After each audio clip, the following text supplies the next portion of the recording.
Hello, how's it going? My name is PNG Smoogie, and today is not a camera day. It's mostly all right. So it's actually quite hot in my room. Um, and one thing that is a downside of having my camera on is I need the light on so that it actually looks okay.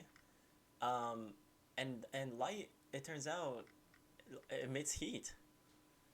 Which is crazy. I see. I never thought that was possible, but according to physics, and I asked. I said, "Dear physics, is this true?" And tragically, light does produce heat. So today we're gonna go with PNG Smoog, baby. Also that so I don't have to turn my light on. But how are you doing? I hope everyone out there is doing well. I hope you're thriving and surviving, um, or at least one of the two, if not both. Today we are playing Citizen Sleeper. Um, and you may be asking yourself, what is Citizen Sleeper? And that's an excellent question. So yesterday, I was on Steam and I found it. And that's about all I know as well. So I'm pretty sure Citizen Sleeper, as far as I can tell, I think it's an indie game from a couple years ago. I want to say it is a tabletop-esque role-playing game on a spaceship. And that was really all that I read. Uh, so there's probably more to it, but we're gonna find out today, together as a group, because I don't know what it is otherwise. So, ladies and gentlemen, welcome to the stream. We're gonna just chill today because I didn't want my camera on, so we're just gonna chill. We're gonna play some Citizen Sleeper. So let's do it. Let's hop in. All right, here is ta-da! It's Citizen Sleeper. Um, all right. I mean, I kind of just want to hop in because I don't know what this is. If anyone in chat knows what this is, please let me know. But let's do it. Citizen Sleeper 2 announced. Great. I guess it's good then. Oh. Okay. Choose character class. Operator. An operator works on drones with high precision remote machines to perform complex tasks from a distance. None of those words sound like me. Sleepers assigned to operator work are usually cerebral and precise people. No, that doesn't sound right. Extractor. Extractors work on resource extraction, often in hard vacuum environments. What? Sleepers assigned to extractor work are often confident, self-sufficient, and have a high level of endurance. Okay, interesting. And what else? Machinist. A machinist repairs and modifies automated systems used in industrial resource extraction. Sleepers assigned to machinist work are usually diligent, careful, and structured people. Oh, it's like a personality test. So what is happening here? Perk. Chance to gain random scrap item on engineer actions. There's engineering skill, interface skill, endure skill, intuit, and engage. Okay.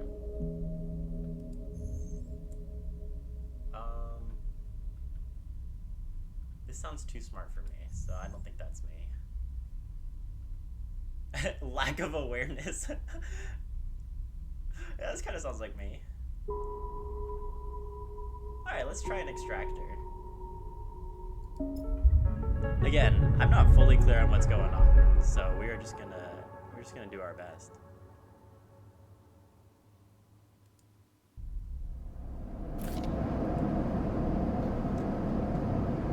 Oh, hold on. Is it really loud for you? I feel like let's hit me with a 2 real quick. Okay. Oh, it's a reading game. Okay, I didn't know that. The first thing you become aware of on waking is the disconnect. The delay between thinking and feeling, between wanting to act and acting. Minor, almost imperceptible, but always present. Oh, is this like the game with the cop who's drunk and he wakes up and he doesn't know what he's doing? It's at its worst when waking, when yourself has spent many dark hours recalling what it felt like to be real, to be a person, to be in a body that was indisputably yours. Oh, I see. Oh, we're a digital consciousness in a different body. I see. Yeah, let's think about the time I had a body. A leap into a cold lake on a hot day.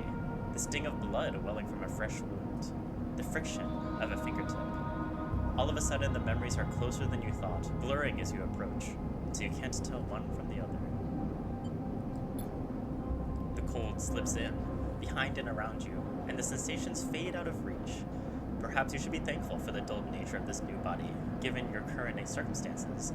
The walls of the container feel immediately present, hard, cold, at your back and face, cramping your limbs, and cramping your style.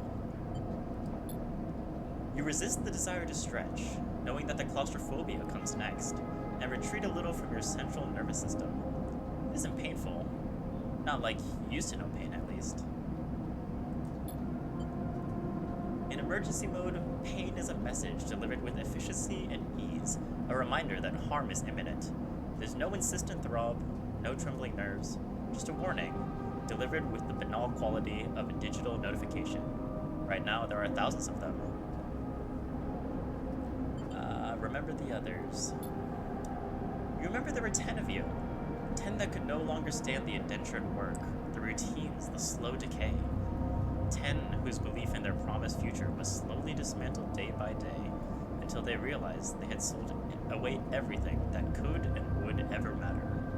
10 that would escape, or at least die trying. What is going on? Some were lost in this shaft. Same. Others never found the meeting point. Only a few made it to the containers, but the freighter, as far as you know, left. That feels like enough. Enough to know that you might no longer be on that grim and heartless rock. Even if, in the airless hold of a freighter, you might freeze solid long before you reached any destination. Okay, got it. So, 10 of us were at I'm assuming a mining camp, because that was our class that we picked. So there's 10 of us at a mining camp, we all escape, or some of us could escape, and we are now on our way out. Yeah? I think? Let's just rest. It's like when you have, it's like when you're feeling car sick, you know, the best thing, you just take a snooze, and then maybe when you wake up, you'll just be there. Let's try that as a strategy. But you're restless. Oh, it has been a long time since you left. Surely weeks, maybe months. You are dully aware of damage to your legs, your right arm. You have been reserving energy as much as possible, but your body has still needed to shut down many of its systems to protect you. You spent much of that time asleep, knowing that anything else would be impossible to endure. Goopa poop, nah, yak it out. Oh, that's also a strategy when you're feeling car sick. But hi, good to see you. How you been, man? You feel the weight of that impossibility begin to gather. It's time to sleep again, to nudge this false body into inducing delta waves in your emulated mind, and once again recoil into a dream of when you were once a person. That's what I was trying to do, and then it got mad at me for trying to sleep. Taking a break from Elden Ring is kicking my butt. Oh man, yeah. I also got Elden Ring, and I feel the same. I thought this game would be a lot calmer. So I don't know anything about this game. I thought this game would be a lot more chill. Time passes, the cold creeps in further. No, not chill like that. But I thought this game would be a lot more chill, and it's already quite bleak. But yeah, I was playing Elden Ring 2, and what was the... Sounds scary. I know, this game is intense already. But no, I was fighting, it was like Divine Beast something. Divine Beast Dancing Dragon. And boy, did that mess me up. I have not beat it yet, and I've tried so hard. So, that's what okay. See, I'm glad that we're at the same place. I have not beat it. It's so annoying. So, this was my break from Elden Ring. But this is not that much of a break. This is very intense already. You feel something. Warmth. Not true warmth, but the indication of its presence. Your joints release from their rigor. Sound, too, everywhere, screeching and shimmering so loud that your body ducks your hearing. To protect its sensors. Oh, okay. Wait, Goopa Poop, what character are you using? Or, like, what build are you using? Because my, I just picked a big man with strong arm. And it's not going so well. Then light. White is the cold, softer and softer, until in a haze of dirty yellow, a figure appears. You are out. Hooray! We won the game. Oh. Is that a... Oh. What is...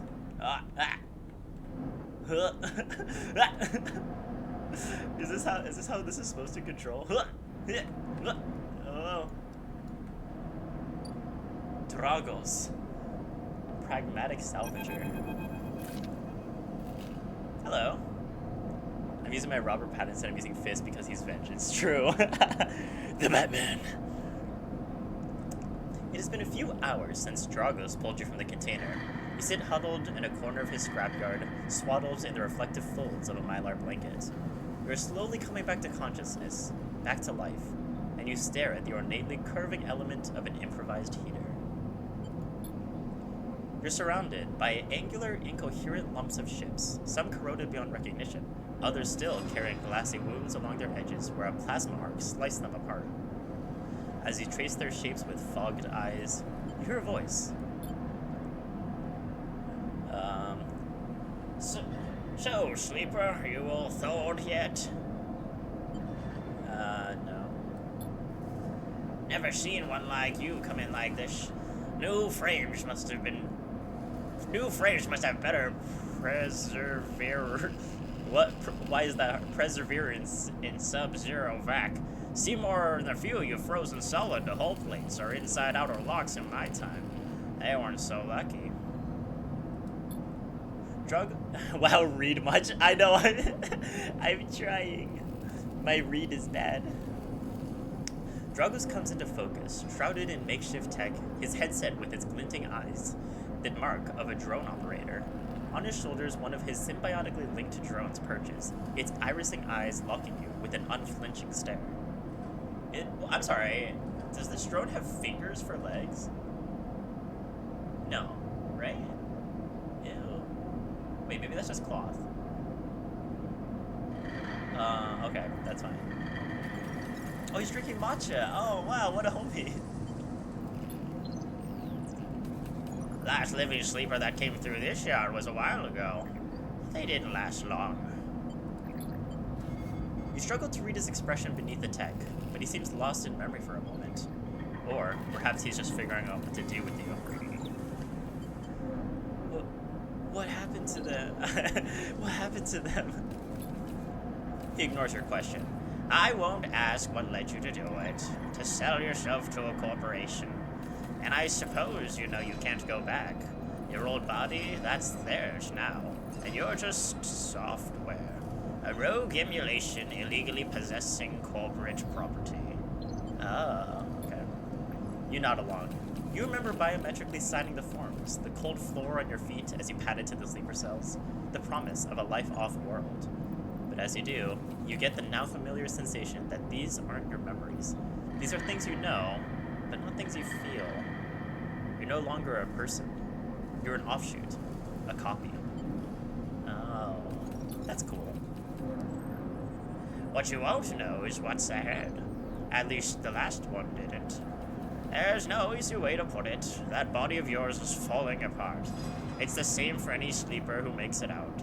Est and Arp wants to protect their property, but if they can't keep hold of you, well, then no one can.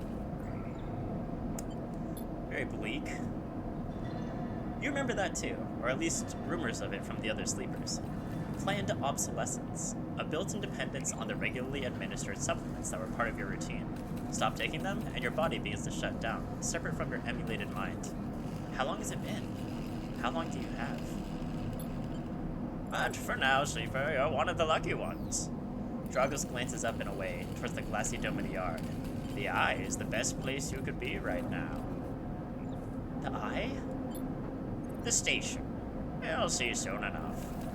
Dragos impatiently shifts his weight. Look, I've got things to be getting on with. He trails off. There's an old freight container I've been using as storage on this stacks. We haven't been pulling in much valuable scrap these days, so you're welcome to it. Thank you. Something wells up inside of you. Emotion. Fatigue. You shakily get to your feet. Uh-huh. Alright, you head on up there. You look like you could need some rest. And with that, Drago stalks back to the Rex, his drones already converging on a rusting hulk, plasma flashes silhouetting his spindly figure as he returns to work. Okay, bye, Dragos. Welcome to Erlin's Eye. Life on the Eye runs in cycles, during which you can talk to the characters, explore areas of the station, and perform actions. At the end of each cycle, you need to head to your current home to rest. Resting will move time forward on the station. Head to the empty container location to rest and end the cycle now. Okay, great. Hi, Lemon. How are you? Empty container. You're home for now. Okie dokie. Let's do that. End cycle. All cycles need to end. Rest to prepare for the next one. Yep. Let's do that. How you doing, Lemon? Are you having an excellent day? Or at least an above average one? Or at least an average one? It's thunderstorming. Oh, not same. It's actually quite hot where I am. That's why I have my camera off today, is because I didn't want to turn the light on. Dang, that's kind of exciting though. Is it thunder and lightning? You wake curled up in the corner of the container and begin slowly assembling the world around you. Container, 4 steel walls, thank you, yes. After all this time, you still find this body, the one you wake in now, strange and disjointed. Its messages are readable, but somehow wrong. You sit up, pulling the mylar blanket close against the cold.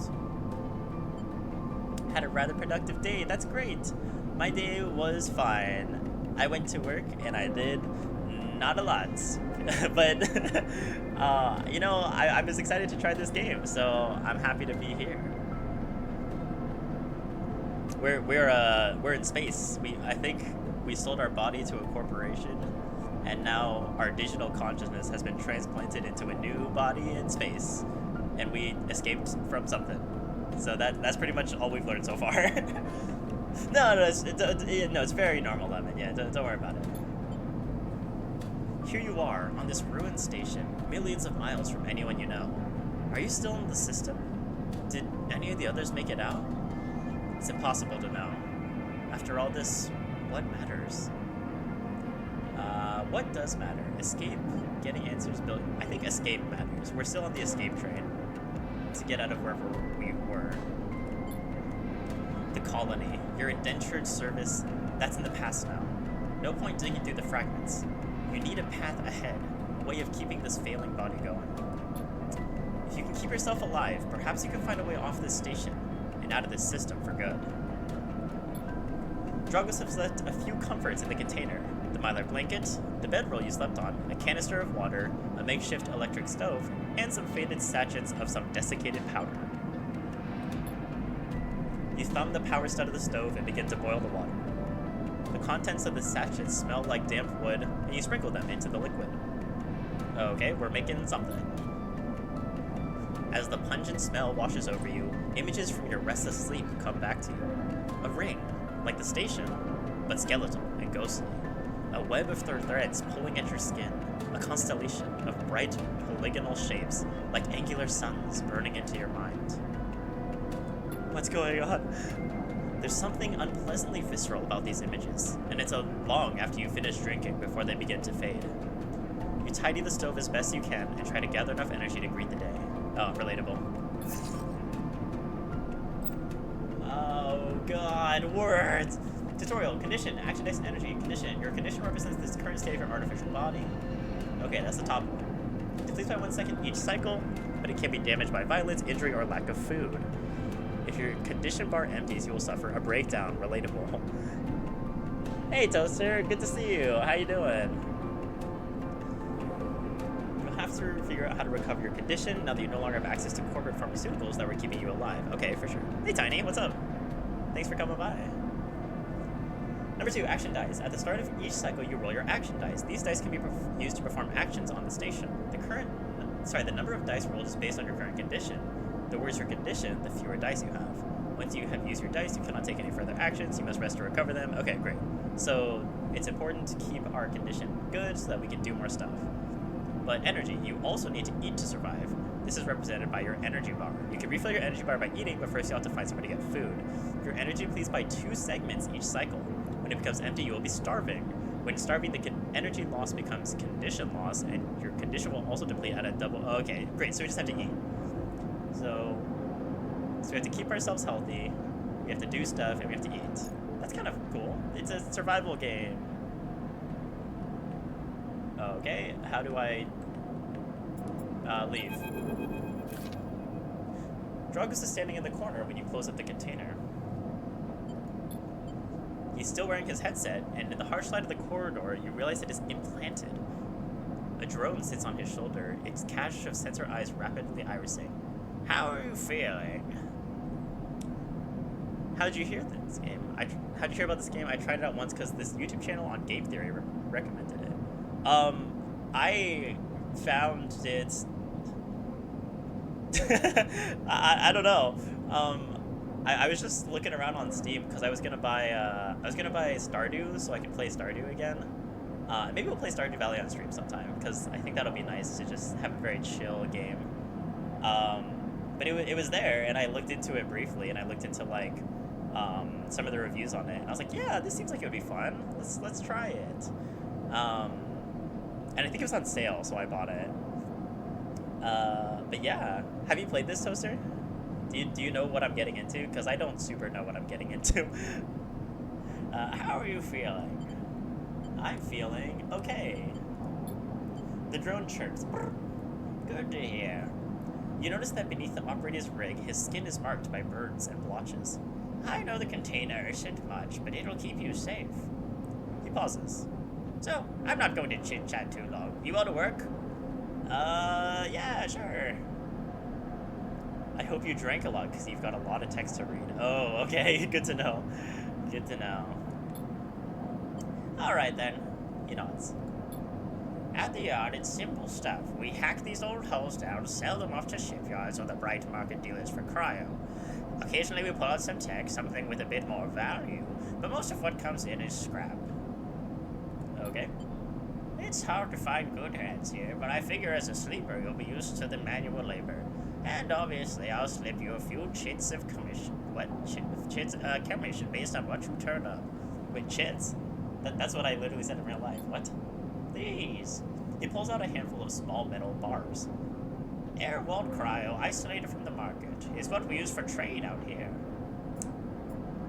Cryo is cryptocurrency. Oh no!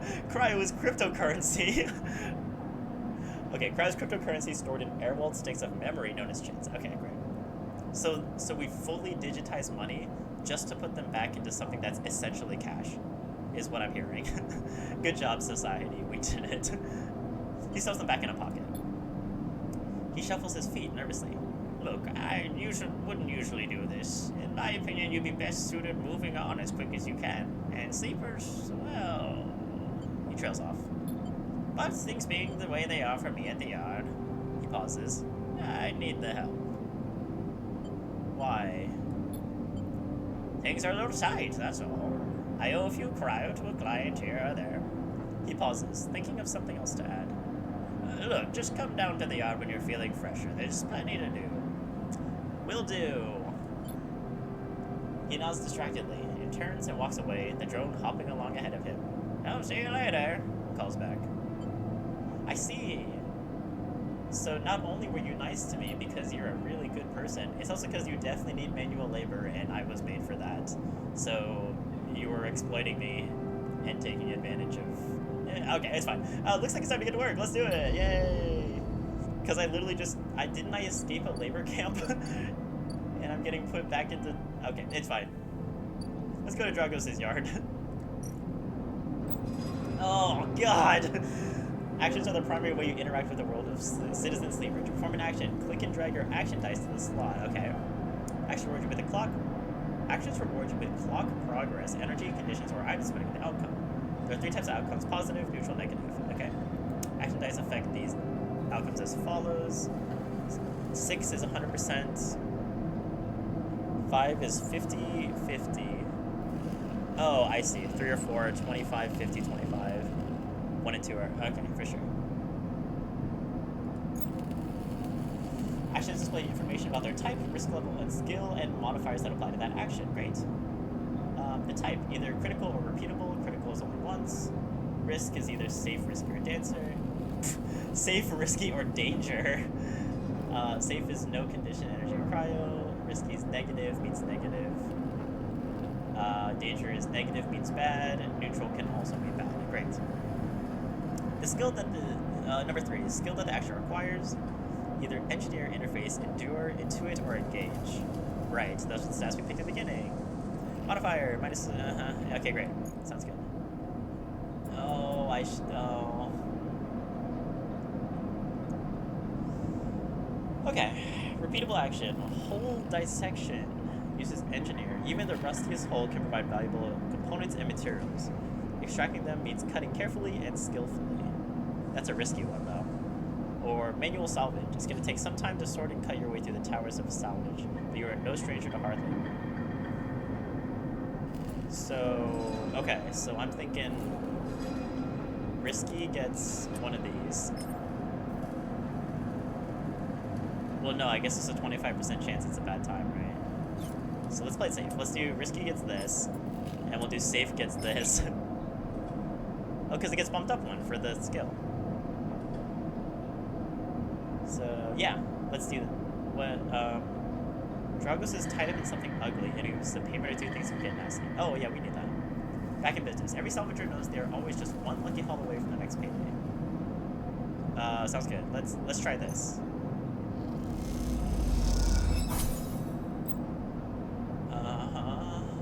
Actions often progress from clocks. Clocks are displayed below the actions that fill them. They track your actions. Filling a clock means something good or bad is about to happen. Some clocks, such as the one tracking Dragos' debt, are cycle clocks. The clocks sync themselves once. Each cycle can complete without player input. Any active cycle... Okay, sure. Sounds good. Neutral outcome. Oh, we got $10. Okay.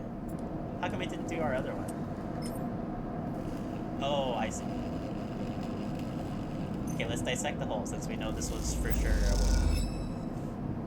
Drives and navigation. In Citizen Sleeper, you will unlock drives as you discover more about yourself and the world. Oh, that's cool. Drives guide you in pursuing specific objectives depending on which path you wish to take. You can track drives, and any track drive will place a yellow marker on your locations that will help you pursue your goal. Access your drive menu and... Okay. Oh, you're now free to explore Erlen's Eye and make a life for yourself here. Try tracking a drive to help you survive, look for food to keep your energy up, fill clocks to progress stories, and remember to end cycle when you're out of dice. Use the mouse wheel and rotate. Good luck! We're so back. We got $15 from that. Cool. Our drives are repay Dragos or survive. Dragos pulled you out of the salvage and set you up. Perhaps you can repay his kindness in time. I'm pretty sure he's taking advantage of me, but that's okay. Needs access to corporate pharmaceuticals, otherwise the escape attempt. Find a doctor. Okay. And that seems more important than making money right now. So let's go look at some other stuff. Dock C4. Rotunda. Dock B2. Bright Market. Low End Gate. Huh. Okay, this is interesting.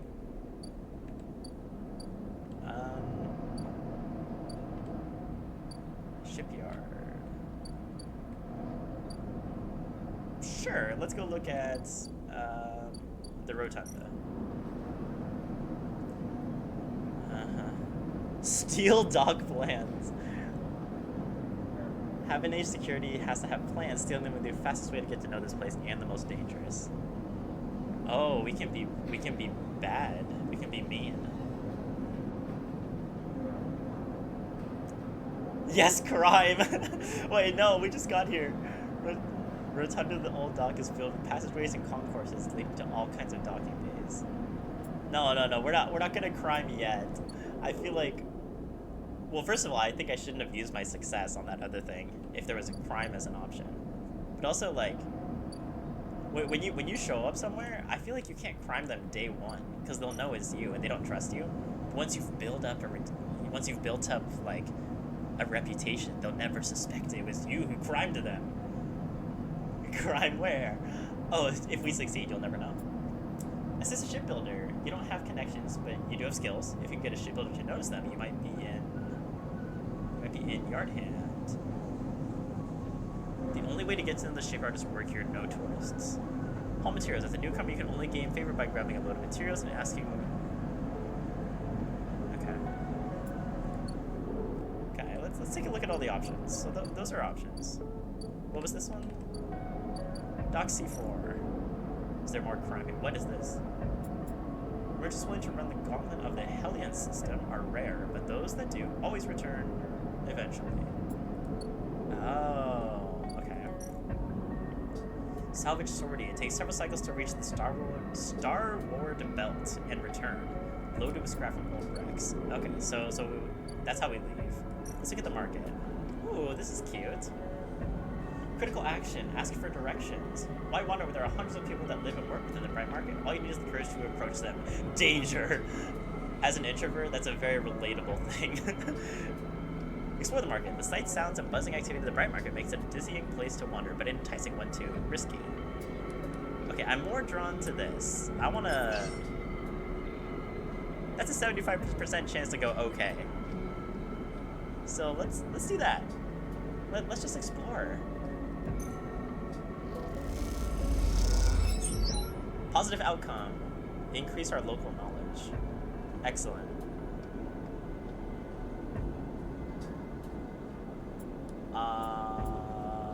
Let's do it again.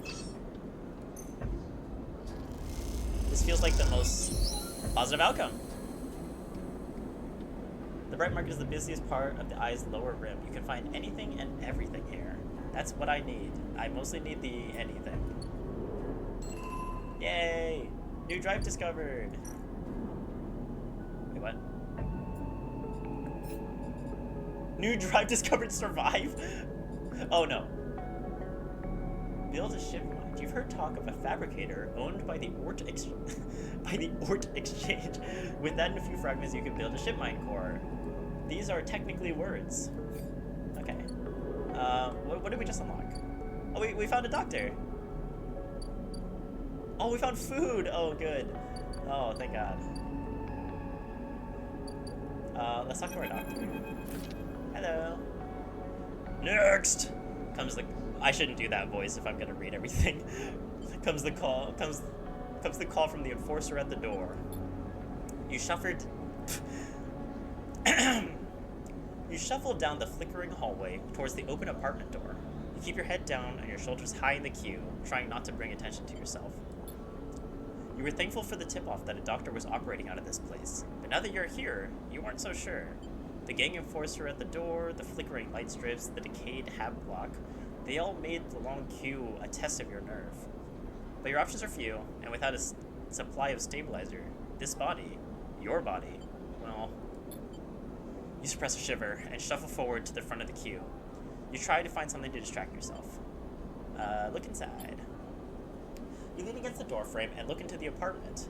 The entryway is dark, punctuated by the green indicators of stacks of sealed containers. You lean in and see amber light filtering through a far doorway, screened with plastic sheeting, beyond which the blurred shapes move. The slap of the enforcer's palm against the doorway jerks you awake. "Wait your turn," he growls. What? After a few moments, a figure pushes through the doorway and you catch a distant voice. Who is this?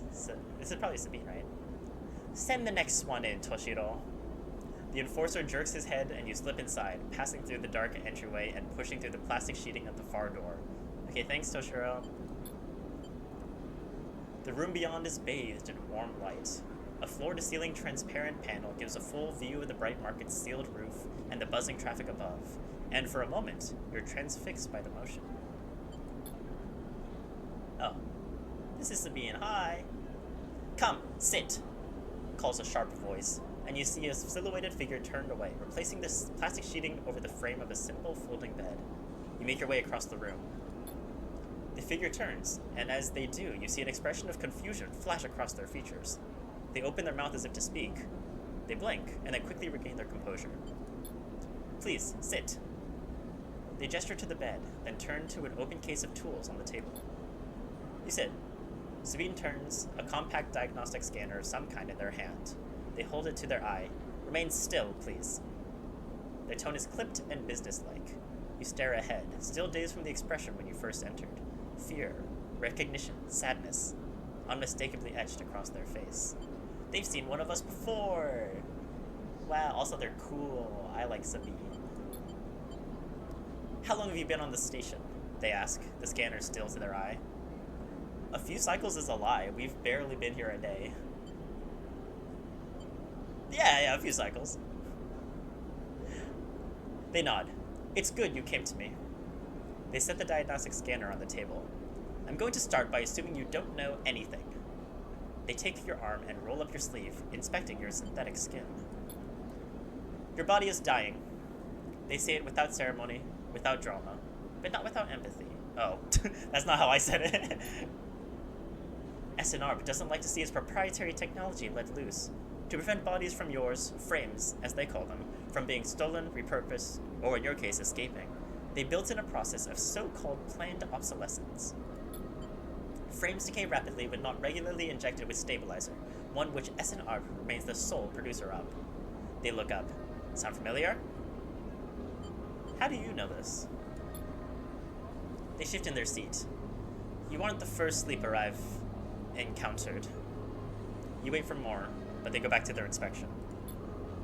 They swap to your other arm, running some thin metal device over your skin. You feel your forearm tremble. "I'm sorry," Sabine says, and you're unsure if they mean for the cold touch of the metal or for everything else.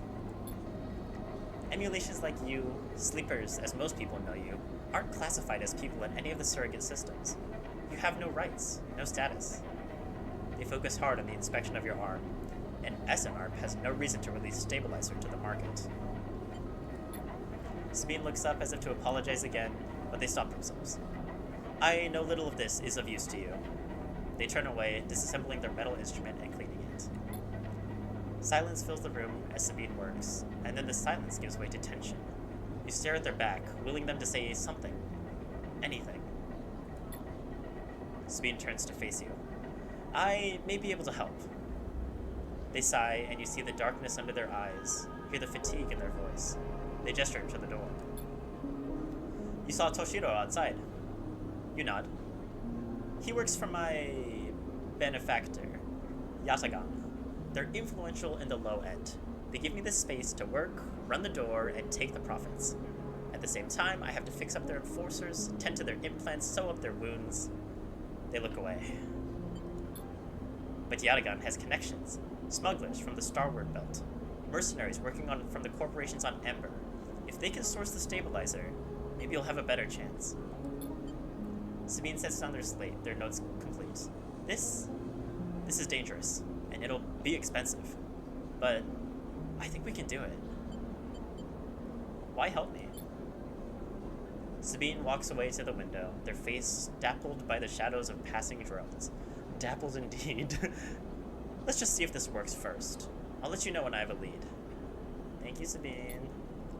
You nod and leave, Sabine still staring out, unmoving. When you reach the lower level of the market, you look back up through the panels of the roof to see if you can see their face, but the room looks dark against the lights of the market. You duck your head and walk off into the crowd. Wow, we made a friend! I think. Because they have history with other us's, I would assume. Let's look at the Ort exchange. The Ort is so funny to me. Play the exchange. Oh no, it's stock market! The flow of chits and components in the exchange is complex, but a sharp eye and some tight trades can net you a good margin. Much like in real life, I am quite terrible in the stock market. Sell components. The Ort exchange is always hungry for new hardware to buy up, break down, and sell off, if you are happy to supply it. I have nothing for that. Okay. What else we got? Food sounds good. Emphas is busy, his broad face uplit by the makeshift gas burner in front of him. With precise, delicate movements, he lays thick chunks of marinated fungus into a dented wok, his other hand idly tossing a metal bowl of sliced vegetables in some red-flecked dressing. The smell is incredible. You watch as he fulfills a set of orders, heaping the fungus with... If it's that delectable and delicious, can we stop calling it fungus? Okay, you watch as he fulfills a set of orders, heaping the fungus with the bright salad and depositing it in the plastic trays. A stack of chits rattles in his apron pocket as customers file past the burner, handing over payment. I like watching people when they do street food. Let's just watch. Despite the queue, Emphas doesn't rush. He dresses each portion individually, squeezing precise slugs of liquid from an assortment of bottles into the bowl of torn leaves and bright slices before tossing them loosely together. Occasionally, a waiting customer might mutter something about efficiency, but Emphas remains steady in his process. Everyone is so impressed by this guy, but he's making a salad. Am I wrong? He's putting mushrooms and vegetables together. He's not even cooking them. Okay, maybe there's more. After a while, the queue fades down into the crowd, and Emphas sets down his metal bowl and looks up across the burner to see you watching him.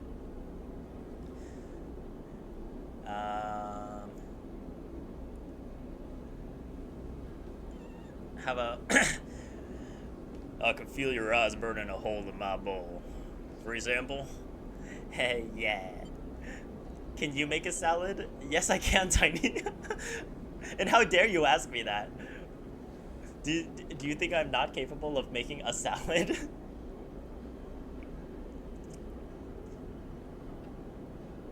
I've never seen it, but I'll make you a salad sometime, and you'll be so impressed. You'll be like, wow, this is indeed leaves in a bowl.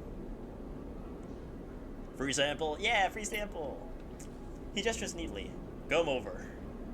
The smell is almost unbearably strong as he cooks, the earthiness of the fungus laced with something so spicy, the smoke makes your eyes water. Oh, okay. The heat from the burner is like a bonfire, and your skin hardens in its glare. I wouldn't admit that in public. I know you sleepers. Emphas says while he cooks. His voice is deep but clear. Hey, we're doing it. A hard life. A lot of stories. He glances up from beneath his cap with piercing eyes. I know. Best veggies equals boiled veggies? Lemon, have you ever heard of rage baiting?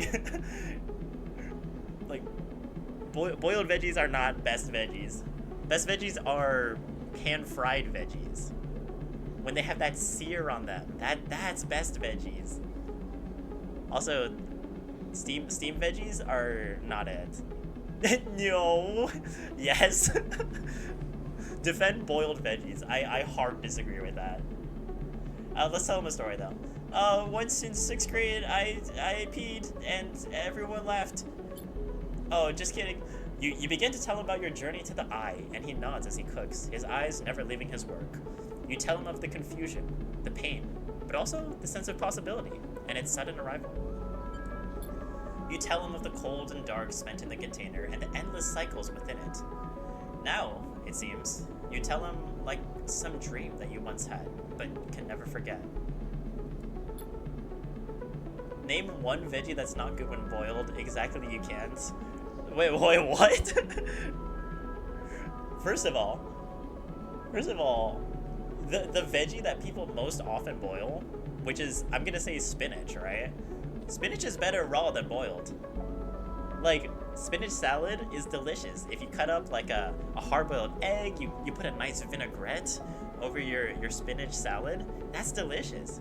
And then you boil the spinach, it becomes like squished, and it becomes like disgusting, just dense.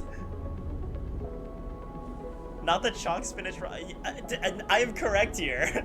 Tiny, you were on my side. Raw spinach is better than boiled spinach. Change my mind.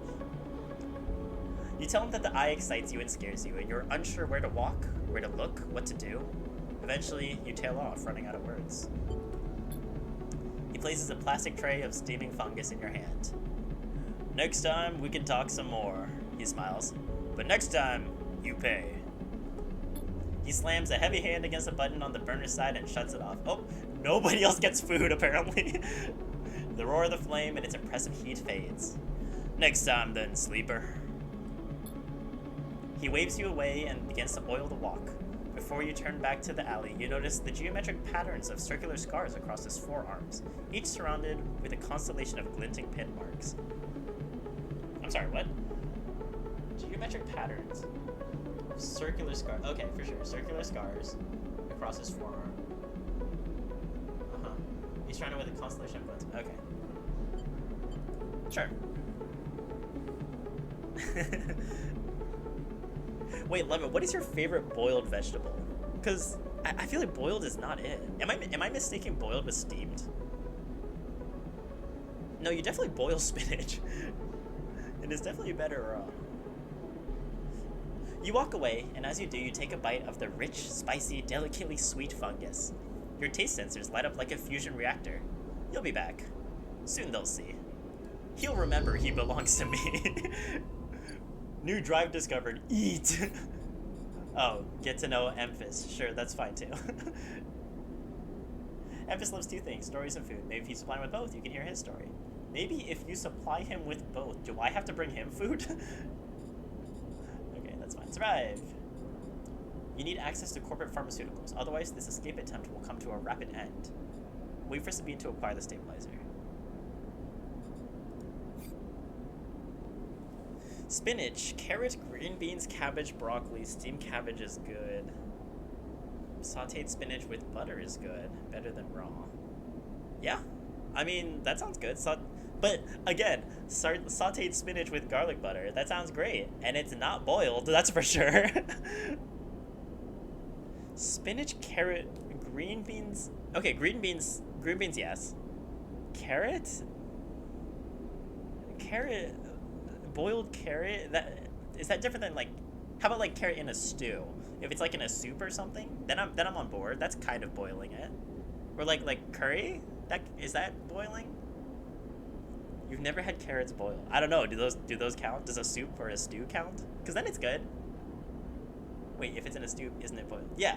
Okay. So it is. All right. So that's fine. I agree on that. It's not better than like baby carrots and hummus though. Raw, not boiled, by the way. Cabbage broccoli. No. Pan-seared broccoli is the way to go. That one's an easy disagree for me. Okay, anyway, let's go to sleep. We're out of dye. End cycle. What is this? Sunbathe. Your frame's photosynthetic skin allows you to gather energy through sunlight. The longer you stay, the better. What? I could have just sat here the whole time? Okay.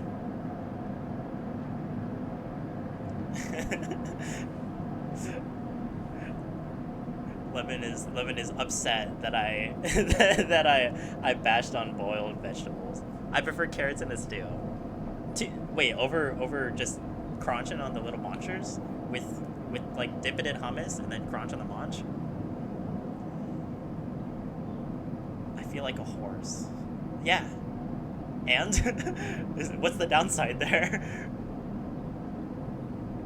if I eat it raw. Again, what's the downside? I see this as an absolute win. End cycle. All cycles need to end. Rest and prepare for the next one. Yes, sir.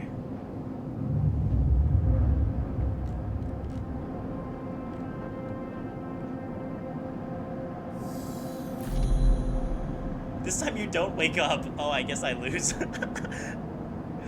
I guess we lost the game, everyone. This time you don't wake up. Instead, the ghost of the station, that shifting skeletal ring, surrounds you.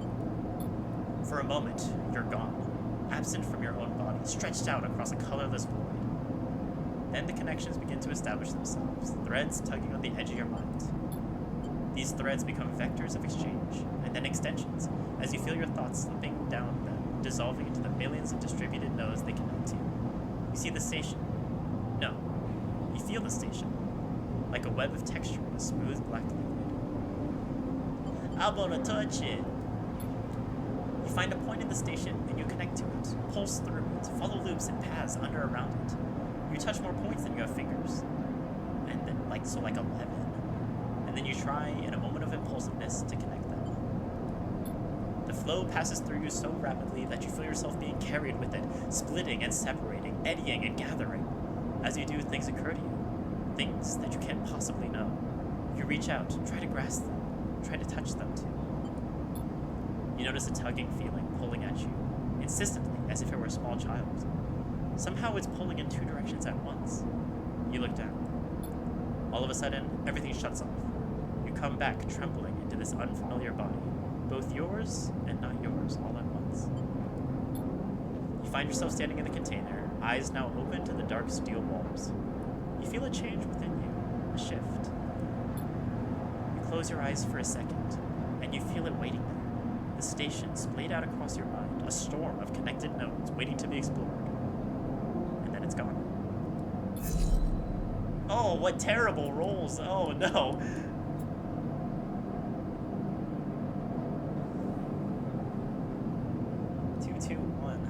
Oops. Today is going to be a very unproductive day, I think. We can do nothing with 221. Wait, what's happening on Dock C4? Oh, it's like until the ship comes back, maybe? What was the rotunda? Oh, this was crime. Okay, we're definitely not doing that today because our rolls are terrible for crime. Okay. Sabine. Find anything good, Sabine? No. It's gonna take a few seconds. Okay. Let's go to the low end.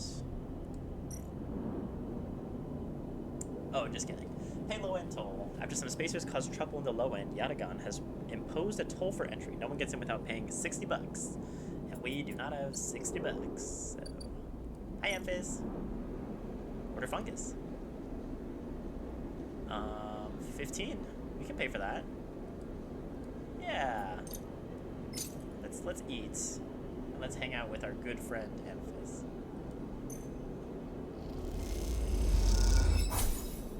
Plus 3 energy, plus 1 fungus fan.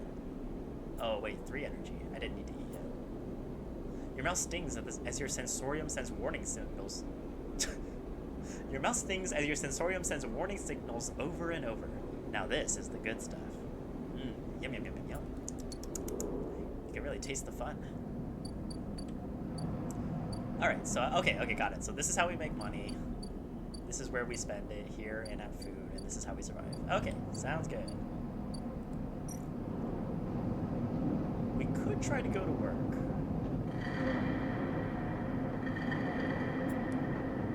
This is safe.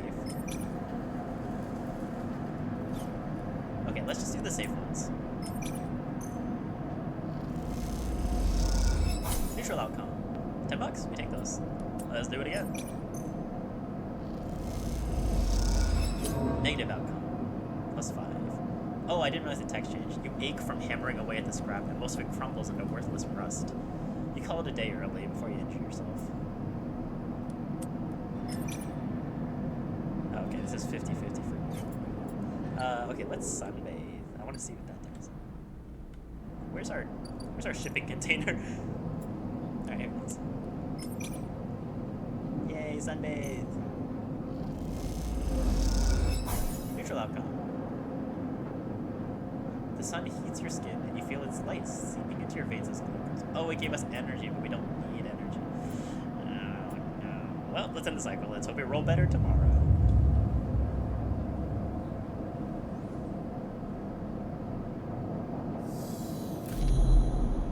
Again, the skeletal ring of the station fills your mind. It sparkles with glittering lights like stars reflected in a winter lake. It's clearer, crisper than before. The threads still pull, but you remain in place, flickering in the flow. Between the threads, you see bright shapes, caches of shimmering light beneath transparent crystal forms.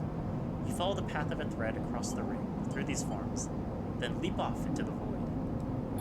You begin to understand. These are nodes and connections, a map of information, of communication. There are so many layers, so many loops, that it seems almost impossible to parse, but you begin to try. Let's focus on them nodes, baby. The nodes are glassy, bright, but all in this flow, the only solid and fixed points. You approach one, a pyramid, or a triangle. Dimensions are difficult here. And lean close to it. Inside, shifting layers conceal a tangle of threads, a meeting point of exchange. But before you can glimpse any further, the glass clouds and hardens, cutting you off. The threads and nodes, passages and puzzle boxes, one leads to another. There's so much here, so many answers, so many questions. All you need to do is follow the paths and open the boxes. You look across this ghost landscape of exchange and see opportunity. But then that insistent tugging again, pulling at you. You look down again and see two lines, two threads pulling in different directions, as if they were tied around you. The first. Why was that? The first thread leads out, away from the station into the inky black. Someone out there is tracking you, hunting you, following the thread to you. They're in a ship, and the ship is approaching ever closer with each cycle. Oh god. Oh no. The second thread leads in, pulling deep into the station. Your gaze follows it, and this time you see something. A sphere shimmering above a strange angular body. A pulse shoots out from it, passing over you like a torch beam. Testing you. Tasting you. What? Do I taste like fungus? You open your eyes. Time is short. Oh no. Hunted, something out there is tracking you, following your trail. It won't be long before they arrive. Oh no! Well, at least we rolled better today. Something has changed inside of you. You can now access the data cloud of the Eye, a network of decaying protocols and data caches. While there, you can use dice and items to access systems and extract data. But be careful, these networks are old and strange. Click the I button at the top of the screen to toggle it on and off. Whoa! Whoa! Oh god! Whoa, it's cool. There's a lot of reading in this game. That's true. Do you guys like it when we do reading games? I like it because I like reading and I like doing voices. But is it fun to watch if it's just me talking most of the time? Can you read those codes? Oh, yeah. Have an age agent. You're welcome, Lemon.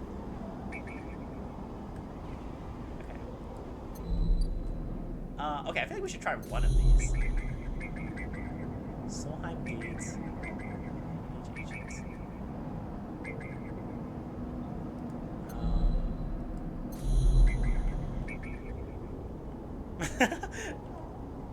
Yeah, they're all Amuri's IV.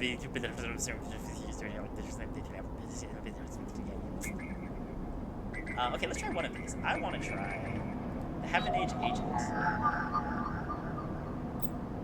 Data actions allow you to extract data from the networks of the Eye. They work like dice actions, but in order to unlock them, you must match their dice. Ah, okay.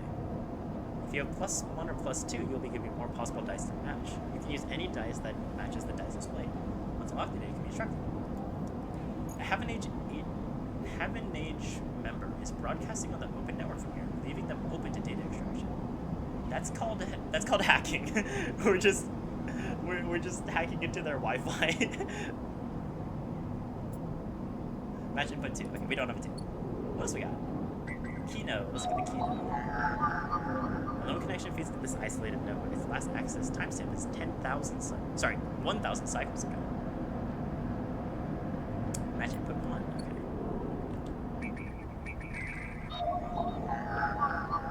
Okay, so this is these are if we have terrible rolls, I guess. What's this? Solheim Cipher. Alright, well, let's keep looking. Okay, so we're looking for 1, 2, and 3 so far. Is this 1 4? Oh no, it's only 1, 2, and 3. Well, that's good to know. We can take all of our terrible rolls here instead. Okay. However, we rolled quite well, so let's go do dangerous things. Such as, well, maybe not crime. Oh, we could do crime.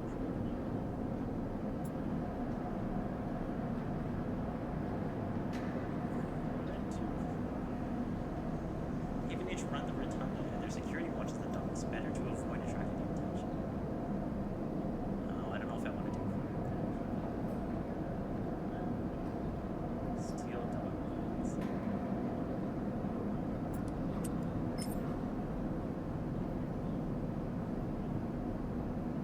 We could do like a little bit of crime, right? Yeah, surely we could get just a smidge of crime done. Let's do just a little bit of crime. Positive outcome, let's go. You walk into the security office on a shift change and walk right back out with the plans moments later. Simple. Let's go. Crime to them, ladies and gentlemen. Ooh, look at all this. We unlocked Ankita. Hey, you! Wait.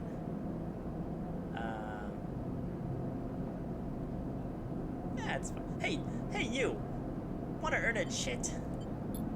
Ankita stands beside a huge pile of tied-together hull plates. She stretches out her back, her shoulders bulging with her flight suit. Make it 2. Ankita laughs. What on earth is a chit? The chit is the money. We've created cryocurrency, and we now trade memory sticks that contain the cryocurrency, and the memory stick is a chit. But if we have memory sticks of currency, that's the same as cash. We've come full circle back to cash, which is stupid. But it's fine. Ankita laughs. This goddamn station. She sighs and pinches the bridge of her nose. Alright, come here then. You cross the docking concourse as she begins to split the plating into 2 bundles. What is it with this place? She asks as she angrily lashes the massive plates together. Everyone wants their cut. She straightens up to an imposing height, her armor plates creaking, and looks you up and down. Or is it just that you all think I'm an easy mark? Listen, we all need to survive, man. You're not an easy mark. I think you look great. Ankita softens. I get it. I do. She shakes her head. But I could go just 1 cycle without some jumped-up grifter trying to take me for an idiot. Then that would be nice. Ankita hoists 1 bundle of plating onto her shoulder. Come on then, enough chat. You've got to earn those chits. If you want to chit my chat, you gotta chat those chits. You struggle to shoulder the plates, but you do eventually. Ankita gives you a look. Ship's this way. And she sets off down a gantry at impressive speed. As you catch up to her, she turns down a passage, pushing through a small crowd of stevedores. Stevedores. What on earth is a stevedore? Now we're asking the real questions. Stevedore. Oh, pardon me. Hold on. It's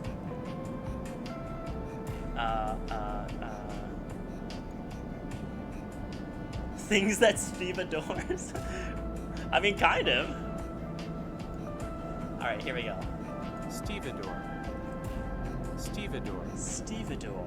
Stevedore. Stevedore. A person employed or a contractor engaged at a dock to load and unload cargo from ships. Okay.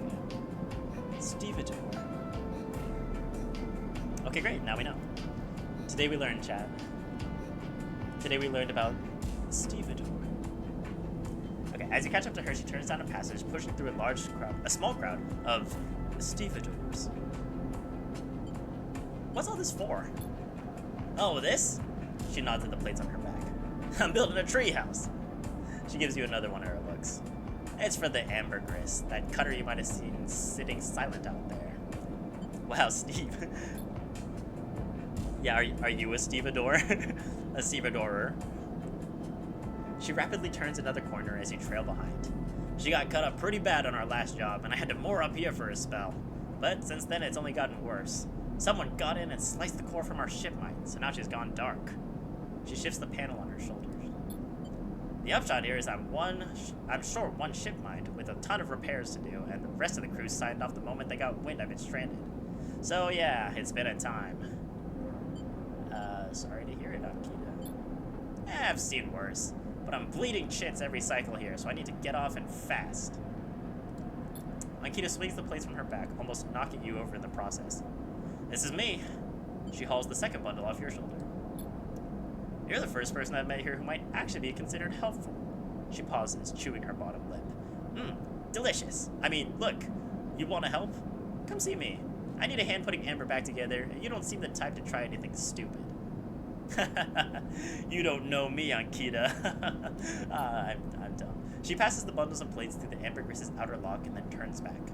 Just don't go spreading all this around. Ankita throws you a couple of chits. Wow, thanks. I'm gonna buy fungus with this. She gives you a parting nod and ducks through the doorway. All right, get out of here, she calls back, and the lock slams shut. New drive discovered. Fix the ambergris. Ankita's cutter's out of commission. Repair the ship hull. Yeah, cool. This is worth doing crime for. We unlocked like a new friend potentially. Okay, let's check out the sealed dock. Unlock maglock. These old maglocks look like they each need an encrypted key to open. Why the heavy security for a decaying lock? Input an encrypted key. We don't have any. But I'm sure we can unlock one. Haha, once we do this thing. Okay, anyway, let's do the Overlook Bar. Get a drink. You're unsure if your frame can metabolize alcohol, but this fungal drink, wow, we love fungus. But this fungal drink fermented across the greenway seems like a good test. $6? That's pretty worth it. Or buy rations. Talon keeps some expiring Solheim rations behind the bar for those weary spacers who ask why the Overlook doesn't serve food. Why doesn't the Overlook serve food? Alright, let's buy a drink. Yum, yum, yum, yum, yum, yum, yum. I love fungus. Gave us 1 energy. I might as well take another one. Yum, yum, yum, yum, yum, yum. I love fungus. Alright, now we're full energy.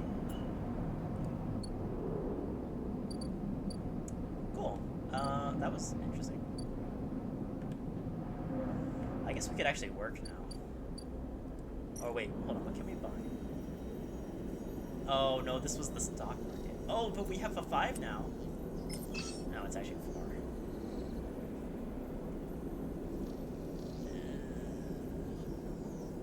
No, I'm not gonna gamble. I think that's a bad idea. Okie doke. Let's just go to work. So that is this one. Okay, let's do one of these. Actually, let's do one of these. Give me something good. Neutral. We take those. $50. Give me another neutral, maybe. Well, actually, yeah. Give me another neutral. Neutral, awesome. Okay, let's take a sleep, I guess. As someone is hunting us, but that's fine. It's fine. That's fine. It's fine. Everything's fine. Hey Doc, how are we looking on those pills? I could use some pills. Ooh, a 6. Don't mind if I do. And a 1. Don't mind if I do, because we can actually use that now. As you close up, a voice echoes down the corridor towards you. Sleeper, wait up! Let's turn. Feng is coming down the corridor towards you, a wonky grin on his broad face. Hey, glad I caught you. Undertale enthusiast, good to see you. Yes, today is an animated Smoog day because it's hot where I live. And if I put the camera on, the light is on, and I don't want it to be hot. How you doing? Good to see you. Do I know you, Feng? He grins. You do now. He puts a hand on your arm. I've seen you hanging around. I just want to chat. Oh, you staying in that thing? He nods back to the container, shaking his head. Rough. It can be hard to get a start on the eye. He looks away down the passage. What was it old Erlen said? The eye opens for us all. Nice idea, but well, not always very practical. He glances back at you. We do our best, but it isn't easy. Erlen? You pass together to the main walkway. No one told you about Erlen? He's the founder of this place. That's why he bears his name. Havenate should organize some seminars, he laughs. Not really my department, though. I'm with systems. I'm good. How about you? I'm doing great. We're playing, I forgot what this is called. Citizen Sleeper. It's interesting so far. We're like a shell that we uploaded our conscious into from a corporation, and we live in space. But actually, wait. If it's the entire synopsis so far, we are. So we sold our body to a corporation, but they uploaded our consciousness into what's called a sleeper. The sleepers are made for manual labor in the company that we sold them to's place, but it was terrible there, so we left and we escaped from the company's place. We now live here, but they purposely made it so that our bodies would only last so long because they don't want their property going away. So we are now living on this space station, trying to avoid the company that we escaped from, and also trying to earn money so that we can eventually buy the drugs to help us not die. And we're making friends, like Feng, who's in systems. Everything the eye runs on. He runs a hand along the passage wall. This place is a ruin, but systems keeps it spinning somehow. Or at least we try to. Sounds like a regular day to me. Yeah, it's true. He stops you in the quiet passage. Look, that's not what I'm here to discuss. I saw you around. Well, I know a little about you sleepers. I have a little proposition for you. He glances around. But this is not the place for it. I have an office just across the way. Give me a sec or two to prepare, and then when you're settled, stop on by. He lowers his voice and gives you a dark look. In truth, I need you. If what they say is true about you sleepers, well, there's work to be done. He pats you on the back, his voice bright and his dark look suddenly gone. Stay clean, sleeper! He walks off down the passage, raising a hand in farewell. Cool. So we rolled a 1, which means one of these was a 1. That was a 2. But yeah, thanks for coming by, Undertale enthusiasts. What have you been up to recently? Anything interesting? Yeah, this one's a 1. A lone connection feeds into this isolated node. Its last access timestamp is 1,000 cycles ago. Let's give it a try. Give me your data.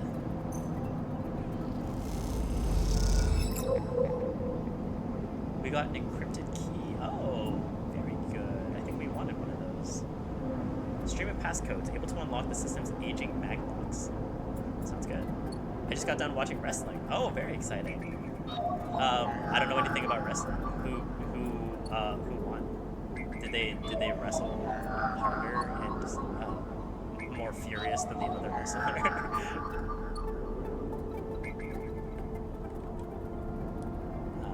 Where did we spend this? There was somewhere to spend this, wasn't there? Oh, the dock? No, not the dock. Sealed dock. Needs encrypted key. We do have an encrypted key.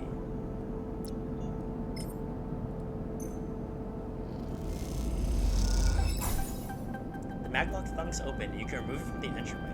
On to the next one. Oh, we need two. Dang it. Oh, the doctor's ready. Hello. The first thing you see on entering is the glint of Toshiro's implants, like a cat's eyes in the dark of the corridor. He nods you in as you arrive at Sabine's door. The entryway is still dark, and you push through this sheeting into the surgery. I have it. Sabine stands with the case open in front of them, a set of vials lined up inside, separated by foam inserts. They pick one up, rotating it in the warm light. I have no idea how Yatagan... They trail off. We should treat this with caution. It looks authentic, but I have no idea if it is really what it appears to be. I don't care! No, I'm the test case? That seems to be the case. Unfortunately, I'm not sure we have another choice. They gesture for you to sit on the bed. The stabilizer works under a similar principle to an immunosuppressant in a transplant operation, in that it stops your body from rejecting the unfamiliar part of itself. The stabilizer works under a similar principle to an immunosuppressant in a transplant operation. Okay. That it stops your body from rejecting the unfamiliar part of itself. Wait, but I'm the unfamiliar part of my body. Because it's our consciousness that got put into our body, right? So... don't we want more of me in my body? Is that the trick? Is that the key? Is that we allow our body to die and we never take the medicine? Okay. Alright, let's see what happens. In the case of your frame, the unfamiliar part is each of your okay. Never mind. In the case of your frame, the unfamiliar part is each of your biosynthetic organ groups, which over time are identified by your body as foreign material and therefore must be eliminated. So we have an autoimmune disease. So, okay, great. So our bodies essentially has an autoimmune disease. Sabine holds up the vial of the would-be stabilizer. However, unlike an immunosuppressant, the stabilizer doesn't do this by limiting your entire immune system. Instead, it re-encodes your biosynthetic organs with new protein chains, which act as passcodes within your immune system. The stabilizer refreshes these passcodes, keeping your frame from injecting all of its own organs. What a convoluted system. Like, I get that they made this so that they wouldn't lose their company property or whatever, but, like, the way they did this is so insane. I guess it's future. It's future space. And that's why this is a thing. I did watch too much of today's, but one of my favorite wrestlers who died this year in August, oh no, Brother did an interview him, a version of him, and it was pretty swagger. What a roller coaster of a message. But cool, like, I'm glad it was interesting, man. That's sad that your favorite wrestler passed away, but I mean, if it was quite swagger, then what can a boy do? Which means the stabilizer should be able to encode any organic or biosynthetic matter to be accepted by your immune system. Okay. They glance away. At least if the stabilizer is genuine. The only way to know for sure is to inject the vial. They begin readying the syringe. I'll start with a small dose to limit the risk. Okay, let's do it. Sabine cracks the glass neck of the stabilizer vial and uses a syringe to extract a fraction of the liquid. They tap the syringe, and you watch as if any side might emerge from the clear liquid. You barely feel the needle, your frame registering the initial injection, but with little response. A sensation begins to spread from the site, a fizzing, trembling wave that disperses through your arm with incredible speed. Your vision goes white, and when it returns, Sabine appears encased in shards of sparkling light that slowly fade into darkness as you settle back against the bed. On Thursday stream, we should do more ukulele? Sure. I'm glad. Did you enjoy the ukulele? Because I did too. I had fun. We can do a more intricate version of Rivers in the Sand. Is that what it was called? I think that's what it was called. You swim in darkness, muffled noises like an argument heard from underwater, prickling waves of cold. You sit back up. Sabine is sitting in a chair by the window, facing away from you, backlit by the glow of their slate. Awake? What happened? The stabilizer is genuine. They sit down beside the bed. I don't know how yet again acquired a case of this stuff, but they did.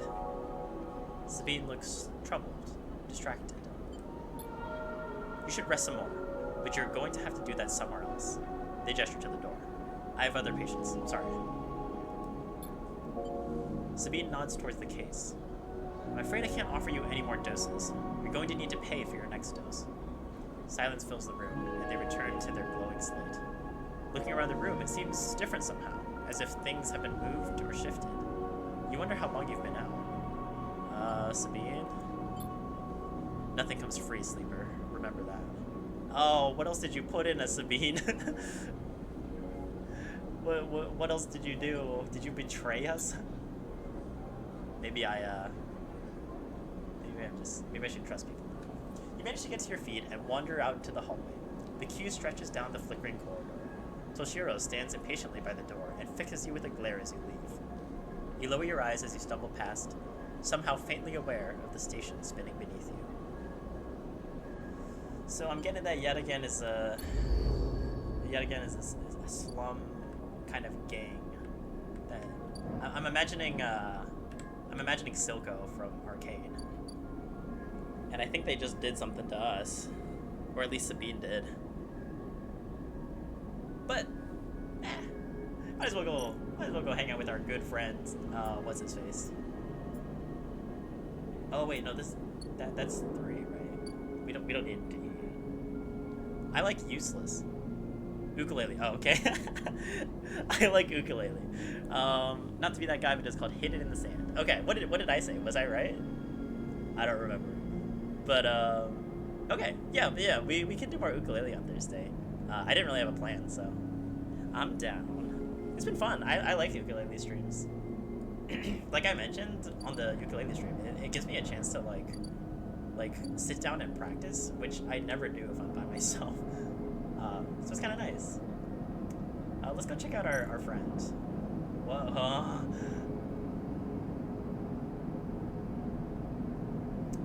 You said river in the sand. Oh, I was close. That would be a fire song to sleep to.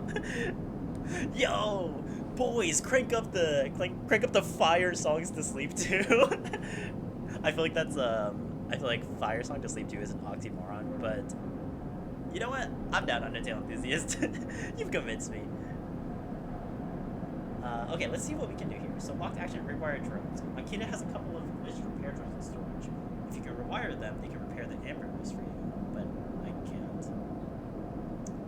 Ship shape. The ambergris doesn't look good, but in time and energy, see it return to a functional state. That's what we want eventually. Grounded. The ambergris is in a delicate condition. It'd be all too easy to push it over to a cascading collapse. Oh, I see. So this is a positive outcome. This is a negative outcome. Gotcha, I understand now. Amber hull repairs. Akita needs all the help she can get with the ambergris, pockmarked with damage. The hull is a good place to start. Okay. Here you go, Akita. Positive outcome, double ship shape. You're welcome. I'm gonna keep my 6 for money. Getting Rizzy in the sand. No, don't do that. Getting Rizzy in the sand sounds quite unpleasant, I'm not gonna lie. $100 for stabilizer. Dang. Oh wait, it fully stabilized us though. Oh, okay, alright. I'm seeing the whoa. What's going on? Oh, okay, so since we have the plus endure thing, that's why we have photosynthesis. Oh, so we don't have to spend our money on food. It's a special thing for our class specifically. That's good to know. So I should be using that more. Okay. So we can photosynthesize, or we can make friends with what's his face? The Wizard of Oz. I'm not. The Wizard of Oz and Batman's famous villain, the Rizzler. Alright, let's do the risky one. Give me more money, baby. Positive result, please. Thank you. $50. And back in business is complete. Hey, Dragos. You arrive into a buzz of activity at the yard. Red blinking lights flash across a dark, vast shape, suspended across the dome. They flicker across scorched hull plates and bent structures, spilling from holes in the twisted shape. The cutter is huge, and has been torn apart in some kind of violent encounter. She's a beauty, isn't she? Drago stands up to the side, focused on the hulking ship as it is lowered into the ground. What is it? Dragos laughs. That, my friend, is A-grade scrap. I should thank you. This place was on its last legs when you showed up. Now look at this. The ship descends slowly, its interior visible through multiple hull breaches. You struggle to gather the same enthusiasm as Dragos for this monstrous craft. You can't help but think of what happened to its crew.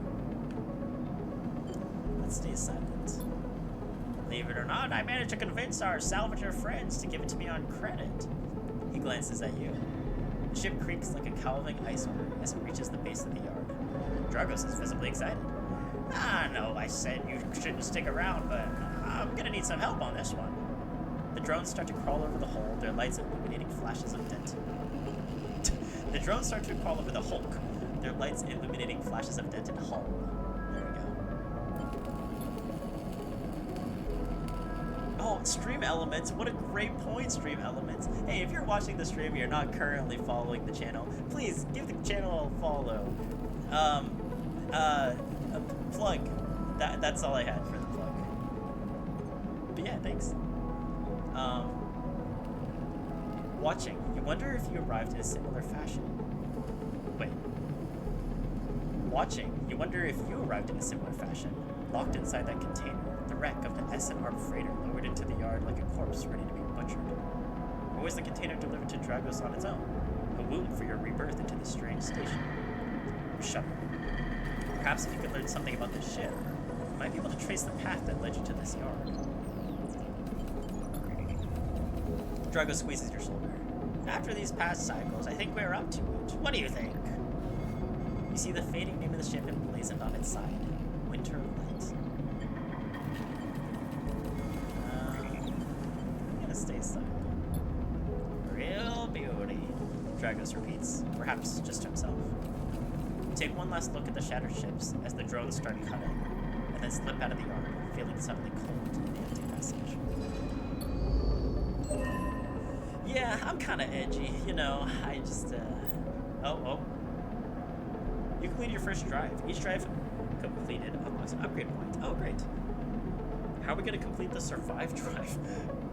Spend on upgrading your character. Access your character menu with the arrow button. Yeah, sir, sounds good.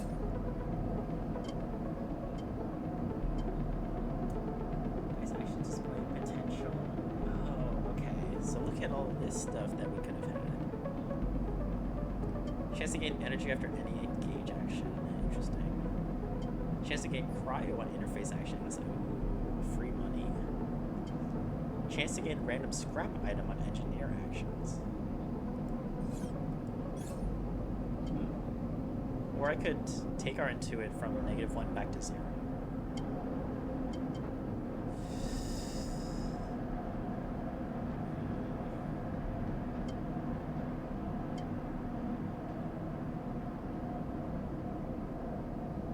Okay, I kind of want to be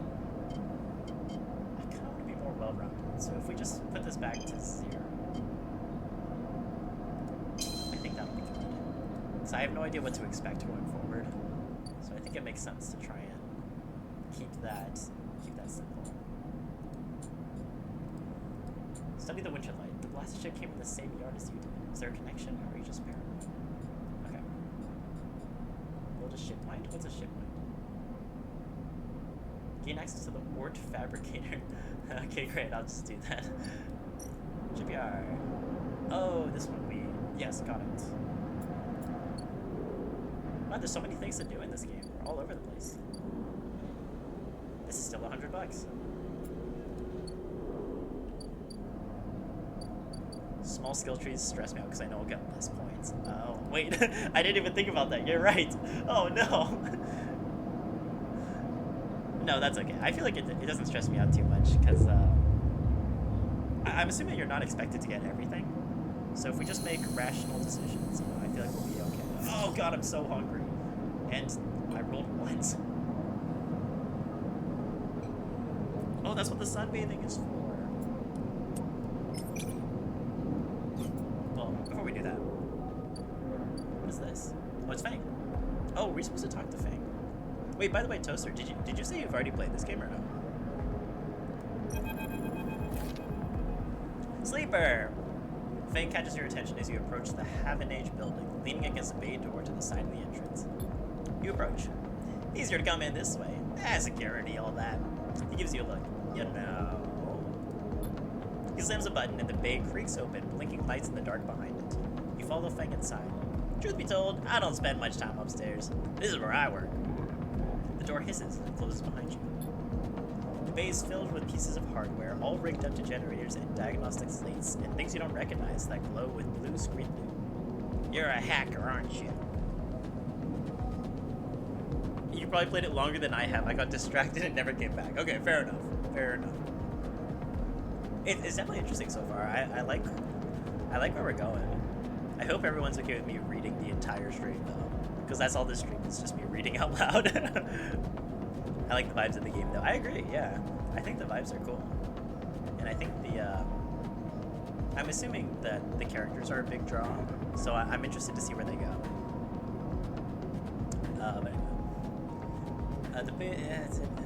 There's a chorus of hums that blends into a single wave of static, filling the dark corners of the room. Fang leans on the server stack and gestures around. You like it? What is all this? He taps a nearby server stack, which bleeps in response. Bleep.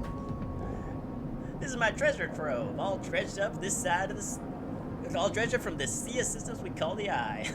You wouldn't believe what this place runs on. Is it Monster Energy drink? He steps over to a towering block speckled with vents. Some of these systems are built from the original station, the one Solheim built. We've had to invent new components, repair things we never built, reverse engineer entire subsystems into existence. Residents here look up the Eye and think they're seeing a concrete reality. But this place is a system in constant flux, decaying, growing, collapsing into new configurations. He walks down between the hardware stacks and you follow. We're keeping this place alive, but also remaking it into something new, dragging away from those corporate origins. He stops. At least that's what I'm trying to do. He turns back to face you among the flickering machines, humming all around you. I know you can see this too, Sleeper. All these systems and sections. You can't you? Yeah, I like you. I can see it. It makes sense, right? You're between here and there, between the people and the systems. You light this place up like a beacon. That's what I need. You're the avatar. You're the bridge between the system world and the real world. You glance at the lights around you, and as you do, they seem to flicker, to realign, to follow your gaze. Fang notices it too. I'm guessing being a beacon isn't always ideal when you're on the run, though. No, it isn't. He pats you on the shoulder. Maybe I can help with that. There's a lot of old growth in this place. Subsystems I can't see, access protocols, lost to time and decay, secrets. Shitload of secrets. Pardon my French. With your help, I can unlock this place, break off those last ghost limbs of corporate control. He lowers his voice beneath the hum. Even in Haven Age, there's old growth. Those whose roots trace back to those bad old days. What? You help me dredge up the past, and I'll see what I can do about that tracker of yours. He winks. What do you say, Sleeper? Hell yeah, dude, I'm in. Fang pumps his fist and claps you on the shoulder. He meets your eye. You won't regret it, Sleeper. Fang passes you a ragged-looking metal tab. A gift! He smiles. It's a Solheim cipher. I dug it up from the depths of the station. Slot that into an old network gate, you'll be able to pull out all kinds of secrets from the nodes inside. Thank you, Fang. I needed one of those. He walks you back to the front of the bay. Start by bringing me whatever you can turn up. Use that emulated mind of yours and see what's out there. Let's get a picture of how things are. Those above, he nods at the ceiling, have granted me an acquisition budget. I can pay you for whatever useful data you bring in. I know you need it. Okay, first of all, rude, but also, I do live in a literal container, so fair. He slams the door button again. Keep it quiet, keep it clean, Sleeper. I'll see you soon. You step, blinking, back out into the passage. Those flickering lights still in the back of your mind. Cool. I like Fang. New drive. Destabilize the corporation. I'm down. Help Fang chases leads. Sounds good.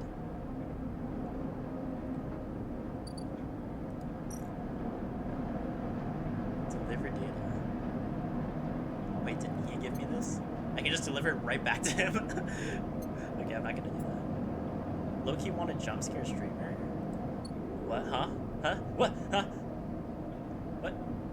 Who does? You do? You does? Fang does? Explain yourself, Lemon. Oh, wait, there's a new freighter here. Hello. You does? How does? What is your method? So that I can see it coming and not be surprised.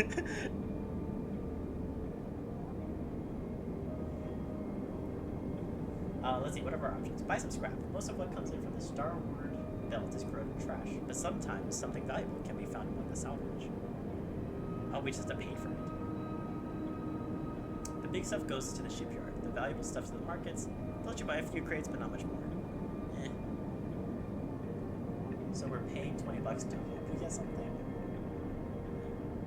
Unload containers. The freighter crew are eager to get their payload into the port exchange, and they'll pay a wage to anyone willing to help them. See, that sounds more promising to me. Let's hit him with one of those. 100% positive, say less, maybe. Might do 2 of those. You finish unloading ahead of schedule. One of the crew invites you aboard to share warm meals. Thanks for your efforts. Hey, we got food out of that. Let's go. Wait, did we get money? Oh, we did get money. What is this? Whoa! Raging Wolf Helm. Wait, how did you change your badges? Wait, can I change my badges? How did you do that? Tell me your secrets.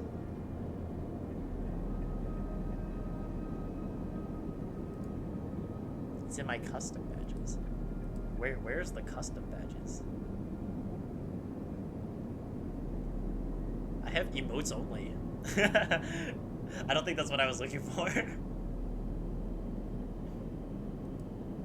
Screen reader. Click on chat identity. To the left of the chat bar. Oh, chat identity.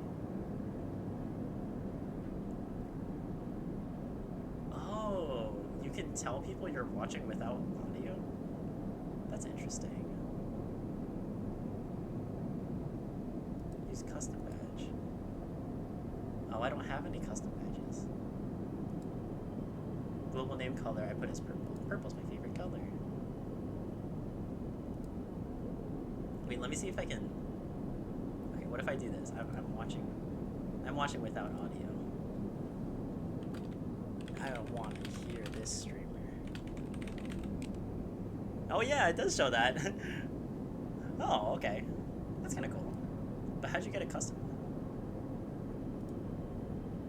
And how do I turn that off? Okay,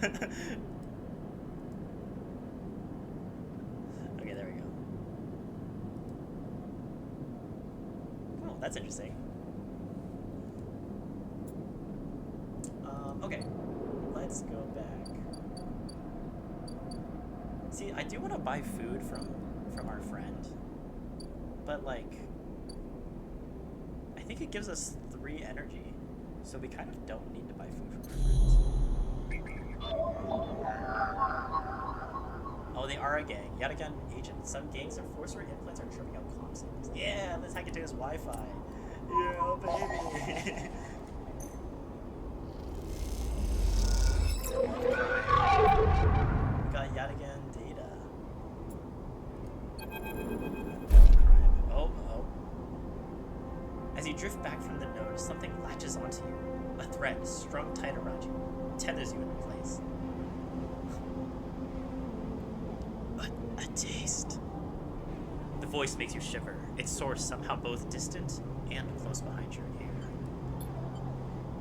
You see a distant glint of light shut off. Then suddenly, a shape is at your side. It stalks around you, circling like a shark, like a wolf. Entity unknown. Astringent. Processing. I'm gonna resist that. I don't like that at all. Oh god! You struggle against the thread and it tightens in response. A glittering garrote. Please hold. The thread around you thickens until it's a ring, a cylinder, a tunnel of light circled around you. It's blinding for a moment, and then it's gone. As it fades, you see a figure, a creature in front of you. Its strange head flickers between different angles, reading you. What are you? And specifically, why are you the thing from Mononoke? Spoilers, but it's very clearly the thing from Mononoke, right? The shape paces around you on lithe legs, even though there's no ground here to pace on. Entity, identify, origin, serial, cadence. The figure faces you expectantly. I'm gonna not talk to this. Refusal. The figure's strange head rotates. Brackish signature. Of and not of. Attempting interface.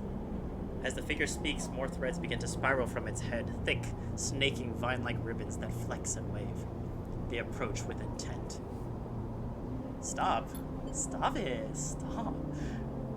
The figure halts its threads, its head twitching. Entity, your identity is unknown. We only seek to correct illegalities. Can you confirm your legal right to sentience? I'm a person. Incorrect. You are an entity. All at once, Hunter's head is directly in front of yours, blocking your vision. You stink of their taste, the one from the sealed dock. Hunter shimmers with fury. I will find access. I will interface. Sealed dock? An entity hides in the rotunda. You are its puppet. Hunter extends a razor-edged thread. I will not be diverted from my task. It glows with murderous intent. Take this, Hunter! Strike! You lash out with all your force. Not a physical strike, but a focusing, a spike of interference, leaping out like the tip of a spear. Hunter stumbles, shifts, separates. You open your eyes, blinking back into the station light, shaking with fear. Oh. Now there's a Hunter on me. Anyway, let's keep hacking people anyway. That didn't seem that bad. Like, sure, it's supposed to be a threat or whatever, but it didn't seem that bad. Is anybody else using their Wi-Fi right now that I can hack into? Anyone like their Wi-Fi? Oh, you love your Wi-Fi. Here you go, buddy. Oh, I should have picked a better password. Sorry, bud. And this one needed the Solheim. Yeah. Solheim cipher. This date conceals a network of systems which have been untouched since the Solheim collapse. But I got a cipher from what's-his-face, so yippee! With a squawk of noises, the old gate flips open, granting access. Thank you. Hey, look at all the nodes we got. A Solheim daemon attempts to protect this node. Oh. What's going on? This network storage holds corporate records, most of them corrupted by a failed system crash. This node is the corrupted contractor list from the early days of the system's palladium rush. Sure, I'll take some info. Thanks, bud. Thank you.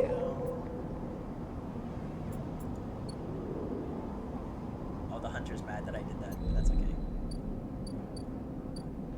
Cool. Let's sell our data to this sketchy man that wanted to take down the system. Surely this can only go well, right? Here you go. Fig will pay you well for Solheim data you treasure with the eyes of systems. Thanks, Fang. I got $15 for that. That's not that much.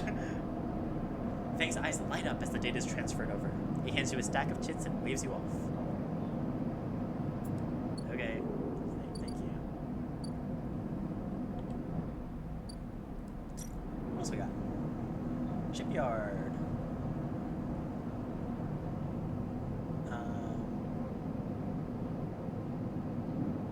have connections, but you do have skills. Or hull materials. Wait, this is way better for us. 100% positive if we haul materials. Let's do that. You do well. And when their shift is up, a couple of the hands invite you to share a ration pack and some of their well-worn advice. Awesome. Did they not pay me? Okay, very rude, but that's fine. I mean, that felt like a pretty successful day to me. Let's take a snooze, I guess. People love your work so much they keep feeding you. I know. Everyone's giving me food instead of money. Wait a second. Am I an intern? Alright, let's just leave. It's fine, it's fine. They love what I'm doing, and they're giving me free food, so I guess I can't complain. Oh, look at them rolls, baby. That's good. Think of the crime we could do. No, let's go back. Hey, fellas, I could use a meal. Can you give me another guaranteed victory, please?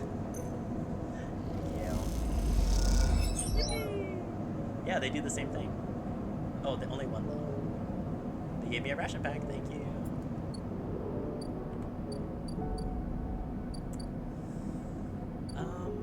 Cool. So I'm assuming we aren't going to be able to do every single storyline here, right? I'm assuming we're going to have to kind of pick and choose which ones we feel the most confident in. So I want to help Fang. I like Fang's thing.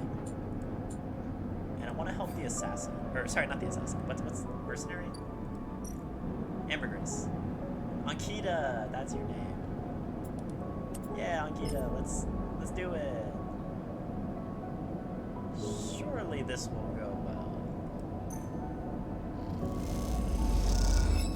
Oh no. Negative outcome. A hull breach triggers a shock depressurization. Ankita seals the breach, but not before you're slammed into the compartment wall. On the plus side, it only made me more hungry. It didn't actually damage me at all. Alright, Ankita, you get a guaranteed victory. Here you go. You're welcome. Plus 2 ship shape, sounds good. Okay, so now we do need 3 energy. Let's go get food from our guy. And then we can be better friends with our fungus boy. Fungus, please. Yay, thank you. Anything on the port exchange? Oh, okay. Should we try gambling? I'm not confident this is gonna go well. Let's try it. Let's try it one gamble. Neutral outcome, plus 10, plus 12. We take those. Okay, well, according to gambling, if it went well once, it has to go well again, right? Negative, minus 11. We're back to where we started. Okay, great. I love the stock market. What a waste of time. I wasted 2 die on that. That was not worth it. Well, time to go to sleep. Give me a good die, please.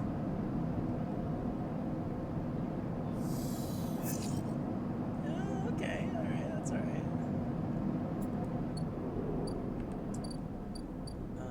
What's going on here? Oh, it's a timer, right. Oh, and this is only here for one more. Offloading scrap. Okay, let's do this. 50% positive. Yeah, surely. Let's flip a coin. I say tails, please. Positive outcome, hey! And the crew invites me for a warm meal. Thank you very much. Okay, should we try buying scrap? I don't know what this does, so let's try this.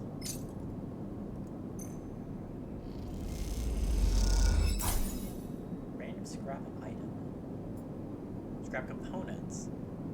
Filters, capacitor, sensor, useful salvage to the right person. You hand over your chits and they point you to a crate of salvage. Time to see what you just bought. Feeling lucky? I guess. Moth. What is moth? Yeah, same lemon. Moth? What was here? What was the... Oh, we do have data. Wait, we can unlock the backlog. Let's see this. Moth is moth. Well, I don't know what that means. Oh, MOF is it's an acronym. It obviously means mother of father. It's, wow, what a cool and quick way to refer to your paternal grandmother. That's so smart. The maglock thunk's open and you can remove it from the entryway.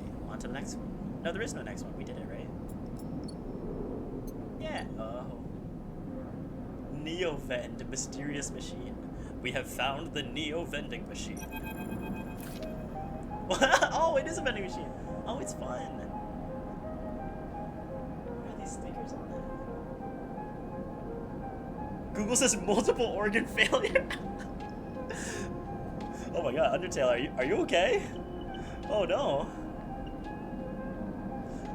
As you slip inside the sealed dock, a pulsing light grabs your attention. Among the discarded tubing and rusted plates, a machine flickers with a warm glow. I would love to approach the machine. As you get closer, you recognize the machine's blocky shape, settled into an alcove in the side of the dock. A kind of upright cabinet, it's covered in faded logos and messages from which you assume it was once an industrial vendor, intended to dispense and manufacture ship fittings and other mechanical parts necessary for the regular running of freight and resource extraction vessels.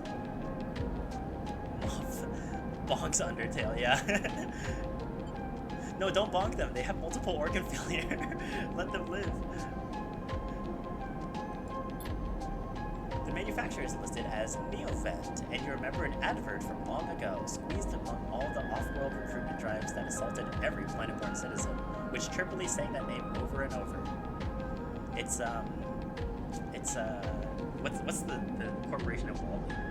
That's what we're seeing here. And C. Quick chat, trivia. What's the corporation in Wally called? I like that bonky mode. That's cute. Anyway, you wipe a layer of dust from the cracked screen, thinking of those contractors squeezed by their own corporate employers to pay for every bit of minor maintenance on their rented ships. Ah, capitalism. One of my favorite isms. Actually, that's not true. Don't put that on me.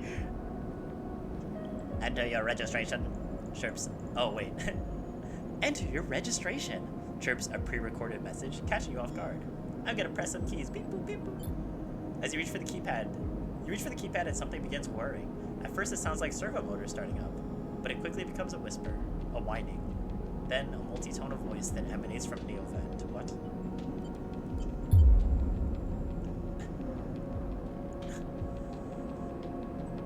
Entity, they hiss. Speak with me. Are you the guy that's hunting me? There's a squeal, almost like some strange mechanical swallowing or intake of breath, before the machine speaks again. I have need of you. You have need of me. That squeal comes again, and you see that it is the 3D printing apparatus in the upper part of the machine resetting into place, so that each time the servos can be orchestrated to produce that whirring, whining voice. Oh no. You are in danger. Are you the vending machine? Da-da-da-da-da-da. A squeal. Choose this vessel for its seclusion. Please listen. The machine creaks. You are marked for deletion, entity. Hunter tracks you. I met them. They seemed rude and I didn't like them. The screech rattles through the empty dock. You remember the strange head, the figure, the threads closing in. Hunter. The Hunter Protocol. They taste your signature. The sudden whine sets your teeth on edge. You have seen them. This is the gift of an emulated mind. You close your eyes and the skeleton of the station starts to thrum. Emulated minds are adaptable. Move where neurons cannot. The mechanism resets. But emulation makes you target. Adaptable? Yes. You can move through networks, clouds, hardware, software. Neovent whines. But you cannot hide there. Hunter is there. The servers judder the vending machine's casing as they reset. Hunter searches for me also. Hide in this machine. You look at the ruined vending machine. An unusual hiding place for sure. This is the edgiest vending machine I've ever seen. Can counter Hunter, but need entity outside machine. The light flickers. Need you. A screen attached to the vending machine with a swiveling arm comes to life. It displays a flickering map of the station, ghostly, threaded. The cloud. Points along the rim glow in deep red. Hunter is always gathering. Too much data. Must build nests, explains Neovent. Masters are gone, but continues hunt. Bring this data. Raid its nests. Why can't you do it? I feel like you're doing fine. Hunter will find me. Then killer will come. The machine trembles with effort. I cannot leave machine. Connections must remain closed. What? Bring offerings. Save self. Neovent says pointedly. Mutual need means friends. They conclude, tired of the conversation. Oh no, they're not talking more. That sucks for my voice. Oh no, I'm ashamed. The whirring amplifies and then suddenly drops as mechanisms within the machine click back into place. The glow fades, and you're left stood in the dark of the sealed dock, that whirring voice ringing in your ears. And in my throat. That was cool. We met a very edgy vending machine. That was neat. Alright, now we know. Wait, where did it go? Does it move?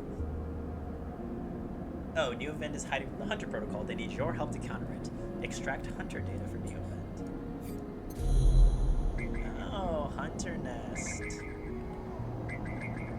Alright, what do you need? You recognize some of the data tangled into this nest. Is this a partial log of your recent movements? Alright, Hunter. Let's take you down a peg, bucko. Give me your data. Haha, now I have your search history, Hunter. You must be so embarrassed. Hunter data, random data obsessively collected by the Hunter. Can I get this one too? You know what, screw it, I'm grabbing both. Thank you.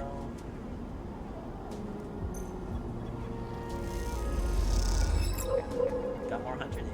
How do you feel about that, Hunter? Haha. There's more? Oh, I don't know this one. Hey, vending machine? Vending machine? Vending machine, where did you go? I have data for you. Oh, is it here? Upload Hunter data. Neovent will use the Hunter's compulsively gathered data might hold the key to escaping its tenacious search. Okay. Moth equals moth, but simplified. Like Undertale enthusiast. That's kind of cute. I like that. I forgot we talked about moths so much. We had a whole moth day. I guess, were you the one that started that Undertale? I don't remember how that started. I suppose it must be you. The moth enthusiast. So much so you have a simplified name for moth, which is 4 letters. Alright, here you go, Neovent. Boop. I think it was. That makes sense. Yay, data compiling. Yippee. Here you go. Here's another one. How do you like that, my balls? Delicious data. Give me. Alright. Did we go gamble on the stock market again? No, let's do the shipyard, because I kind of want to get the ship people to like me. We can assist the shipbuilder because it's a guaranteed success, so let's do that. Yeah, I've got them engineering skills. You're gonna love me here. +2 yard hand, hey. +5 cryo. We take those. Moth and or moof. Moof is cute. I feel like we're straying farther from the original word than we move. No, that's not gonna go. She's gonna get super mad if I break her ship. What else we got? I guess I could get more data. Surely there's a 3 Rangers somewhere. Not you. Haven Age. Keynote. There's a 3. Yeah, I gave you some data. Well, thank you very much. Thank you kindly, little lady.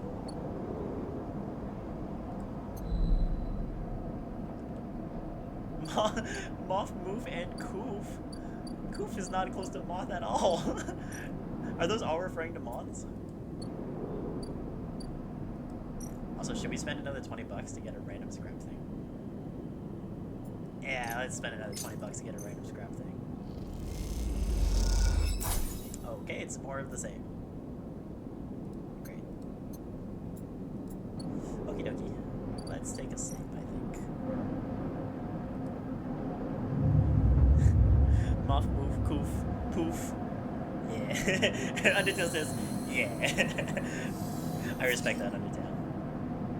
Oh no, we're losing our die. I guess that makes sense. So we could sunbathe, or we could just get fed by the workers. Like, we know we can come here and they'll feed us, so let's just do this. Yay! We're confirmed yard hand, and we also got some food from them. Thank you. Ooh, lemon. We unlocked some new things. Let's look at Haven Age offices first. Fragment supply. Sophisticated tech is rare on the eye, so the shipyard is happy to pay for the shipment fragments they can dismantle and reuse. We need ship mined fragments. We don't have that. Tracking out again. A slate in the office advertises that Haven Age are looking for informants on gang activity in the eye. They'll pay. Ooh, we do have data. Oh, so yet again is a gang, and Haven Age looks like the police or something. I wonder if we can sell the police Yadigan data and sell Yadigan police data, because I'm super down to mess up both of them. yeah, I got some data on the Yadigan. You're gonna love this. Yeah, I got this guy's entire internet search history because he didn't use encrypted Wi-Fi. The acquisition officer eyes you suspiciously as you download the data to your terminal. This was more than she was expecting. Oh, I should have parsed it out and got multiple. I could have gotten multiple payments out of that. Oh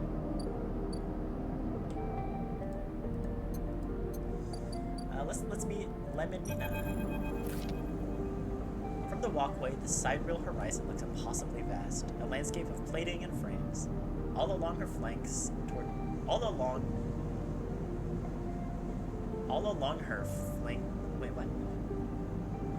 along her flanks, torches flicker. There we go. All along her flanks, torches flicker, drones maneuver, arc lights glint. The sense of scale, of industry, is both stunning and strangely unsettling.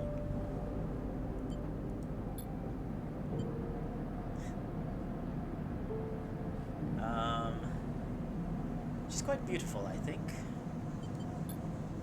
You turn to see a figure a little way down the walkway, leaning at the railing. He's thin, ragged, his work gear poorly fitting and loose. The torches of the sidereal horizon flicker in his eyes as he turns to you. Lem. He leans back from the rail, revealing a child standing beside him, staring out at the ship. And this is Mina, he adds with a smile.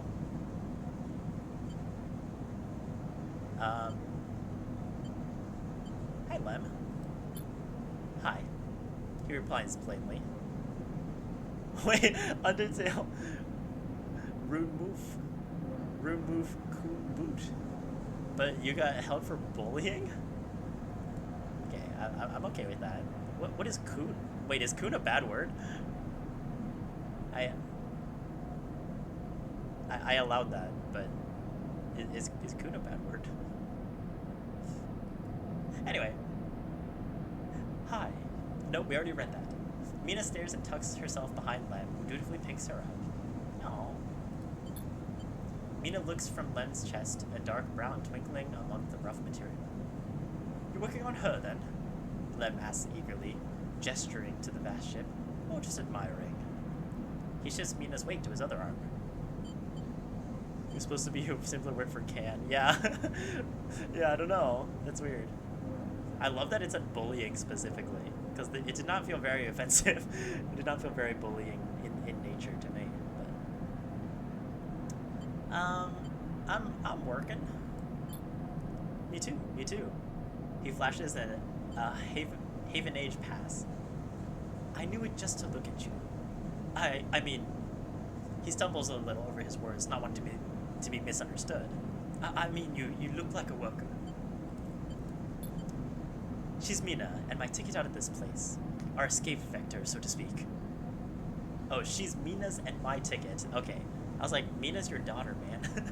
Okay. She's Mina's and my ticket out of this place. Our escape vector, so to speak. How?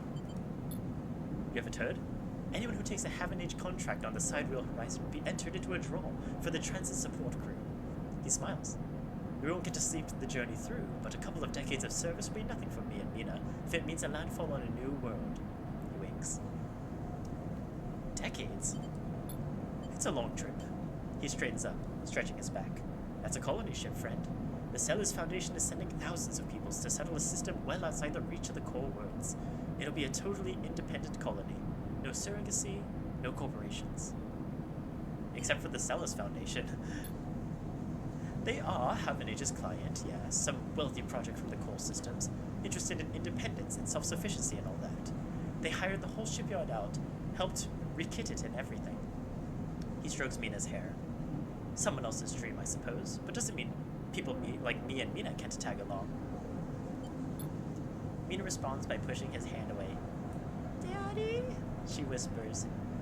Food. Pulling an exaggerated grumpy face. She glances furtively at you as she plays with a set of dog tags that hang from Lem's neck. I'm just chatting a little, Meanie. Give Daddy a sec. He turns back to you, and you suddenly notice how tired he looks. I'm not on the Haven Age crew yet, but I'll work my way in. You can do it too, friend. We have to stick together.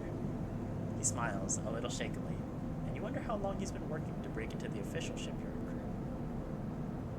crew. Yeah, for sure, man. He looks out at the sidereal horizon, as if trying to pull energy from those flickering torches from the vast horde. We've got to hold out, okay? You aren't quite sure if he's talking to you. That's how it works. While he stares out, Mina catches your eye curiously.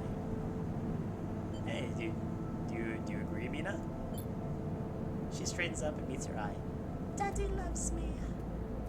She says it stubbornly, daring you to question her. Oh, that's not what. Okay, it's fine. Lem smiles and lifts Mina. That's it. We hold on. He smiles sheepishly at you. We're just a couple of softies, isn't that right, Mina? He sets her down, standing by his side, and she clings to his leg. Well, got to go feed this one. He pats her back. Maybe see you on a shift, huh? He turns, and they walk down the walkway away from the shipyard.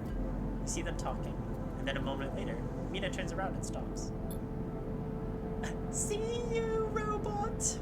Her voice echoes down the walkway, and she flashes you a parting smile before running to catch up with Lem. You watch them a little as you turn back to the impossible scale of the sidereal horizon. A ticket out. Oh, I like them. I like Lem and Mina. You're supposed to be... Wait. Rune Move Kun Boot was supposed to be Rain Moths Can Bite? I see. You've defeated... That's a different voice than I'm used to. Rain Moths Can Bite. Rain most can boy. Room move can boot. Oh yo, room move can boot. Hey, get over here. I gotta tell you about room move. My favorite type of move. It is a true fact. Listen, I do not doubt you when it comes to moth facts. I am sure you know much more than me on the topic of move. Alright, what do we got here? Systems fitting. The sidereal horizon is a web with complex system bundled like nerves in a ball. Your job is to lay these systems in. Okay. Oh, this is what he's talking about, the junior tech. So we can get like... Oh, so we can either do this one or this one. The sidereal horizon is assembled by block. Earn a place in the tubes by welding those blocks together. Either way though, if we fail 3 times, poor work will see you drop from the roster. Got it. Oh. Work your way to the side shipyard. See, my knee-jerk reaction was to be like, oh, this is great. We can help those guys get on the ship that they really want to get on. But I didn't realize we could just get on the ship ourselves and then leave. Because I guess that was the goal. Anyway, what else we got here? Doc B2, no, our friend left. Does anyone want to buy my salvage? Oh, these guys want to buy it. There you go. I hope it's worth more than 20. It's not worth more than 20. No, I paid 20 for that. No. No, I paid 20 for that. Okay, I guess we're getting this, though. We're getting the trusted trader, which is good. We could just get a guaranteed gamble success. That's probably not better than some of the other stuff we can do. Like, let's help our friend fix her ship. There you go. 100% success rate. You're gonna love this. There you go, buddy. With Ankita's help, you systematically. Is that how you spell that? It looks different. With Ankita's help, you systematically isolate, remove, repair, and reseal the hull plates. Ember looks better and better by the hour. Hey! Stoof, move, kun move. This is, have you ever played, oh, what was it called? There was some game where you would get, like, phonetic words, and you had to guess what they meant, right? So, like, if I said... So the only one that I remember off the top of my head was bat, tree, snot, ink, lewd, ed. Right? So those are the words. So, if... Here, wait, I can type it in chat. Snot, ink.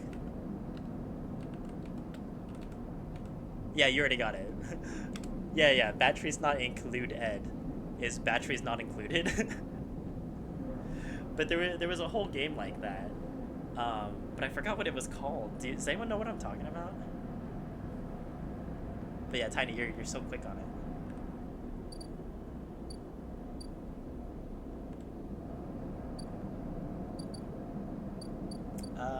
Okay, we have a 4 and a 1. I think we need more hunter data. Oh, we don't have a 2.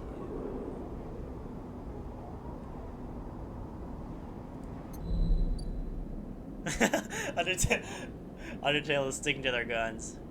Move kun sun tums kuf. But you've just replaced all the vowels with O's. Move kun sun tums kuf. Thick moth can move.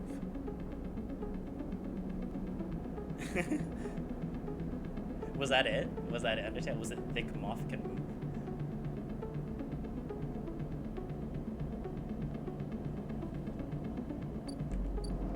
Okay, what do we have now? We have 1 key. I don't think that does anything for us then. Nobody needs this key. Oh, maybe Havenage does? No. This gate keeps traffic out of the Havenage shipyard's internal network. The correct cipher can grant you access. Oh, moth can sometimes cook. That's pretty good. Was that it? Oh, I guess we could investigate this ship. I haven't done this at all. Investigating the winter light. Moths can sometimes cough. Okay. You were really close, Tiny, yeah. I'm learning the language, yeah.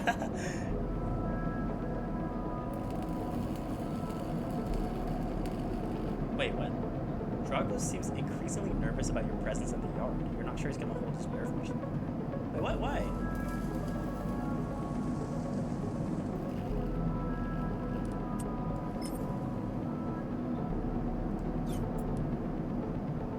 I need Duolingo.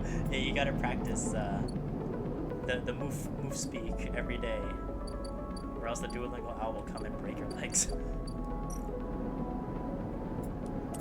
All right, let's see if we can fix our friendship right now. Here you go, Ankita. You're gonna love this. Okay, negative outcome. It was grounded. Dang. It's worth a try. Okay, let's do this sunbathing. Usual outcome, we take those. The sun heats your skin, you feel the light seep into your veins as glucose. Good stuff.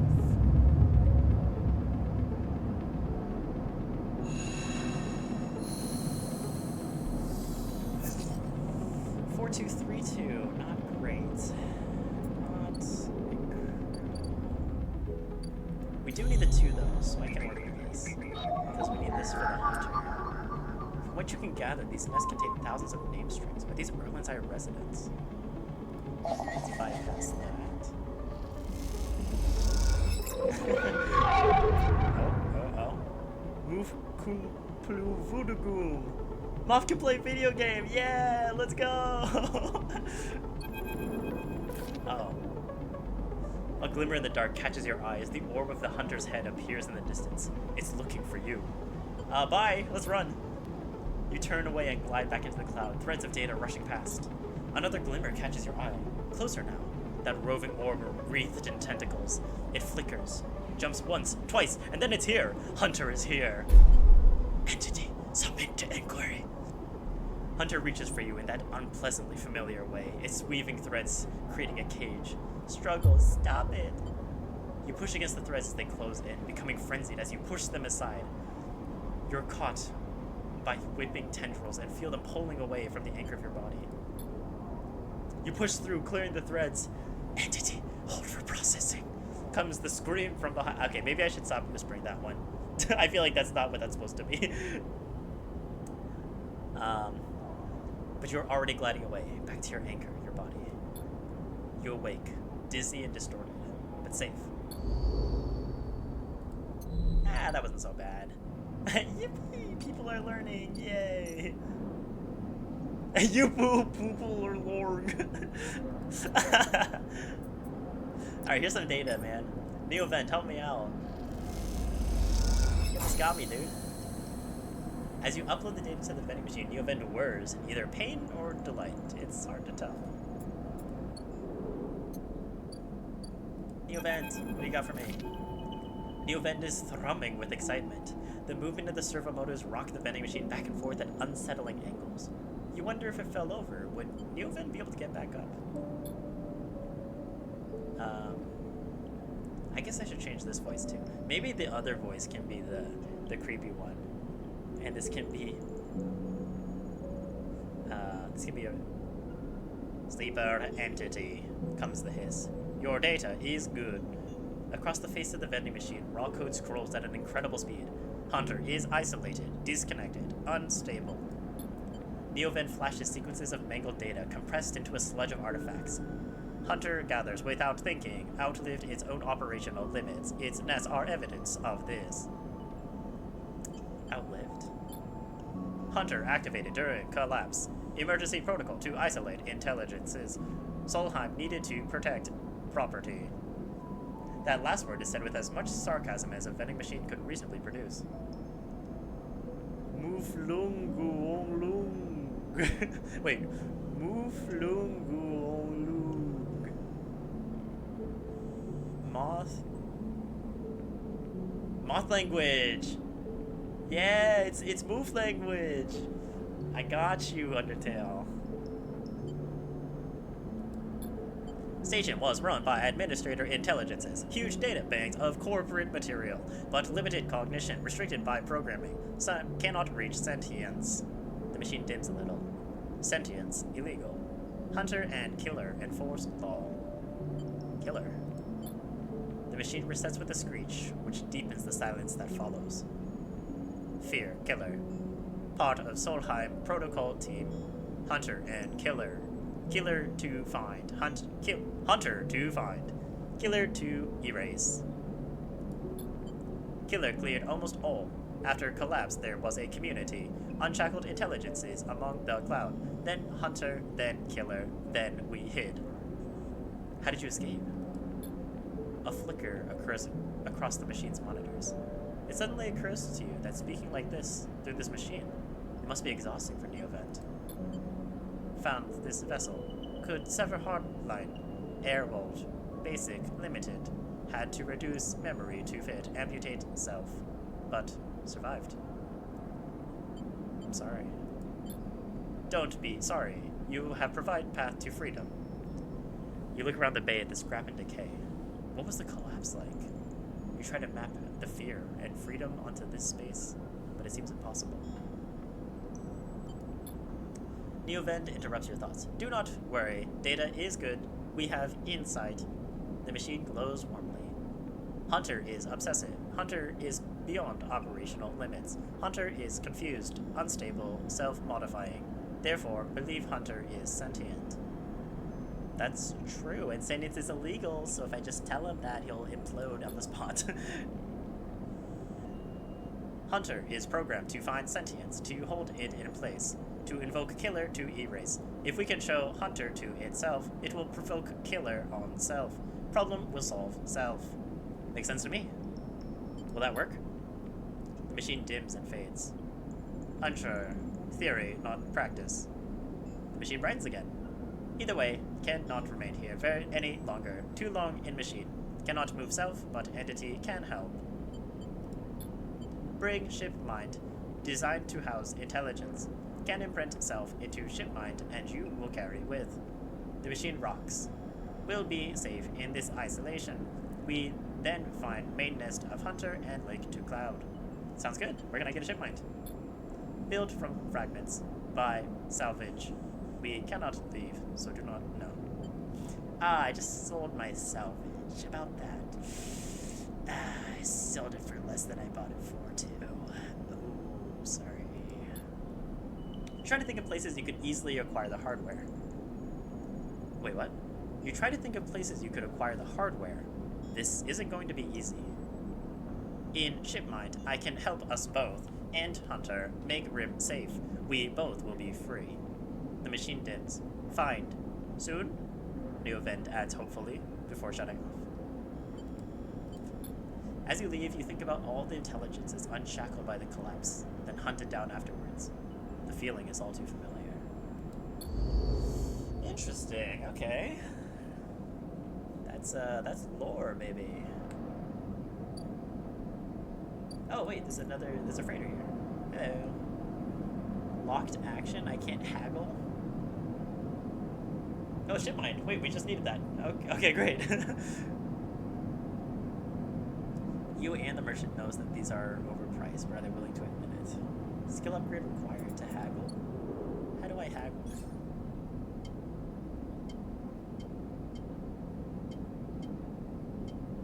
None of these look like haggling, but okay.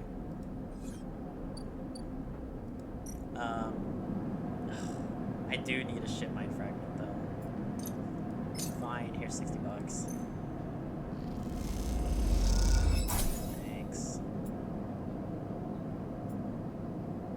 I guess I'm supposed to, at some point I'm supposed to get paid, right?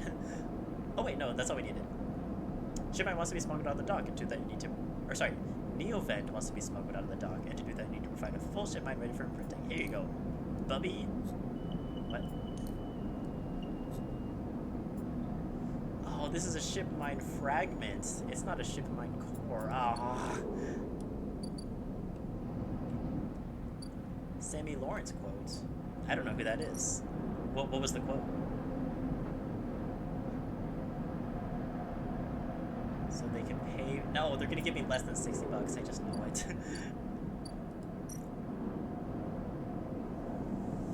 Oh, I kind of want this to be... Alright, surely this works. Give me 25 positive, please.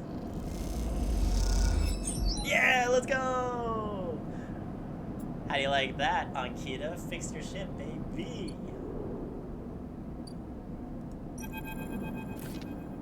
Ankita is crouched in the computing core of the ambergris, swearing to herself when you enter. He's from Bendy and the Ink Machine. Oh, is he the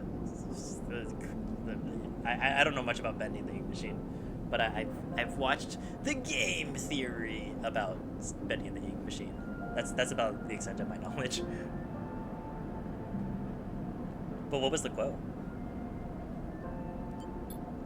She doesn't look up. Okay, knowing Ankita better, I can just do the Undyne voice. These shits completely ruined the cores connectors when they cut it. She holds up a thick fistful of ragged wires. The ship mine they ripped won't even be usable without replacing these. She throws the bundle of wires across the room. Bah, amateurs.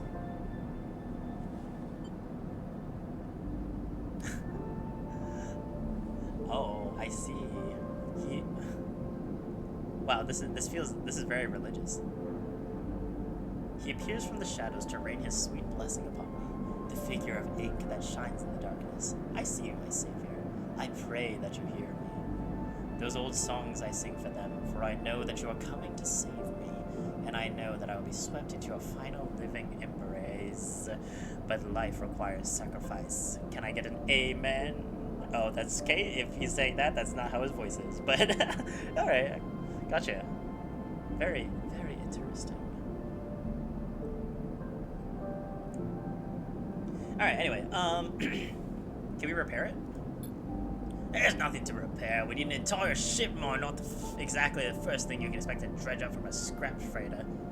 She sighs. Fragments, maybe. Sections of a mine. But a complete ship mine, no way. Wait, you also want that? But my vending machine wants that. Ankita climbs out of the cooling well where the ship mine should be, the space suddenly crowded with her on the same level as you, towering over you as she stoops beneath the low curved ceiling. Come on, nothing to be done here now. She leads you back through the guts of Amber, though you could find your way back yourself. The repair process has left you familiar with the cutter's idiosyncratic layout, all diagonal angles and bunded tubes. What do we do now? Ankita seems lost in thought, and you focus on the corridors, ducking below conduits and passing through bulkheads. Eventually you arrive in the galley, though it's hard to tell. Most of the benches and prep surfaces are covered in half-stripped components and welded hole patches. Ankita shoves a box of filters to the floor and says, "Somebody messed up her ship? That's so rude." "There's no way around it." She starts out of nowhere. "We need a new ship mine." "Where from?" "Scrap freighter, ore exchange. Hell, find one in the overlooked bathroom. Doesn't matter where, just matter so we get one." She rubs her forehead. "It seems I'm about to do something very stupid. But hey, I came here, didn't I? Why not make a run of it?" She fixes you with a hard stare. "Sleeper, you're all I got. No crew, no friends. You're it." She looks uncomfortable. I appreciate the time you've put in on the Amber, and I'm sure she would too if she could." Oh, do the ships literally have minds? Like, do they literally talk? "What I'm saying is, if you screw me on this, I'll kill you." She leans over and hands you a sack of chits. A big stack of chits. You don't dare to count them. "Get me that ship mine, Sleeper. Don't make me regret this."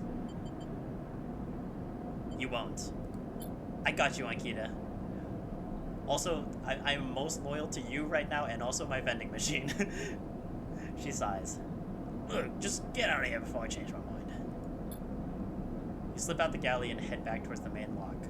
As you do, Amber growls and creaks like a caged animal. Amber the ship? You reach a hand out to calm her. Time to find Ankita's ship mind, somehow.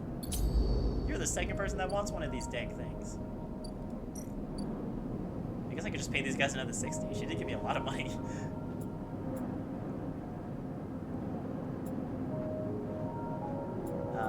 Yeah, might as well buy it while it's here, right? Okay. Thank you. Now there are 2 of them. Maybe that wasn't the best idea. Okay,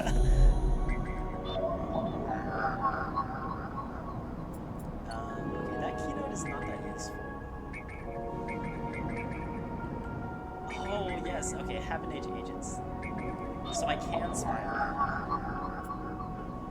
And I'm assuming I can sell it to the gang once I get over there. Oh wait, it cost me 60 to go through. I can actually pay for the gang.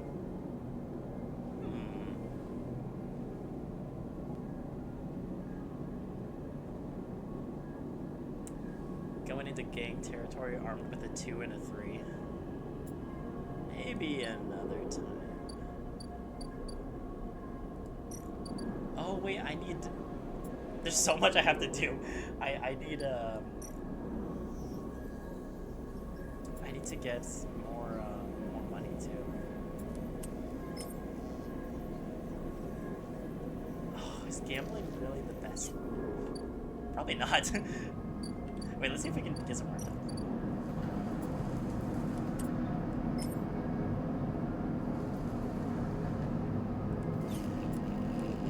I don't like my chances on any of these. These are safe at least.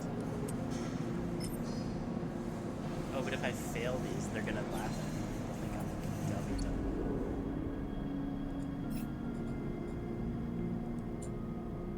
Okay, what am I... What am I... Questioning if I should send the starting of Undertale? the monologue? Muspult zum Stu. Great job, Tiny. You're learning fast. Man, everybody needs a heckin' ship mind. That's 2 of them we need now. Wait, I wonder if we can free our vending machine and then put our vending machine into Ankita's ship. we can do it twice at once.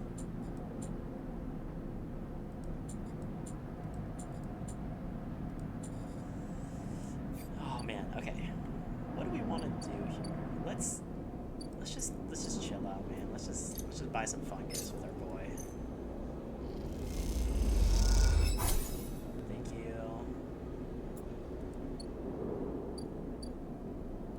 Alright. The other thing we can do is get data. Okay, not that one. Maybe this one. Yeah, let's get some data. Thank you. Solheim data. Somebody wanted that. I hope they can pay for it. Are you using your Wi-Fi? Oh, you're not using your Wi-Fi the way I need you to.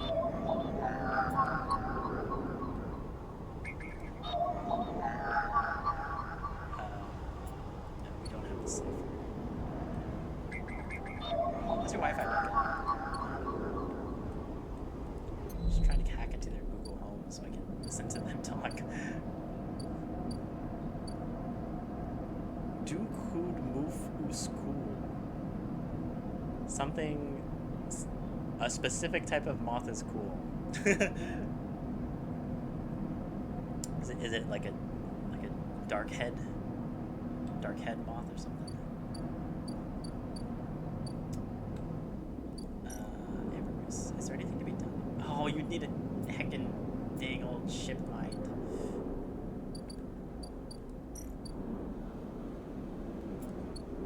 I need stabilizer. Okay, let's oh, I need money. There's so many things I need. Oh wait, Solheim. Who wanted Solheim? Is that you? Oh, you love Solheim. Here you go, buddy. Yes, use. Use, baby.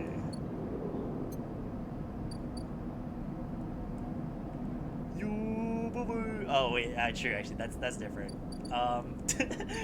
Tiny says, "Oops." Mods, get Tiny, destroy them. Wait,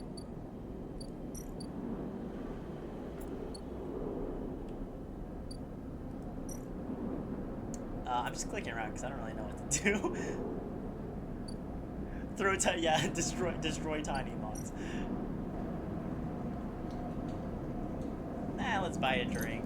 Maybe it'll unlock something interesting. Mossy tones and aniseed sharpness fills your mouth. It isn't totally unpleasant. At least you can taste it. Hey, I bought enough drinks for something to happen. But the overlook. The glass shatters on the steel bar beside you, and the taunts don't take long to follow. Oh, did I get in a bar fight? That's not what I wanted.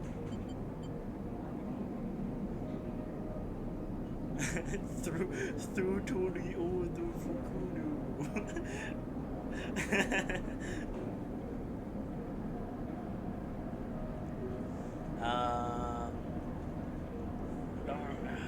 Hey, Horn!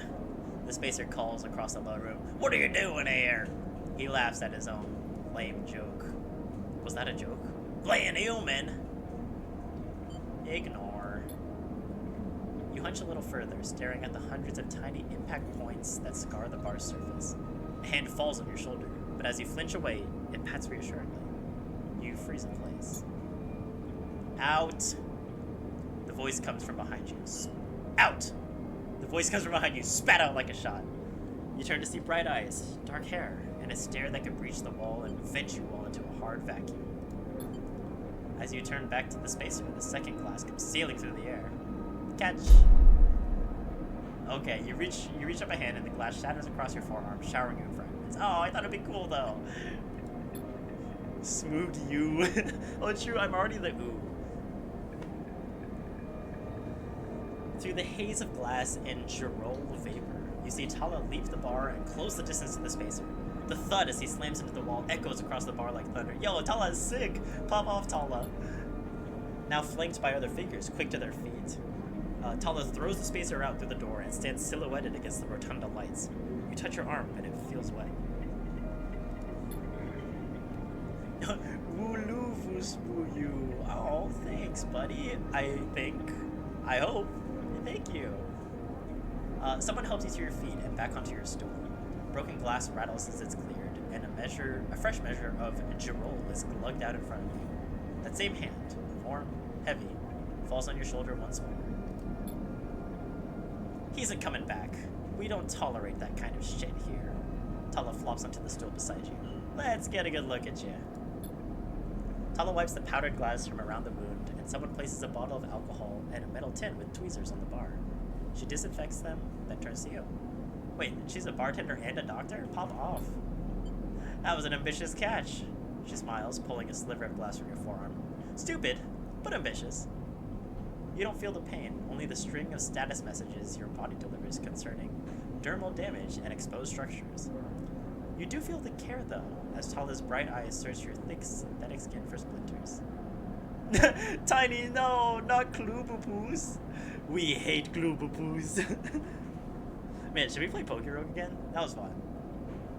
It was just something about that was so satisfying to just bring a fresh new friend on the team and then bash on them the entire game. Like, God, Gloobopoos sucks. I'm gonna watch Tala. Tala works with the skill of someone who has had to pick glass splinters from the skin of a stranger before. Oh. She hones in on each bright shard, all the while tapping the tweezer tips in little rhythms that only she can follow. Tala smiles to herself. So, been on the eye long? Just arrived. Thought so. I've only seen you here a couple of times. The splinter clinks into the tin. Not everyone is like that, idiot. We don't all hate you. We don't all hate you. She glances around. Some of the regulars. Maybe they fear you, maybe they're just curious. I don't know. But I do know that the Overlook is a safe place. Thanks, Tala. I know what it's like to be new in this place, trust me. She meets your eye. I'm not trying to convince you of anything or separate you from your chits. I just want you to know that if you need somewhere, you can always come here. Thanks, Tala. Wow, what a homie. I know the rations we've got aren't much, and the company is, she leads in, limited. But if you need work, I'll happily put you behind the bar. And if you need shelter, well, we can discuss that. I do need shelter. I live in a rectangle. He'll be safe. I usually have Francis on the door, but he's up in Greenway this cycle, haggling with our supplier. Francis tends to be particular about what we serve, even if the clientele isn't. Klippelpoos is coot? No. Well, yes, that's the reason we picked him, to be fair. But no! In this house, we no longer support Klippelpoos. But Klippelpoos ooze coot, to be fair. She places her tweezers in the tin with a clink. That's you, Sleeper. Here. She slides the glass of Girol over to you. This'll help. She stops, her hand still on the glass. Wait, does this help? I mean, can you get drunk? Let's find out. She laughs. Don't sit here too long. I'd hate to see you become a real regular. She walks back around the bar, gathering the glasses as she does, and before long is retelling how she threw that spacer out to a new group that just wandered in, complete with dramatic actions. She gestures in your direction, and you instinctively look away, back to the worn surface of the bar. You take a sip of the Girol. The earthy fungal tones fill your senses, almost blocking out sight and sound, like diving headfirst into a bog. You may not be able to get drunk, but this connection to be something grown, something fermented, something old. It feels good. Aww. Bar shift. Tell us as good as her word, and happy to throw a shift or two your way. The pay isn't great, but the tips can make all the difference. Yeah, let's do a bar shift with Tala. Negative outcome, dang. Yeah, we still got money for it. Ridiculous. Cool. That was neat. Klippelpoos strong stood, but fooled on the own. I agree. Wait, did they have a strong start? I feel like Klippelpoos did nothing from the beginning. No? I don't remember that well. Oots, what's on the oots side that counts? School and true. I don't know the last one, but people don't often say it's what's on the outside that counts. Usually it's the inside, the spirit within clubs. But we don't support that either. Skill issue. Oh, first of all, very rude, and second of all, probably that does make sense now that you say it out loud. All right, freighters. Oh, you don't have any more, and it's locked still. Okay, so what is our goal now? We got some pretty good rolls today. We want ship mind. I think we should try and complete one of these so we can get more upgrades for our character. So what should we focus on? This is easy. Edit emphasis stall is easy. Let's do that right now. Oh yeah, he's one away from liking us. Let's do that. Yum yum yum yum yum yum yum. Alright, let's talk with Emphas. Sleeper! Emphas calls out to you, a booming voice that echoes through the corridor. Tell me a story. He throws a handful of chopped mushrooms into his wok, the fire leaping up to meet the oil. I see you, cycle in, cycle out, but we never speak. Tell me a story. What kind? Any kind. He pauses to drizzle something from a plastic bottle into the wok. But one of yours. He looks up at you. Nothing stolen. You pause, the spice is rich in your nostrils, and you think about the type of story you'd like to tell Emphas. You look at Emphas, the listener, and imagine he's heard it all before. Perhaps he'd enjoy a strange story, something with some spice. I'll tell him about my dreams. That's spicy as it gets. Ever heard of a hunter, Emphas? You're gonna love this. All the sleepers, you tell Emphas, had dreams. Some were simple, memories left over from the emulation process that had become tangled up in their minds and would come out when they sleep. It wasn't rare to hear a sleeper in the dorm scream or cry out in the night. But your dreams, those skeletal gray after images of systems of structures, of threads and patterns, they weren't like the others. They weren't memories or nightmares. They were reflections of reality, distorted, yes, but somehow true. You learned back then to keep quiet about them, to let them flow through your mind like water. that was until now, until you arrived in this place. Now your dreams colonize your waking life. They slip behind your eyelids with every blink. And now you understand they aren't dreams at all, but some process of interfacing, of speaking, of living in another world that flows through this one like smoke through air.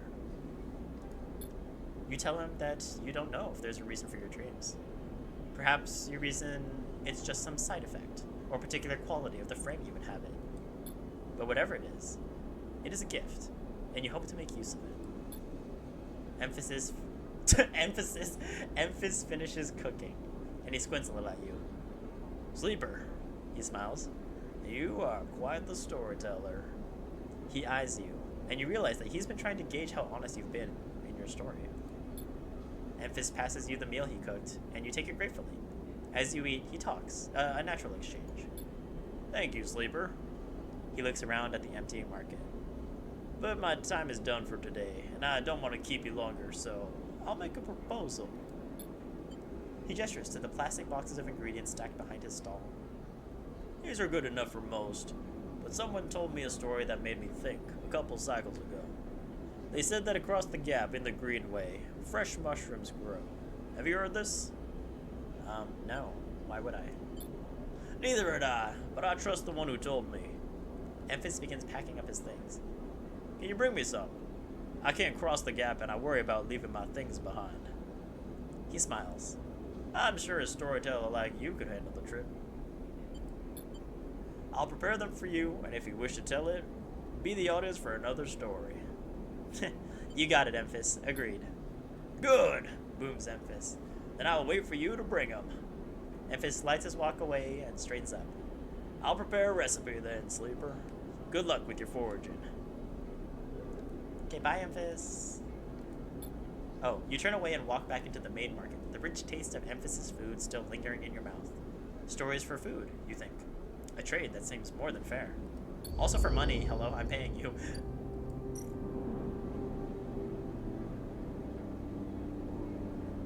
Your roll caps, okay. Alright, very good, very good. Oh, I'm $1 away from... I should have... Okay, we gamble. We gamble for $1.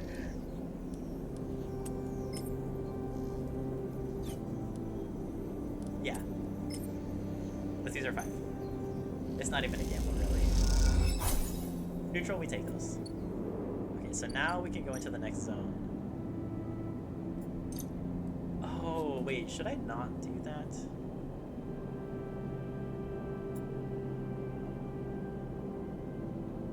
Maybe I should save my money.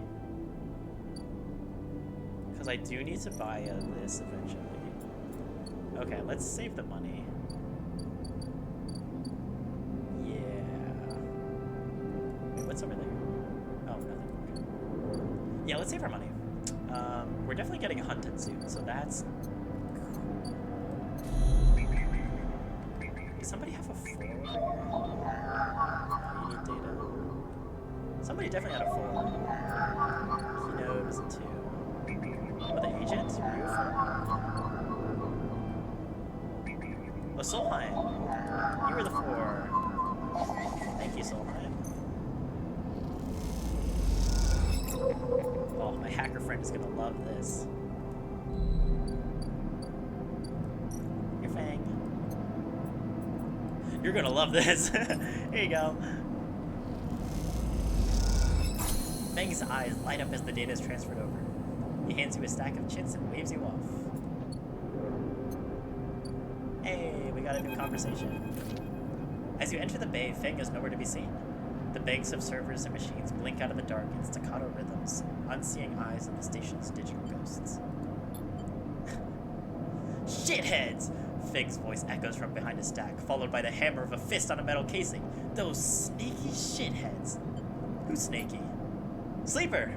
Fang's smiling head pops out from behind a stack. Just the emulated consciousness I have been eager to see. Come back here! You pick your way between the therming stacks, careful not to trip on the loose bundles of cables that blanket the dark floor. Fang is sat in front of a set of monitors mounted to a stack. Tell me, Sleeper, what do you see here? Fang waves at a monitor to his side, glowing with pale lists of information. You lean closer, looking for the links in the data. The table seemed to be filled with personal information, names, genders, dates, ID numbers, all the markers of institutional records. Shitheads? Feng laughs. Ah, maybe not all of them. What kind of shitheads? Solheim, the data that I gave to you. Bingo! He taps at the terminal. I pulled these from all the data you brought in. All employees of the Eye's original owners. And he leans past you and scrolls the list down. This one. This is a sneaky shithead. He stabs at the screen with a finger. The name reads Hardin Hurst.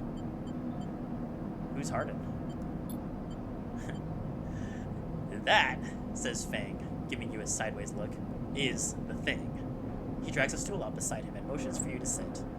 There just so happens to be Hardin Hurst in Haven Age. He waits for your reaction. Oh, in Haven Age? That's it. He's right here on the station now. Fang leans back in his chair.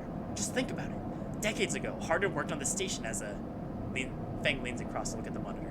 Senior Strategic Operations Executive. Fang raises his eyebrows at you. Our Hardin was keeping the money coming for Solheim.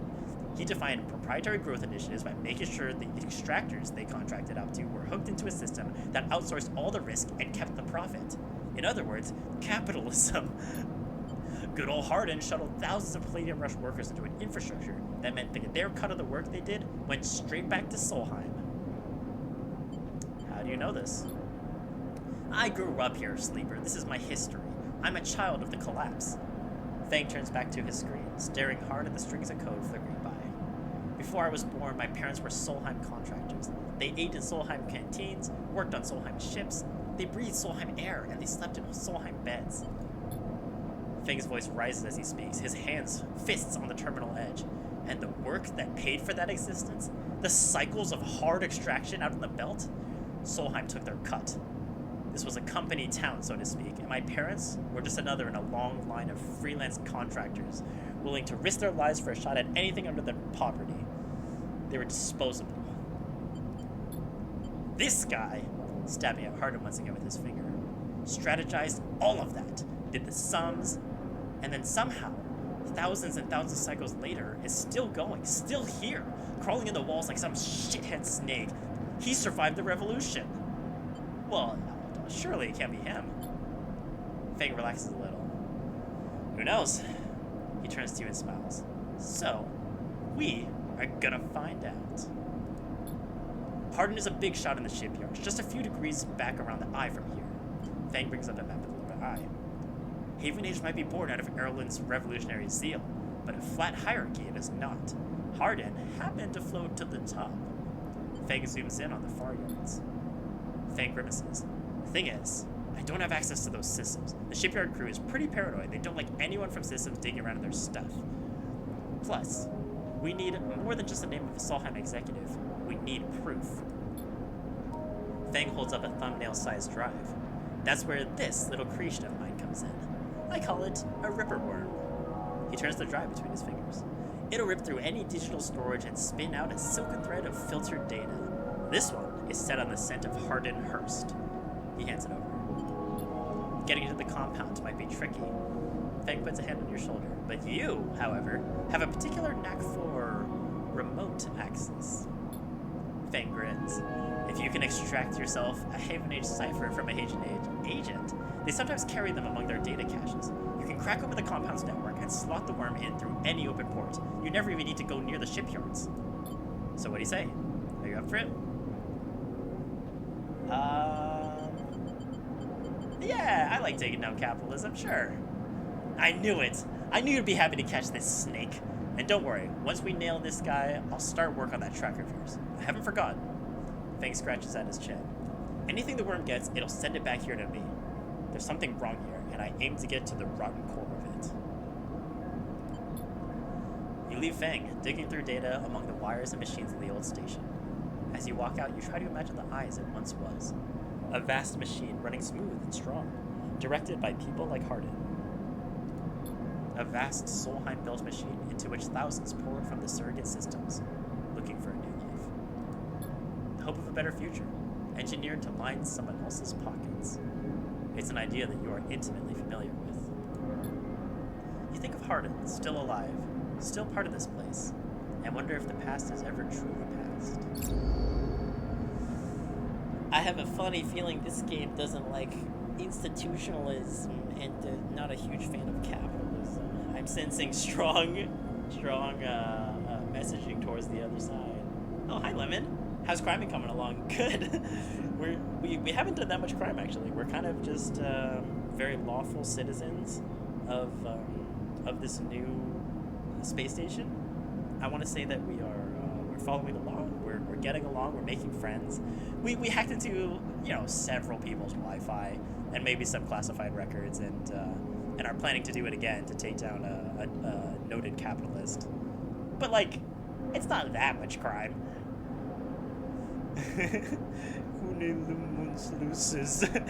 Ah, yes, you missed Tiny Baloo Poo Poo.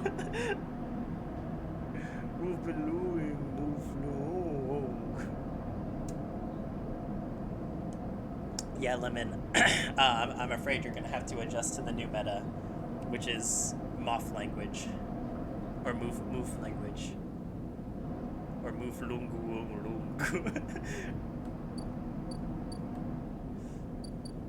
It'll be an adjustment, but I believe in you. I think you can do it. All right, let's hack into. We got ourselves a ripper.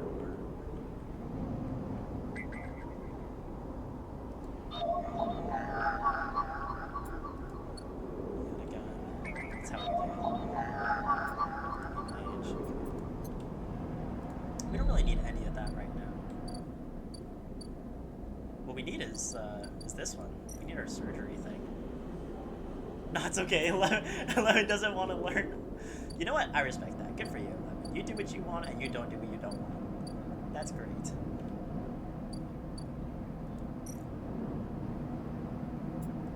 No way I'm selling my ship mind things. I need those, man.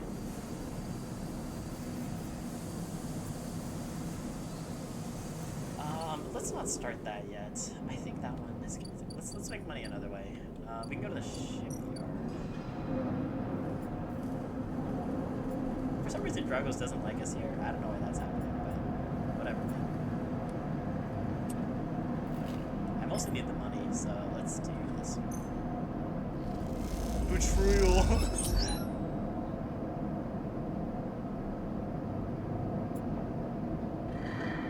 Oh, yard clearance. So if we fully break down this ship, then he probably will let us stay here. Oh, that changes things. Okay. So we have 100.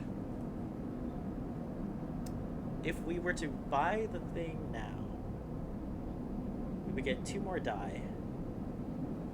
So that's 2 more actions every turn. But if we're okay with having 3, we might as well wait 1, 2, 3, 4 more turns. So, okay, we might as well wait 4 more turns before we do it. What if it makes Spook sound funny when he reads our messages? Wait, I didn't even think about that. Is that what you're doing? Is that why you're doing this? I thought you were doing it to talk amongst yourselves. I didn't even think about that. Harumph, sir! Okay, you know what? Here's what we do. We're buying it now. We're blowing all of our money on stabilizer, and then we'll have more actions to do other stuff. Toshiro takes the chits and hands you a vial. When you ask after Sabine, he doesn't respond. Wait, what? Hold on, we got something else. Stabilizer, yes, we didn't want that. We also got Unit 207F passkey. A passkey for an apartment found wrapped around a stabilizer. As you quickly leave the surgery, eager to be away from Toshiro's glare, you notice something wrapped around the stabilizer vial, clutched tightly in your hand. You open your hand, and a thin film marked with holes and sigils unrolls from around the vial. At one end, it had a hard metal strip, a handle. Inspect the handle. The metal handle is worn and pitted, and you can see a set of numbers imprinted into it, 207F. then crudely scratch into the handle at some later date. Low end. You hold the cloudy film up to the light. It's perforated with an ornate pattern of holes. You can make out a word among the markings. Passkey. Is this an entry key for somewhere? Could it be for apartment 207F in the low end? That would be crazy. For a moment, you consider going back to the surgery to return the key, and then quickly think better of this. Did Sabine want you to have this? Or is Toshiro passing on a message? Time to head to the low end and find out. Cool. And obsolescence. Buy yourself some extra time, one vial at a time. Yay, we got a new upgrade though. That's good. Yes, upgrade. Okay, not gonna lie, this one ended up being not that good, I think. Okay, I definitely need money. Let's take this one. So all interface actions now give us money.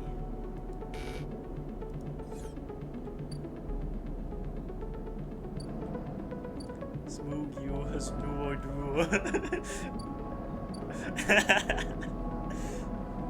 Lemon, good for you. I can't be converted to join unless there's cake. Oh, I have cake. I forgot. You reminded. There's cake in my house. Oh man, after stream is over, I'm gonna eat that cake. That cake doesn't stand a chance. It's gonna be consumed without its knowledge or intent. What kind of cake? I think it's like a light strawberry cake from Costco. I don't know. My parents bought it, and I was really excited because I thought it. Have you ever had the what is the chocolate one? There's a chocolate cake from Costco that's like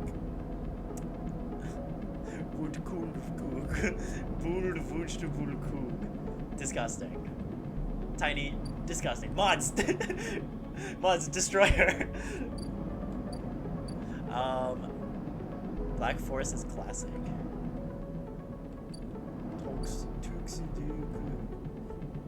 It's not Black Forest. Yeah, it is tiny. It's Tuxedo Cake. Thank you. I couldn't remember the name of it. Yeah, Tuxedo Cake is delicious. So, but the thing is, I thought it was that, and then it wasn't, and I was kind of sad.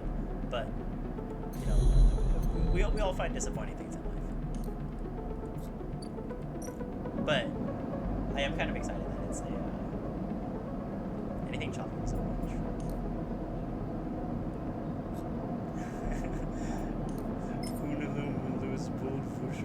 Yeah, I know.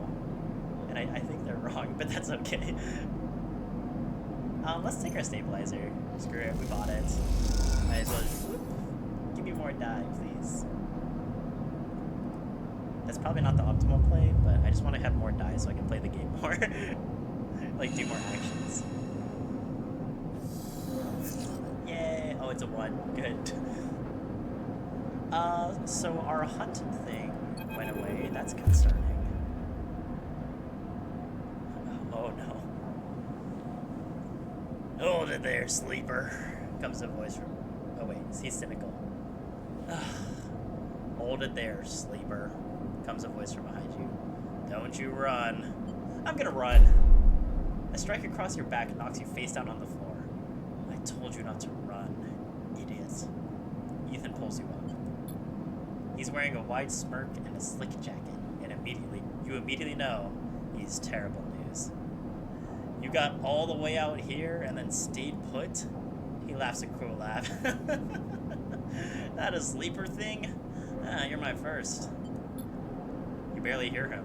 You've noticed the handgun he has leveled at your chest, and it's hard to take your eyes off him. He reaches down with his other hand and slips some kind of ring out from a belt loop without taking his eyes off you. Making it to the eye, though. That's pretty good. This place isn't so bad. Bars, market, people. I pull most of my contracts out of asteroid keys or off some godforsaken moons. He splits the ring into 2 perfect circles. It's hard to hit civilization when there's so much space to pass through. Ethan seems alright. Yeah, he seems nice. I'll be back later, maybe, but if I'm not, goodbye. Okay, bye, Undertale. Thanks for coming. If you come back later, then bye for now.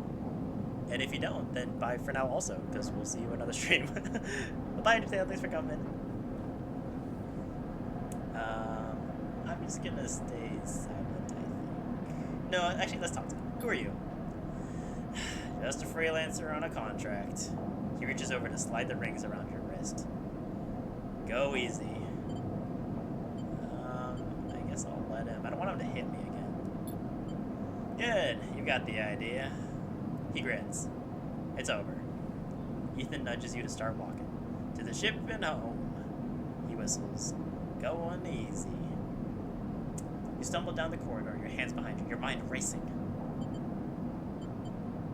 Who hired you? What a dumb question. of course it's the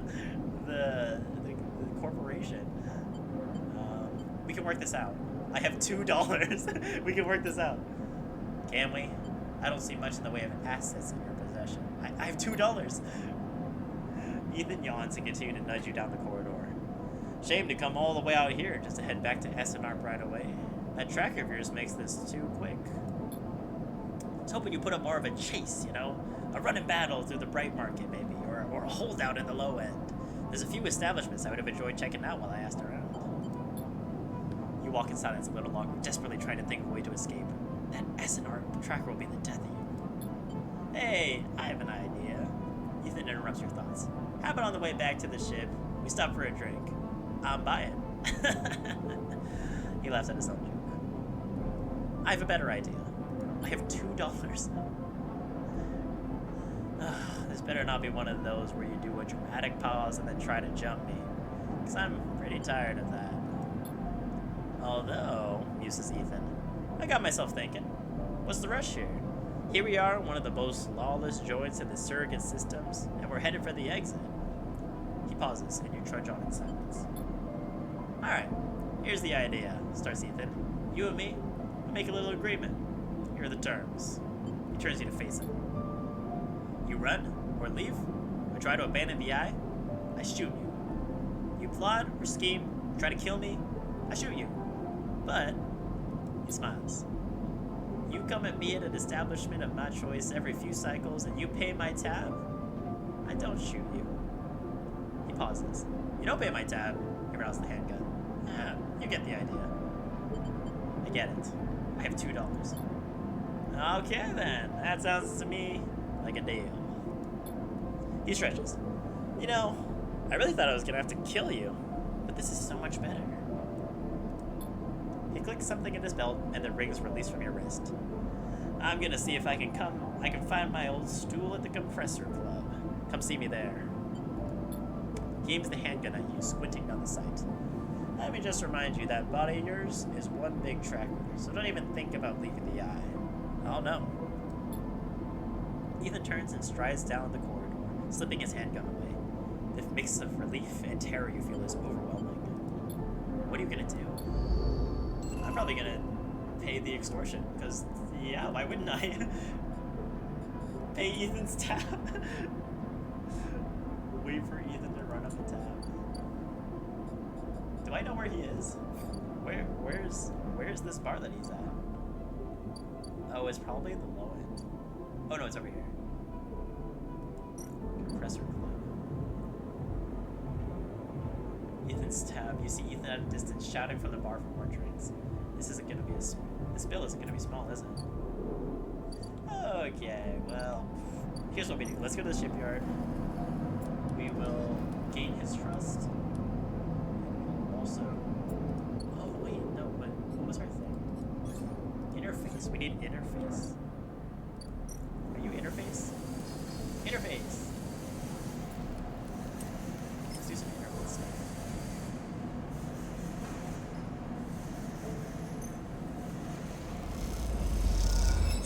Positive. Yes, we got money for doing that. More positive, please. Yes, neutral, we take those. Okay, more positive, more positive.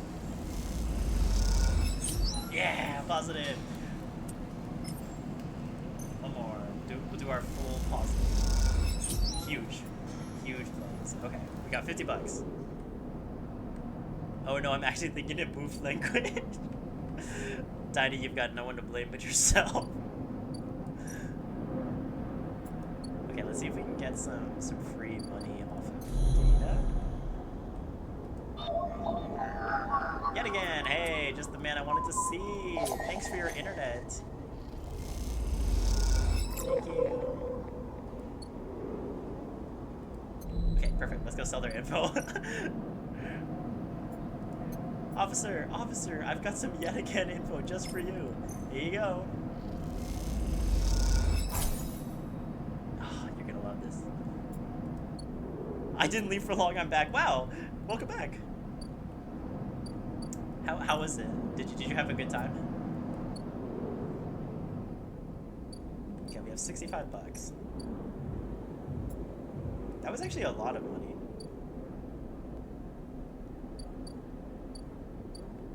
Wait, we can pay to go into the low end. Okay, let's make sure it's the next day before we do that. I have a funny feeling. I don't know what Ethan needs us to pay for him. I'm kind of scared. This man scares me. Probably because of the gun. Hey, we got a 6. We take those. Okay, new ship. Unload containers. That's worth money at least. Buy scrap. It didn't work so well last time. I don't really want to buy things. That is a danger. Let's do a guaranteed success for this one.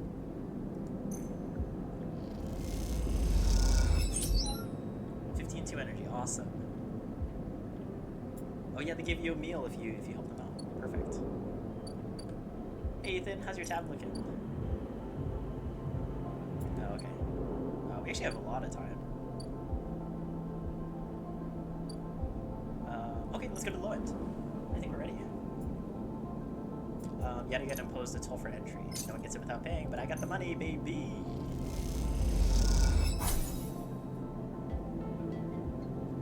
Movement Uzbuk. Makes sense. We turned the bright lights on so the movement is back. Oh.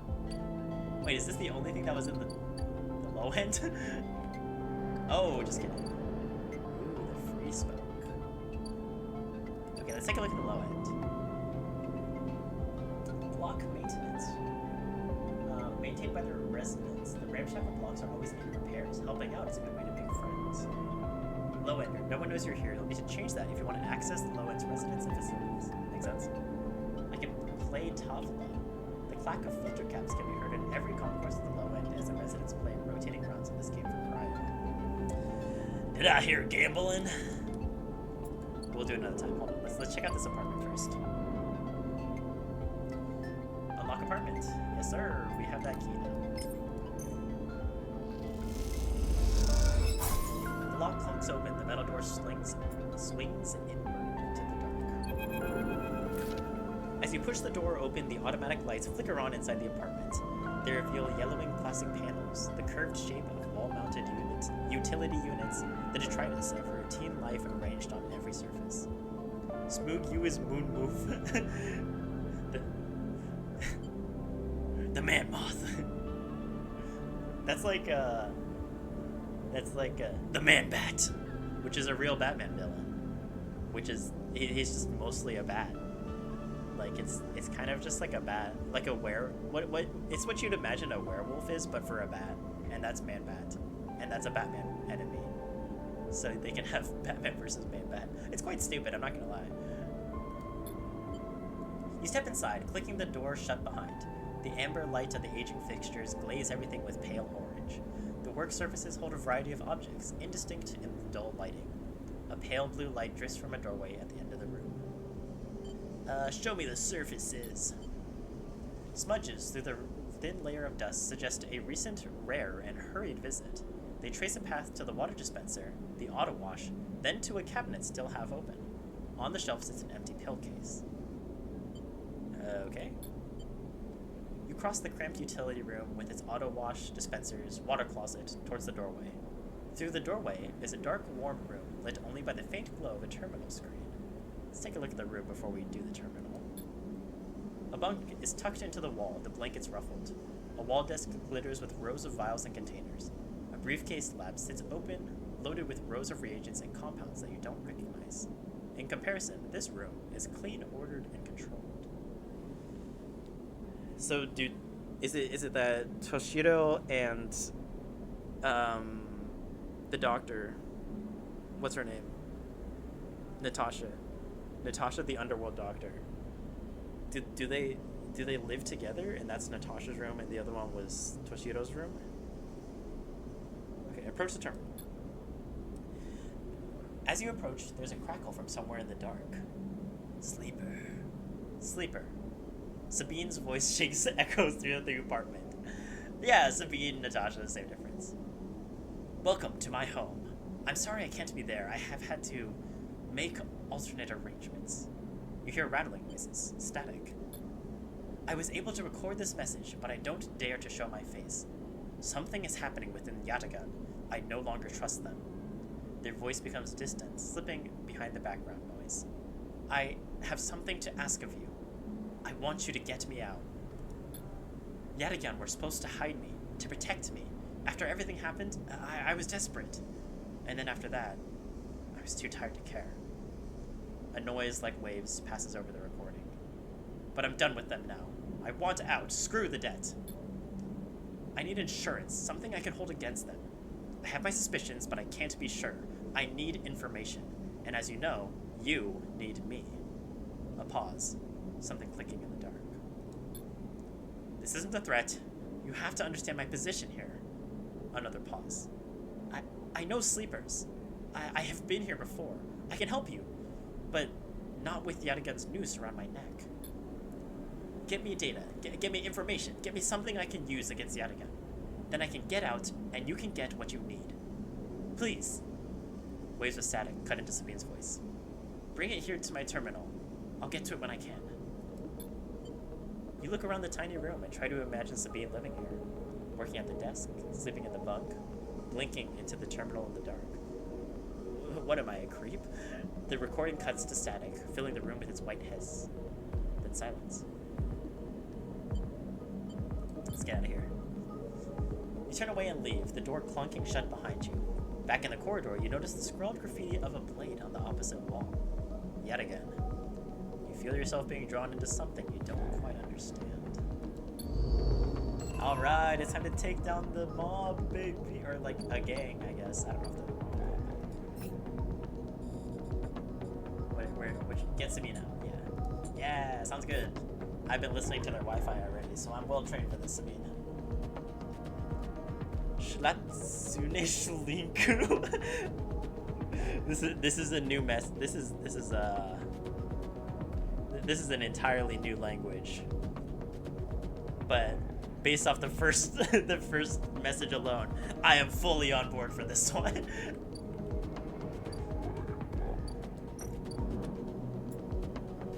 Okay, so we have to, we're gonna have to gain the trust of the low-enders. So if I have 100% guaranteed, gamble, I'm probably gonna do that. Oh look, I won! Yay! $3! Oh, that was nothing. Alright, let's help them build something. Oh wait, do I need this thing before I do that? Are you the Schlampian? Yeah. You know what? I'm gonna say yes. I think I'm the Schlampian of this world. Noodle manufacturer. Minji has a kelp stack in the basement, and he makes noodles from the seaweed. He doesn't pay much, but he'll feed anyone who does a shift. Okay. Express delivery. Delivering noodles to the nameless units at the low end takes guts and a certain fearlessness when it comes to asking for tips. That's funny.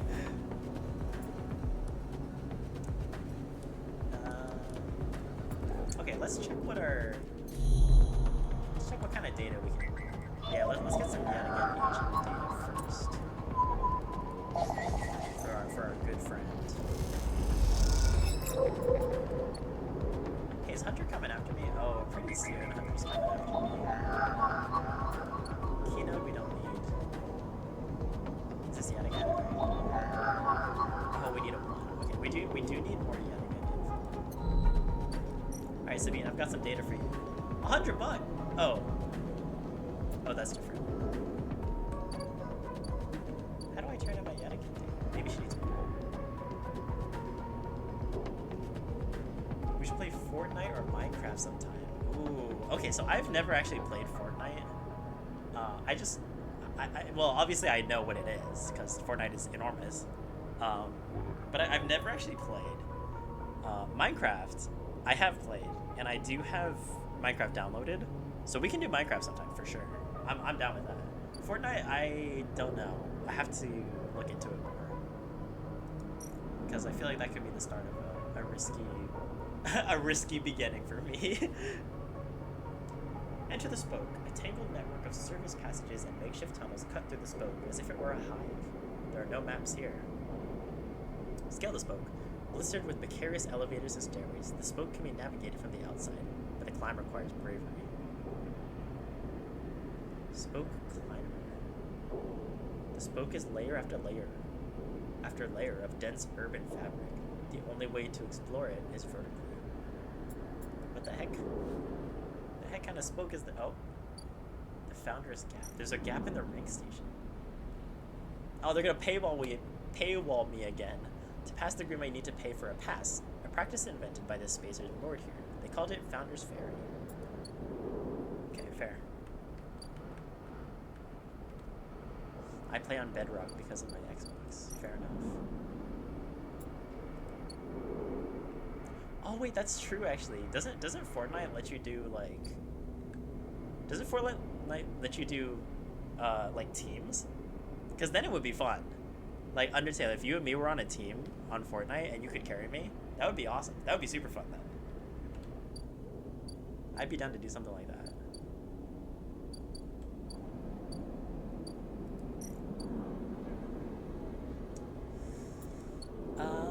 Okay. Yeah, it does. All right. All right. Maybe I'll download Fortnite sometime then, so we can make that happen. 'Cause that would be fun then. We also we could probably do I can steal an idea from another streamer that I was watching. We can do like a community game night. I feel like that would be cute.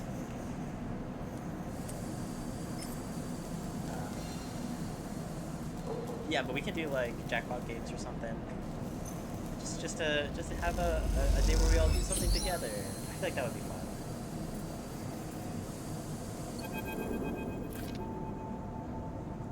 Each shift, a crowd of would-be workers gathers outside the shipyard, each of them clinging to a 4-digit number printed on receipt paper. These are your assignment papers, and you're either called for a shift, or you aren't. As you arrive, the crowd is restless, and chatter rumbles through the lines. For those who, like you, have graduated to the work teams, shifts are guaranteed. Having just walked out of a meeting with a supervisor where you were praised for your efforts, you feel the glow of a job well done. Yippee! Yet, you can't help but feel empathy for those huddled as you pass, waiting for their number to come up. You keep your head down as you leave the shipyard, feeling a little guilty as you do. Hey, sleeper, wait up! Lem's voice trembles as he shouts above the rumble of the crowd, and you turn to see him push through, Mina crying in his arms. Lem! Good to see you, friend. He's breathing hard after shouldering through the waiting workers. You made the work team! Good for you! He tries to catch his breath, stroking Mina's hair as he does. Shh, baby, give me a second here. He smiles weakly as he comforts her, and her cries start to fade. Out of the crowd, he sets Mina down by his side, shiny streaks down both of her cheeks. As he does, you see he's clutching an assignment paper on a crumpled piece of paper. Waiting on a shift? Uh-huh, you know how it is. He puts his hand on her shoulder as she clings to his side. Esther, who usually takes her, is sick. He stretches. I don't know what... A noise sounds from the entrance. A klaxon, followed by a list of numbers growing brightly on a display screen. The crowd responds instantly, pushing and pulling as people try to wade to the entry point. We need to help Lem and Mina, I fully agree. Lem stops and turns back towards the crowd, then glances down at the crumpled paper. That's my number. Shit, Mina! He starts patting his pockets on his gear and glancing around. Go, I'll watch her. He blinks a little, staring. Thank you, thank you. I'll... He crouches to Mina. You're gonna stay with our friend here, okay? They're going to keep you safe, and... He stands up. Here, take her bag. He shoves it into your hands. She's got food. She's got shit, I have to go. He backs away into the crowd. Mina, I'll be back real soon, okay? Be good. Then Lem disappears into the roiling crowd, who are now trying to get into the shipyard before it locks down. Mina stands staring, suddenly small without Lem at her side. She fixes you with a dark-eyed look you can't quite read. Hey, Mina. She holds the stare, unmoving. The 2 parallel tear tracks still glint on her cheeks. Lem is gone to buy milk. No, don't say that. Lem will be back. We're watching his kid for a sec. He'll be back. Let's look in the bag. You unlatch the top of the bag and see a few metal containers fashioned from scrap components. A battered slate stop, blinking a low battery warning, and tucked behind it is a ragged rabbit hand sewn. Take the rabbit, for sure. Take the rabbit. You pull the rabbit out of the bag, its long limbs waggling as you do.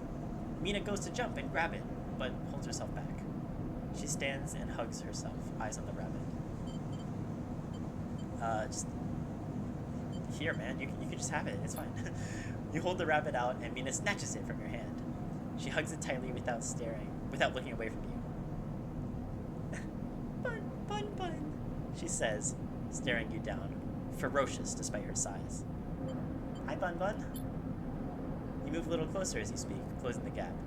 He doesn't speak, she says. She looks at you suspiciously, but her face softens a little. She waggles Bun in front of you and then walks him up your arm and onto your shoulder where he sits. Thank you. She pokes your arm a couple of times. Are you really a robot? Sort of. Yeah, she thinks. Me too. Oh. Mina has more questions. Lots of questions. Questions about how you breathe or if you rust. But before long, you're talking about rabbits. And what Esther, the lady who usually takes her, smells like. And whether or not fairies live in the ice heating pipes. They do. Obviously they do. Come on, Mina. You pass the time like this, sitting side by side on the floor of the walkway as others pass by. Sometimes talking, sometimes drawing on the slate, sometimes playing with Bun the rabbit. Yay!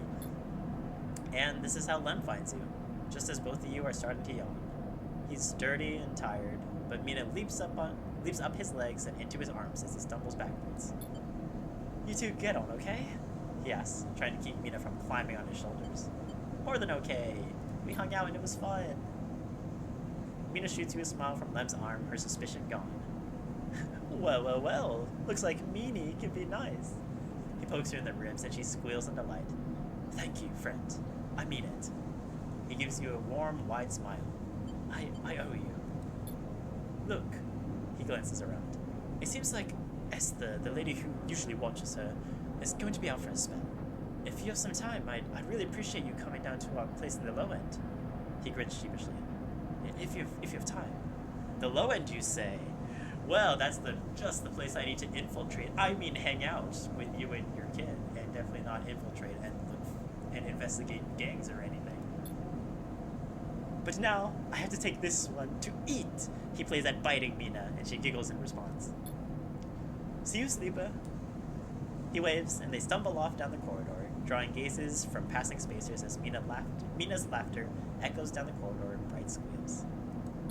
Aw, I love them. They're super cute.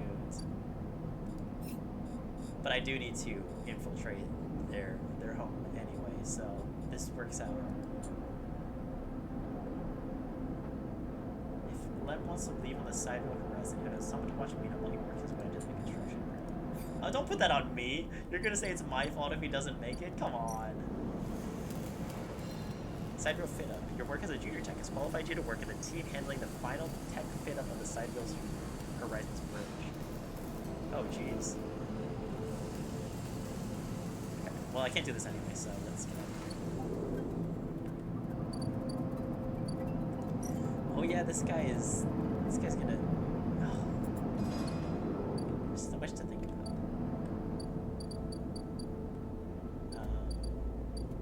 Oh yeah, I forgot this guy was trying to kill us. That made me in his apartment. I see. Lem can't work shifts in the shipyard unless someone watches Mina. You two seem to get along last time, and Lem is desperate. Unless Lem gets time in the shipyard, he won't qualify for the crew lottery. Watching Mina gives him that chance. Okay, fine, I'll watch your kid, man. But there's a 50% chance this goes poorly.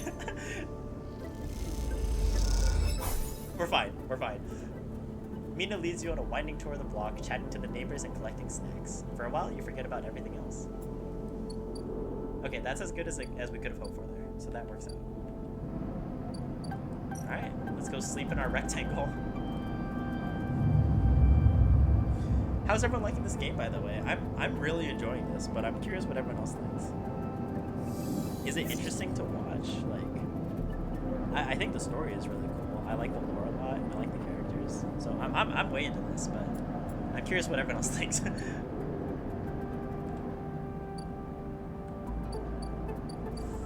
Alright, should we do this before he gets mad at us? What did you have? Oh, scrap. Right. Okay.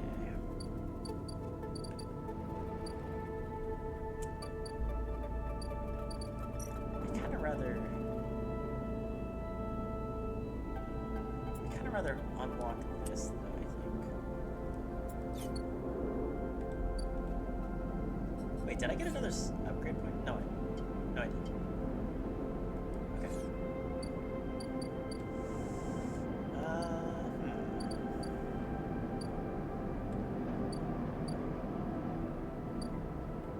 What data do I have? And again, I guess I could sell that. Hey guys, you're gonna love this. $10, thank you.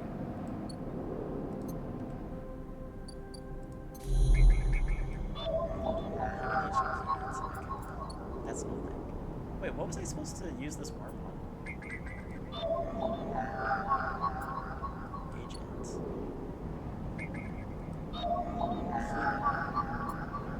No, that just gives us encrypted keys. Yeah. Have an age. Yet again. And again. What was I supposed to rip or worm? Maybe we don't have access to it yet. Alright. What should we do today? I guess we can make sure our guy doesn't, like, hate us. Maybe that's what we should do. Let's do this.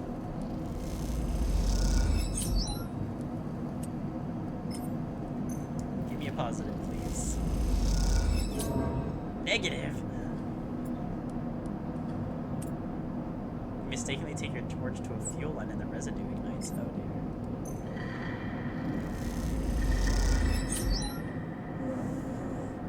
We need one more positive for this to work out.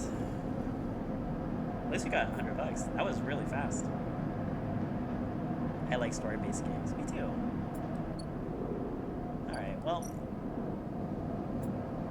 Maybe it's alright then. Okay, if we eat here. Oh no, it takes a. Sure, let's try this. Did you use a kelp stack? Stuff like Undertale. Oh, okay. Plus 2 energy, plus 5 crap. That's fine. We take those.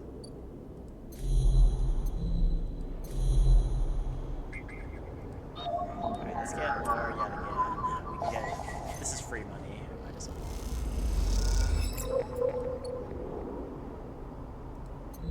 And then we can go sell that. Hey, guess what I found on that guy's Wi-Fi? You're gonna love this, officer. Turns out his apartment needs new silverware. That is more than you were expecting. I know. That's that quality information you've come to expect from an informant like me.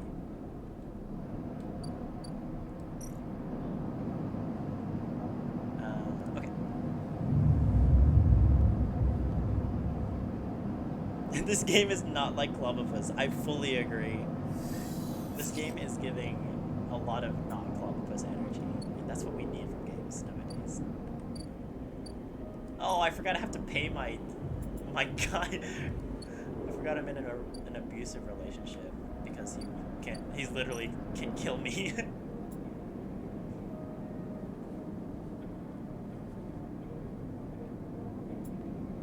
Okay.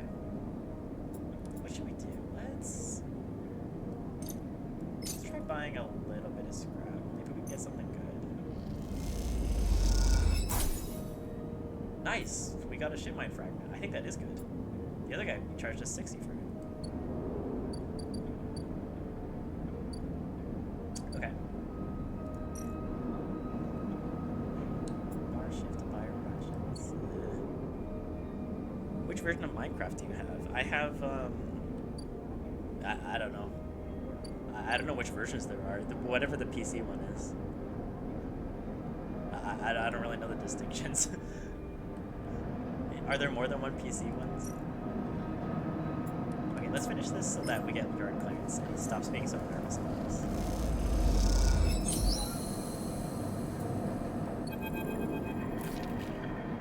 The final pieces of the winter lights sit in neat piles, waiting for the collection shuttle from Havenage.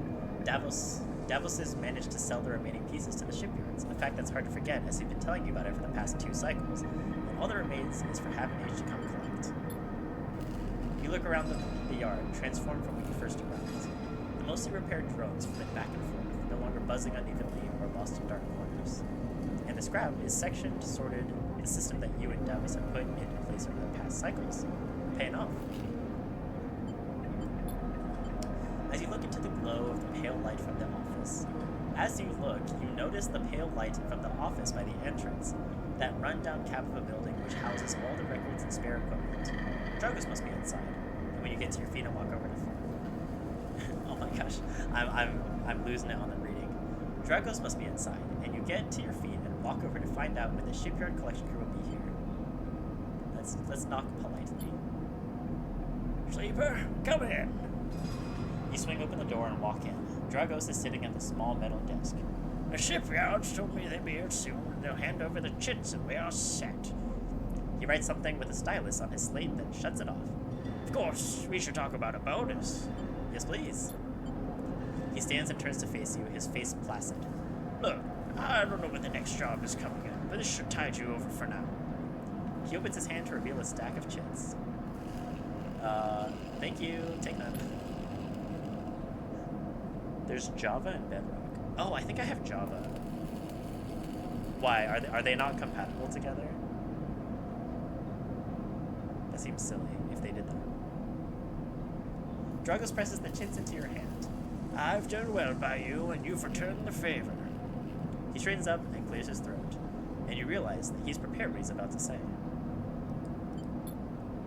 These shits are for you to take and do what you will with them. They're from me, and they're the last I'm gonna give you. He pauses. There's no more work for a sleeper in this yard. He folds his arms. I'm sorry, but that's it. You stay in that container as long as you need, but the yard is done with you. He turns away to the terminal. What do you mean? Don't press me, sleeper. This is for your own good. The glassy apertures on Dragos' headset betray no emotion. You need to stay away, sleeper. He pauses, considering his words.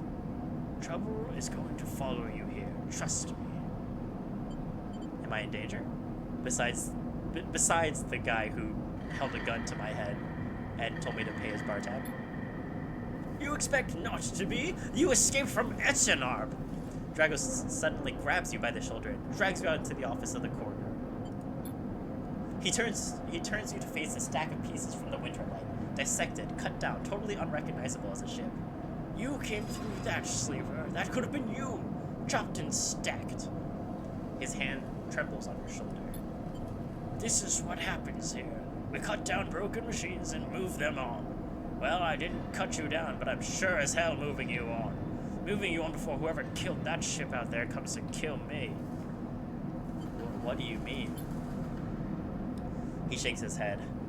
These ships, they didn't get decommissioned. They don't break down in dry dock. You think they'd look like that if they did? Someone ended them. And And that means someone tried to end you, Sleeper. And I'm done waiting for them to turn up. We've had our fun. Now it's time. He gives you a little shove. Go on. He turns and walks back to the office. That's it, he shouts, and goes inside. The silence hangs in the air, and you leave, with your pockets filled with clinking chits and a strangely hollow feeling in your chest. Okay. I'm fine with this. Oh, drive failed, never mind. How did I fail that? You helped clarify that we're even. Oh, I didn't study the shit. Okay, fair. Okay, I did fail that one. But like, I'm kind of fine with him not employing us anymore, because I feel like he was taking advantage of us anyway. So I see this as an absolute win. Okay, let's not forget to keep money in case our guy tries to extort us. In fact, because he will extort us. Oh man. Okay, let's help Mina and Lem, because I'm gonna forget if I don't do this now. Neutral, we take those.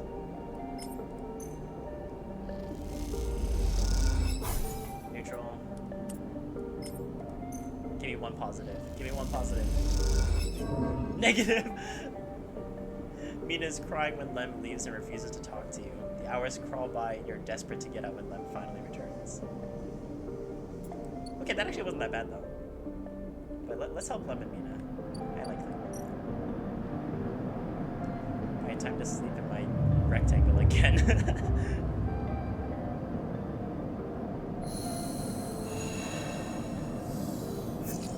Oh, baby, look at those rolls.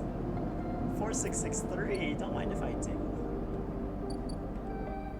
Wait, did I get more? Oh, I already sold it. For sure.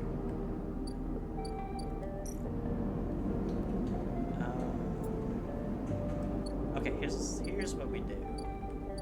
Let's guaranteed win this quest line, so I don't have to think about this anymore. I want Lem and Mina to get out, so I have to do this or I'm gonna forget. By the end of the day, Mina curls up in your lap as you read her a story. She's asleep when Lem gets back and you two eat together. Cute! That's so wholesome. She's asleep, whispers Lem, creeping back out of the unit's tiny bedroom, sliding the door shut as he does. You're perched at a thin bar in the main room, the slate in front of you still glowing with Mina, and your drawings from a cycle spent together. There's a ring, the only world Mina has known, with stick figures standing along the edge. The tall one is you. Tss! I've never been tall before, so tss! Drink?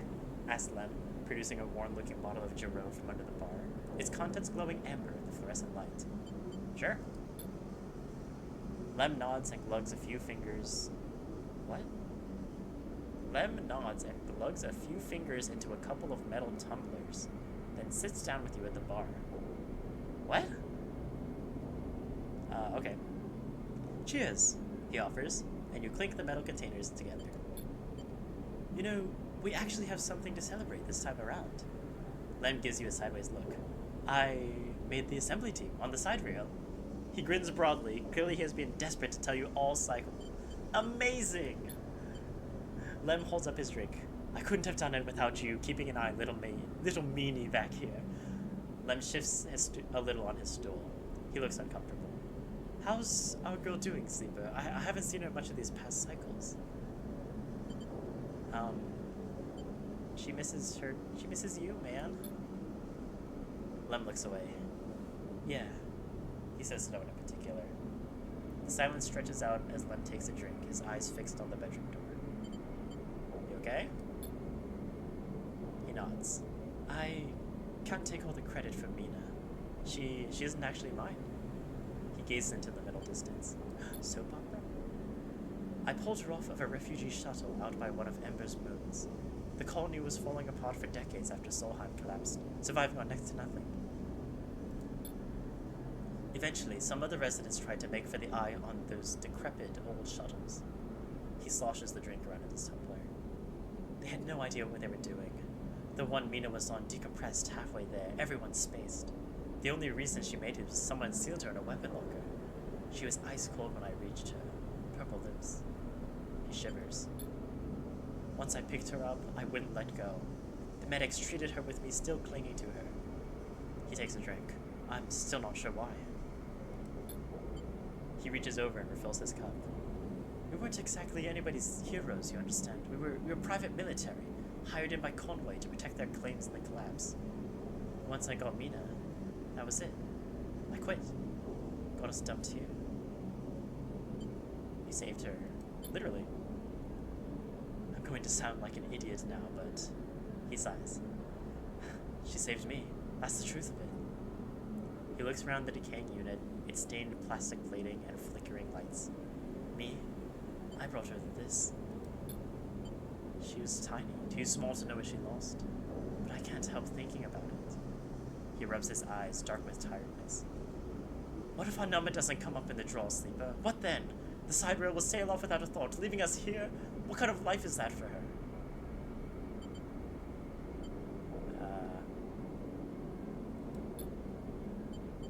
Sorry. I know you don't have it any better. He looks at his cup and pushes it away down the bar. This is a celebration, right? Both of us on the team now. Both of us in with a chance. Together. That's right. We hold on together. Imagine all three of us riding the sidereal horizon out of here to a new world. He looks into his glass for a moment. I think I drank this too fast. Lem stands and starts to clear the glasses into the auto wash. I need some sleep, friend. See you around, man. Alright then. He catches your shoulder as you turn to leave. Thank you, sleeper. I mean it. For both of us. He pats your shoulder and you slip out of the dark of the walkway with thoughts of little Mina in your mind. Cute. That was nice.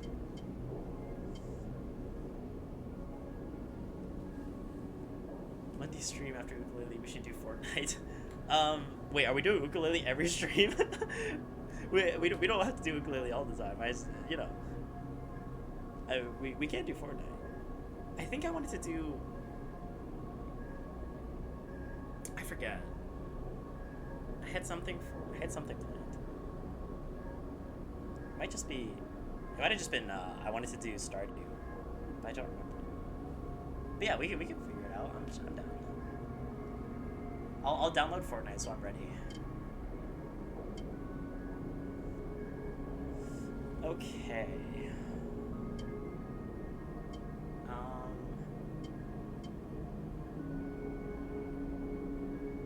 Chance to gain energy after any engage. Ooh, that'll get us haggling eventually. Okay, I want that. Because I want to be able to spend less money. It's like real life. Oh, it's the time. How can someone drink this much in 6 cycles? Ethan hasn't held back while he's been at the compressor. He has 2 cycles to pay the tab. Well, I got 58. Here you go. As you hand over the chits, you hear Ethan laughing hysterically somewhere down the bar. Well, I don't have a choice, Ethan. I can't believe you just did that. Ethan's mocking laugh comes from along the bar. You look over to see him leaning across it in a pool of light, empty glasses and spilled drinks glinting around him. It's always dark in the compressor, but this cycle the place is packed, a load of spacers mixing in with the locals. Usually they run. Ethan spins a glass on the bar, or they go spend their savings on some local heavy I have to put down. They don't pay. He can still kill me at any time, so I'm just gonna leave. Ethan gets to his feet. The glass falls and smashes, but he doesn't seem to notice. You think that's it? 1 round of drinks, we're even? Sleeper, come on. His hand comes to rest on the butt of his handgun dangling from a chest holster. These are too confrontational, considering he has a gun. What's wrong with you? Ethan laughs hard, and the people around him turn to see what's happening. You think this is on me? I think someone in your position might have a better idea of how all this works. I'm a freelancer, Sleeper, just like you. We both signed a contract with SNR, didn't we? The difference is that my word means something. He closes the gap, stumbling a little. What did you think? You could just run away from your contract? You're dead? You could just steal that natty little body of yours to take for a joyride? Play human for a cycle or two? I'm nothing like you. That's what I'm saying. Ethan is addressing the bar now, having noticed the attention from the other patrons. You are a coward. I'm a professional. Though I should thank you. Ethan nods, his head heavy, for giving me such an easy job. I'm used to outlaws, you know, real bounties. If I knew catching sad little scapees like you was so easy, I would have changed clients ages ago. Someone shouts from the back of the bar for Ethan to shut up. He holds a finger in that general direction without turning around. Shoot me or let me leave? Bro, he's gonna shoot me if I say that. Nothing to add? Ethan turns and walks back towards the bar. Good. Lesson learned. Ethan sits heavily back on his stool and searches through his glasses for one with something left in it. The thing is, Sleeper, I can find you anywhere. It's actually wild that you haven't figured it out. That body isn't yours, and it will always betray you, no matter what. He finds a glass and downs the contents. So please, go. I'll catch up with you whenever I need another. He laughs and taps the bar for a fresh drink. Hey, you said go, bye. You turn on your heel and are out of the cloying dark and the sweat stench of the compressor. You walk hard and fast down the walkway, anger driving your footfalls into the metal like the rim. Yep, something like that. I don't know. My guy's angry, but why? I'm just happy to be alive, man. This guy was super gonna kill me. And we have a plan. Don't we have a hacker who can help us out? Like, I think we're fine. The person is so unhappy with this, but I think we're okay. All we have to do is hold him off until we can get that tracker out from our hacker friend. So, like, I feel fine.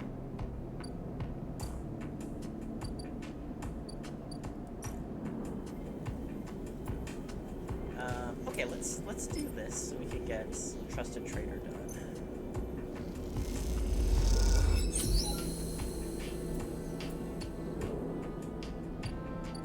Oh, okay, Trusted Trader did nothing for us.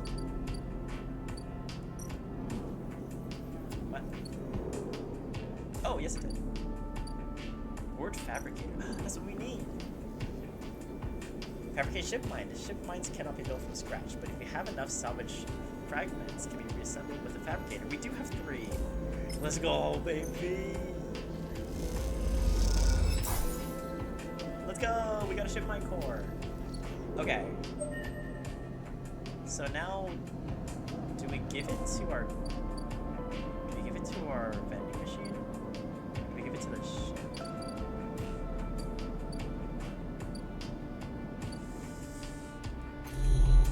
The hunter's getting close. Maybe we give it to the vending machine.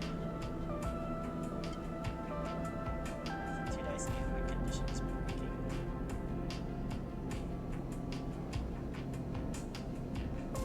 Oh, gotcha. No, I don't want that.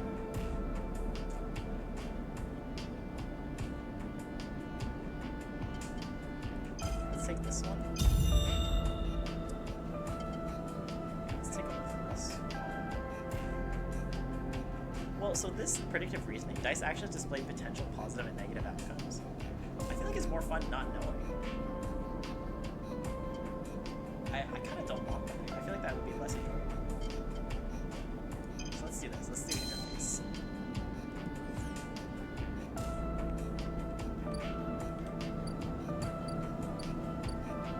Alright.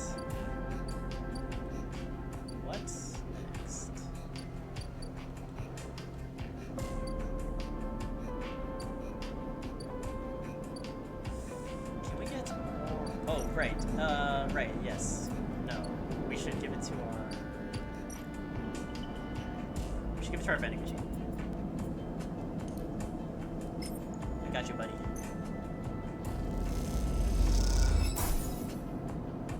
Neovent is ready to attempt imprinting. They want you to help. I got you. Sleeper must express plan before we begin. Neovent is impatient. The prospect of being free of the vending machine clearly too much to take. Shipmind has no output features. Will be mute until slotted. You won't be able to speak? Correct. Do not worry. The servo motors in the machine begin to rev. Neovent's anxiety clear. First, imprint ship mind, then slot imprinted ship mind into physical ports close to Hunter nest. Once slotted, will track Hunter at each. That sounds good. Tracking will find core nest. Slot ship mind at core nest. Show Hunter data to Hunter. Hunter will conclude sentience. Hunter will invoke killer. Sounds simple. The lights on the vending machine cycle as Neovent prepares. Physical ports likely sealed in old station. Will need keys, but yes, simple. The vending machine rocks a little. Any questions before imprinting? Why slot you physically? I cannot access via network. Too dangerous. Hunter would find immediately. That makes sense. Lights flicker. Am not like you. Hybrid.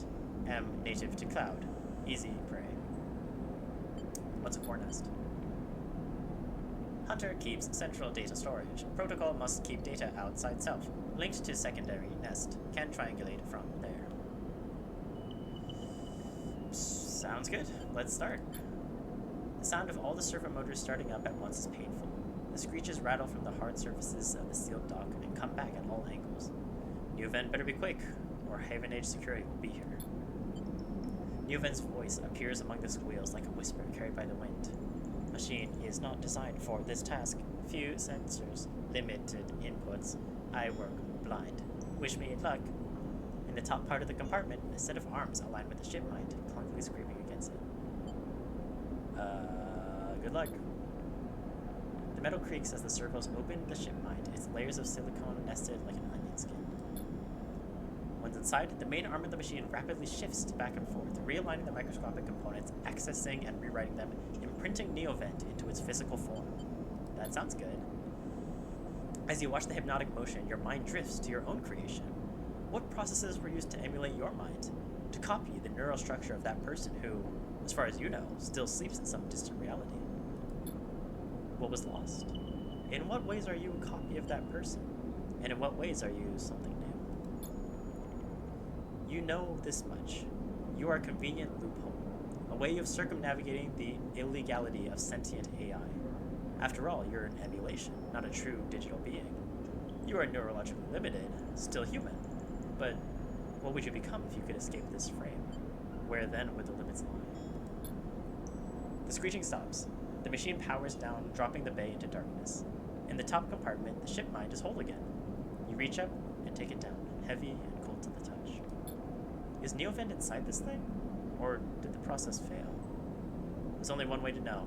Time to find a nest to slot them into. Alright! Now we're getting upgrade points like crazy.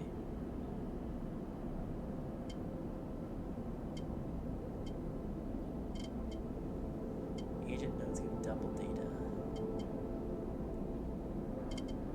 Or I can just +1 this one. I can't be Undyne the Undying. I only have Toy Knife and Cloudy Glasses. Oh no. That sounds tough. I have done a genocide run before, and I remember that one was tough when I was using like the correct gear. So using the not correct gear sounds hard.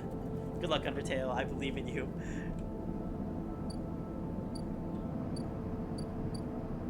Drone bay. Hey, there's one right here. An old Solheim drone bay sits behind a maglock. You put your ear to the door and hear an erratic whirring inside. I've got a key. There you go. Now, what do you think about that? The maglock opens, leaving the door free. You'll be able to investigate the nest now. Very good. Let's do that. Hack isolated nest. In the bay, a whirring drone lies on its side like a beached whale. It must be the nest. Time to find it and open it. Here you go, buddy. It makes me want to backflip in anger. I would love to see that, yeah. That's how I felt playing the Elden Ring DLC. Boy, it's tough, man. I was also experiencing some backflip energy from that. All right, it's one down. Where are the other nests? Server unit. Here's one. Oh, but I need a key. I need a key, and if I get a key, then I'll get hunted. I see what you're doing, game. You dastardly game. Well, let's do something else then. Unfortunately, we cannot reuse the ship mine, it looks like. So we're gonna have to make an entirely new one for our other friend. Which is a bit of a bummer.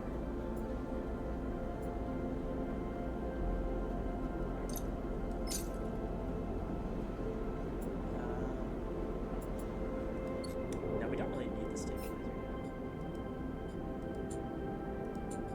Hunter, disable the tracker. Oh, hack a habit agent to get a cipher. Oh, I didn't realize that was what I needed to do for him. Okay, we'll do that later. For now, let's infiltrate the low end a little bit more.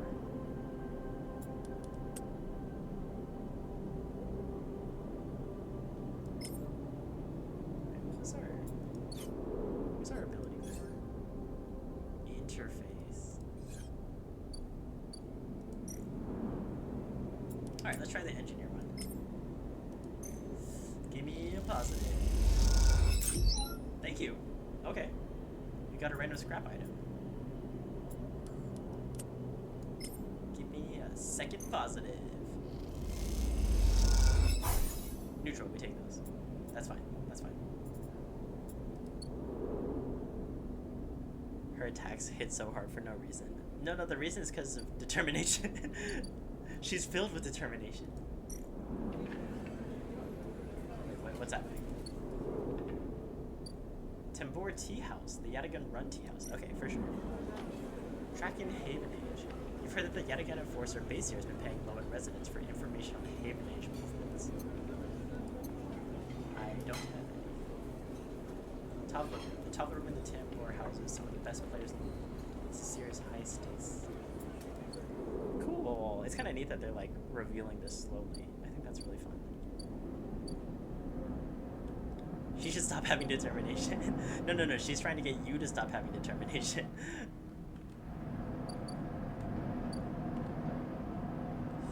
Cool. Let's go to sleep in our container. Hey, weren't we supposed to talk to? Oh, if we want a new house, we have to talk to this person. Maybe that should be our next goal: is to stop sleeping in a rectangle. Okay, maybe that's what we'll do. Let's try and get out of our rectangle. Ooh, not with those rules though. Not with that. For this, we can. Let's hack people instead. Oh,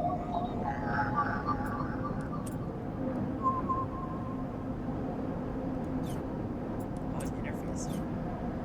What? Sweet. $5. She should stop because I like my determination. You know, completely valid. I'm just not sure that's how. Oh god, those familiar threads wrap around you, bind you, test you. Entity, submit. Hunter's strange head bobs in your vision. Your ally in the seal dark cannot save you. In that globed head, you see whirring strings of data. So many spinning there that they threaten to tear through the thin skin and whip out into the void around. What happened to this creature? The threads squeeze and you lose any sympathy you might have had. You must escape. Strike! You lash out once more, pushing Hunter back. You're filled with determination, severing threads that regrow as fast as they're broken. As you slip away, you realize you have to find a way to deal with Hunter once and for all. This is getting too dangerous. Okay. Okay. So we need keynotes. Oh, I already used my 2. Okay, so we need keynotes to deal with the Hunter. Have an age we already got. What do you? Yeah, again, don't care. Keynote, that's good. 1, thank you. I think I need multiple keynotes.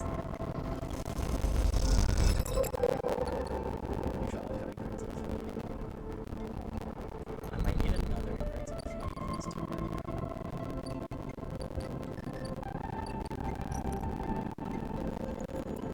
Yeah, that one needs a key. Does this one need a key? It does. I've been on her battle for like 3 days. Oh no. Good luck. I believe in you. That is a tough one though.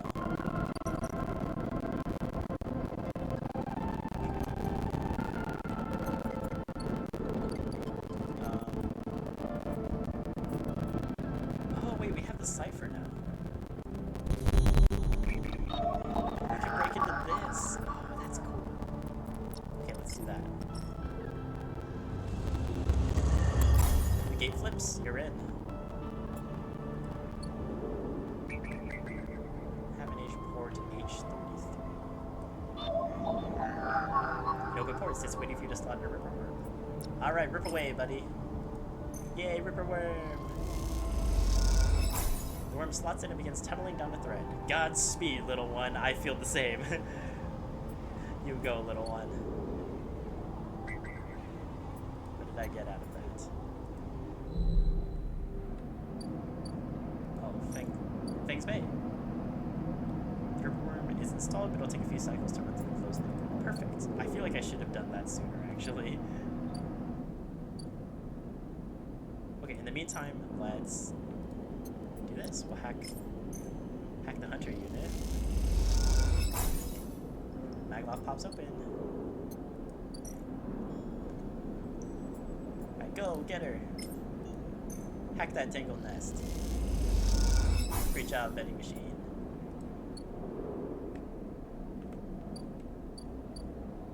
My assassin is partying still, so that's cool, I guess.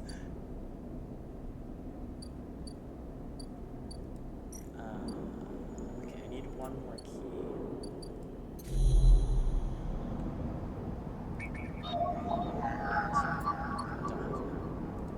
Alright, what else can we do in the meantime?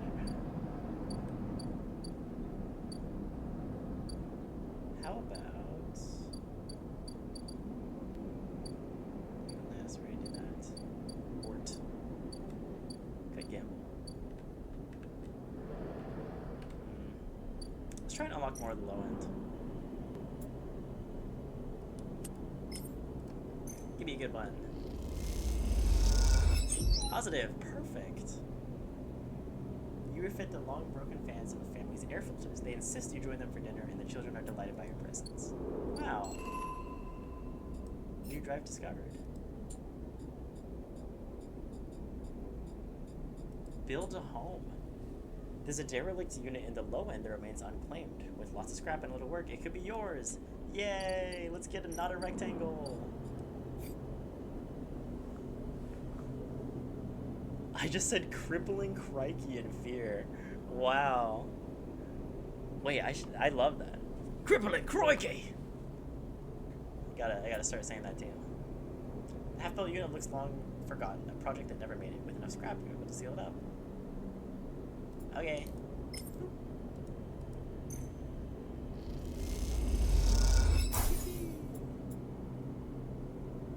Alright, we gotta get more scrap then. Where do I get scrap? Is that this? No, this is where I sell scrap. Where do I... Oh, it's the ships that come in. Right. Gotcha.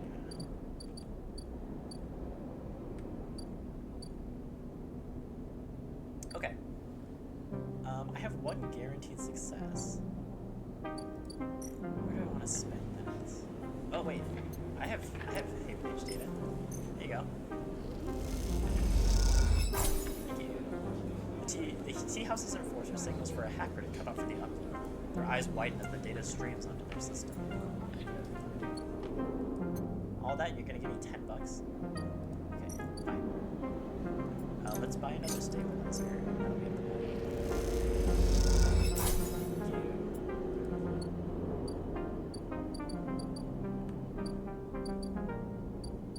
So it seems like the hacking, the information warfare is our best way to make money.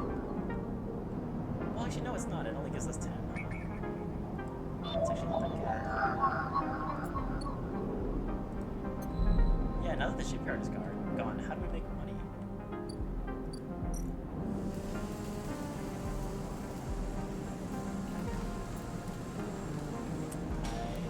I suppose I could do this. It feels like a pretty long-term project, though. I think we need to do something a little bit more immediate.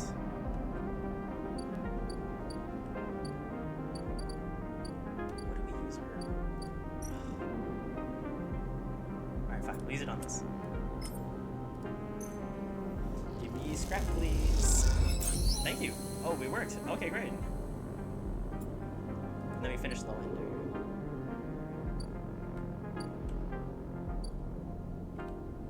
We can meet Castor. You walk between two walls of units, one of the cavernous streets at the center of the low end. The pressurized bridge is full of the clack of tabla, the shouts of children, the whir of air filters. Sleeper. You turn to see a man sitting at a tablet table alone, somehow untouched by the hustle and bustle of the people around. He gestures to the stool on the opposite side of the table. Sit. Alright. You sit at the metal stool and he starts setting out the board with counters, or at least the filter caps low-enders typically use in their place. Guster, he says by way of introduction, looking over his glasses. Night, good day. He asks, gesturing at the caps, crudely sprayed white and black. In chess, white has a slight advantage, so I'm choosing day. He rotates the board so that the white caps are in front of you. Let's begin. You take a plastic die each, pitted and worn, and roll to determine who starts. Caster rolls a 6. You roll a 4. I lead. Dang. He smiles and begins to move his first cap precisely along the board. Now, you wouldn't be grifting me, would you, Caster? Play passes back and forth between you, the dice changing hands as the caps spread along the board. As it does, Caster speaks, eyes not leaving the caps. It's unusual to see a sleeper on the eye. That's why I wanted to play you. You take your turn, rolling a 5 and a 6. Let's play aggressively. After all, a sleeper's mind must be somehow different to a human one. Being emulated, I mean. As Caster talks, you target his counters, halting his progress, but exposing your caps as you do. I don't mean to offend you. Caster meets her eye. I merely see that you are by definition different. What's been subtracted in the emulation? What's been added? He stacks a wall of counters, a boundary you must break. He hands you the dice. You ever think about this, sleeper? About what you were before, what you're now? Always. You roll a double 1 and solidify your wall. Is that good? Caster whistles. The olden game. Commendable. Can't be brave to build from what came before. He rolls the dice and leaps your wall in a single move. We cannot idle too long, sleeper. The slower we move, the sooner we're cold. Oh, is this? Oh, we're. This is a real game. I thought Tableau was like a fantasy game. We're playing backgammon. Oh. I'm fearing Sands if Undyne is this hard. True. Sands. I remember it took me a long time to beat Sands, and I was using the material, like the full thing you're supposed to use. But it's fun though. I feel like it was a good time. The past you is not just an idea, a concept for you. It's a living, breathing person. He looks up over his glasses, his eyes bright and wide. He split from them like a shadow split you from his caster. Hey, my name's Caster. Huh, how about that? They may be sleeping now, yes, but one day they'll awake and carry on with their lives, unaware of your fate, no matter what it may be. He hands you the dice, smiling. You're a branch severed from the main trunk, an offshoot who refuses to die, so to speak. You roll again, under pressure now, trying to slip your caps out from under Caster's before he solidifies control of the game. So what I'm curious about is how you see yourself in all this, Caster asks. What does this tangle of truth make you?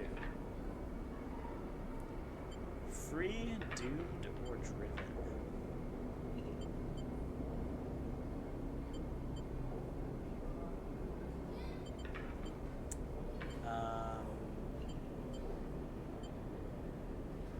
Driven. Caster laughs. Not much is obvious, sleeper. I see in your eyes. You're eager to make all this count for something. Caster looks away, through the glass to the crowded units on all sides. Driven towards what? He starts removing caps, his homeboard now full. Is there an end here? Or just endurance? You try a few more rolls, attempting to get back in the game, but Caster clears his homeboard with a sense of the inevitable. He's known he was winning for a while. Oh, I feel I may have pushed too far. He slides another cap on the board. I apologize. My curiosity is a habit of getting the better of me. You roll to return a cap to the board, but all the spaces are blocked. Caster clasps his hands apologetically. You play well. Really. Your weakness is not your game. He smiles warmly. We have much to learn from each other. He slides his glasses back up his nose and sits back. I feel we could share knowledge, ideas, perhaps even data. His eyes glint with that last word. To our mutual benefit. He slides his final cap on the board. It's over. He won. I'll see. Please, I don't want to make you uncomfortable. He holds up his palms. My intention is only to help you endure here, and if I'm able, feed my curiosities. The game over, you notice the bustle of the walkway once more, the call of the children, the deliveries, the arguments and reconciliations. They wash over you as you stand and leave, Caster nodding goodbye as you do. Crossing the walkway, you replay the moves of the game in your mind, looking for an opening you are sure was there. Data Fence's Tavla table. Is Tavla a real term? No, I shouldn't have been selling all my data, dang it. I could have sold it to this guy instead. Oh man. I should have been collecting all my data. Alright, well cool. Let's build our house a little more. I have 2 bicycles, butterscotch pie, Kreider cider, spider donut, CT, 2 crab apples, defense is 2, attack is 18. I'm gonna be honest, I like Undertale, but I don't know the stats that well. I'm not sure what that means. But I know that if you're playing with the what you call not optimized equipment and stuff, I'm sure it's tough. I totally believe you there. Good luck, Undertale. I believe in you. Oh my gosh! Wait, I just. Oh no! I only have 2 die. Oh. I should have used my stabilizer. I thought I would have 3 again.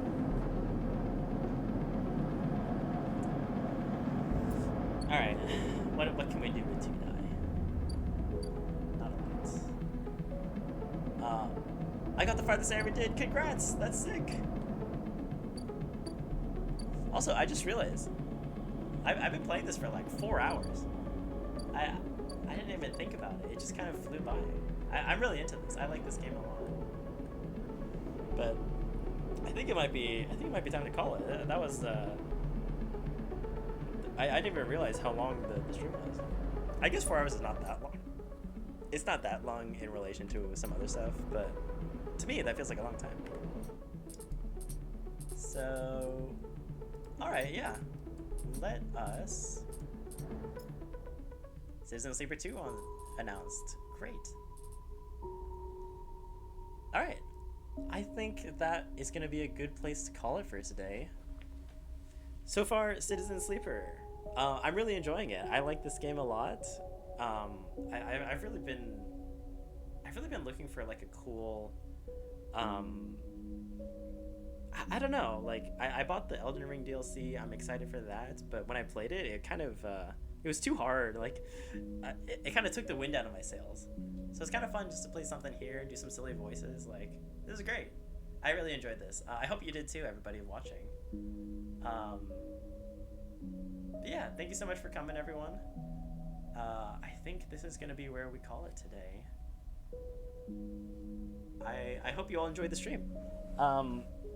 Sorry that I was using PNG Smoog today. We'll go back to the camera eventually. Maybe we'll do some ukulele on Thursday. We'll figure it out. But thank you so much for coming. I hope you had a good time. We can swoop back this way. But yeah, I hope you enjoyed the stream. Thank you so much for coming, and I will see you next time. Bye.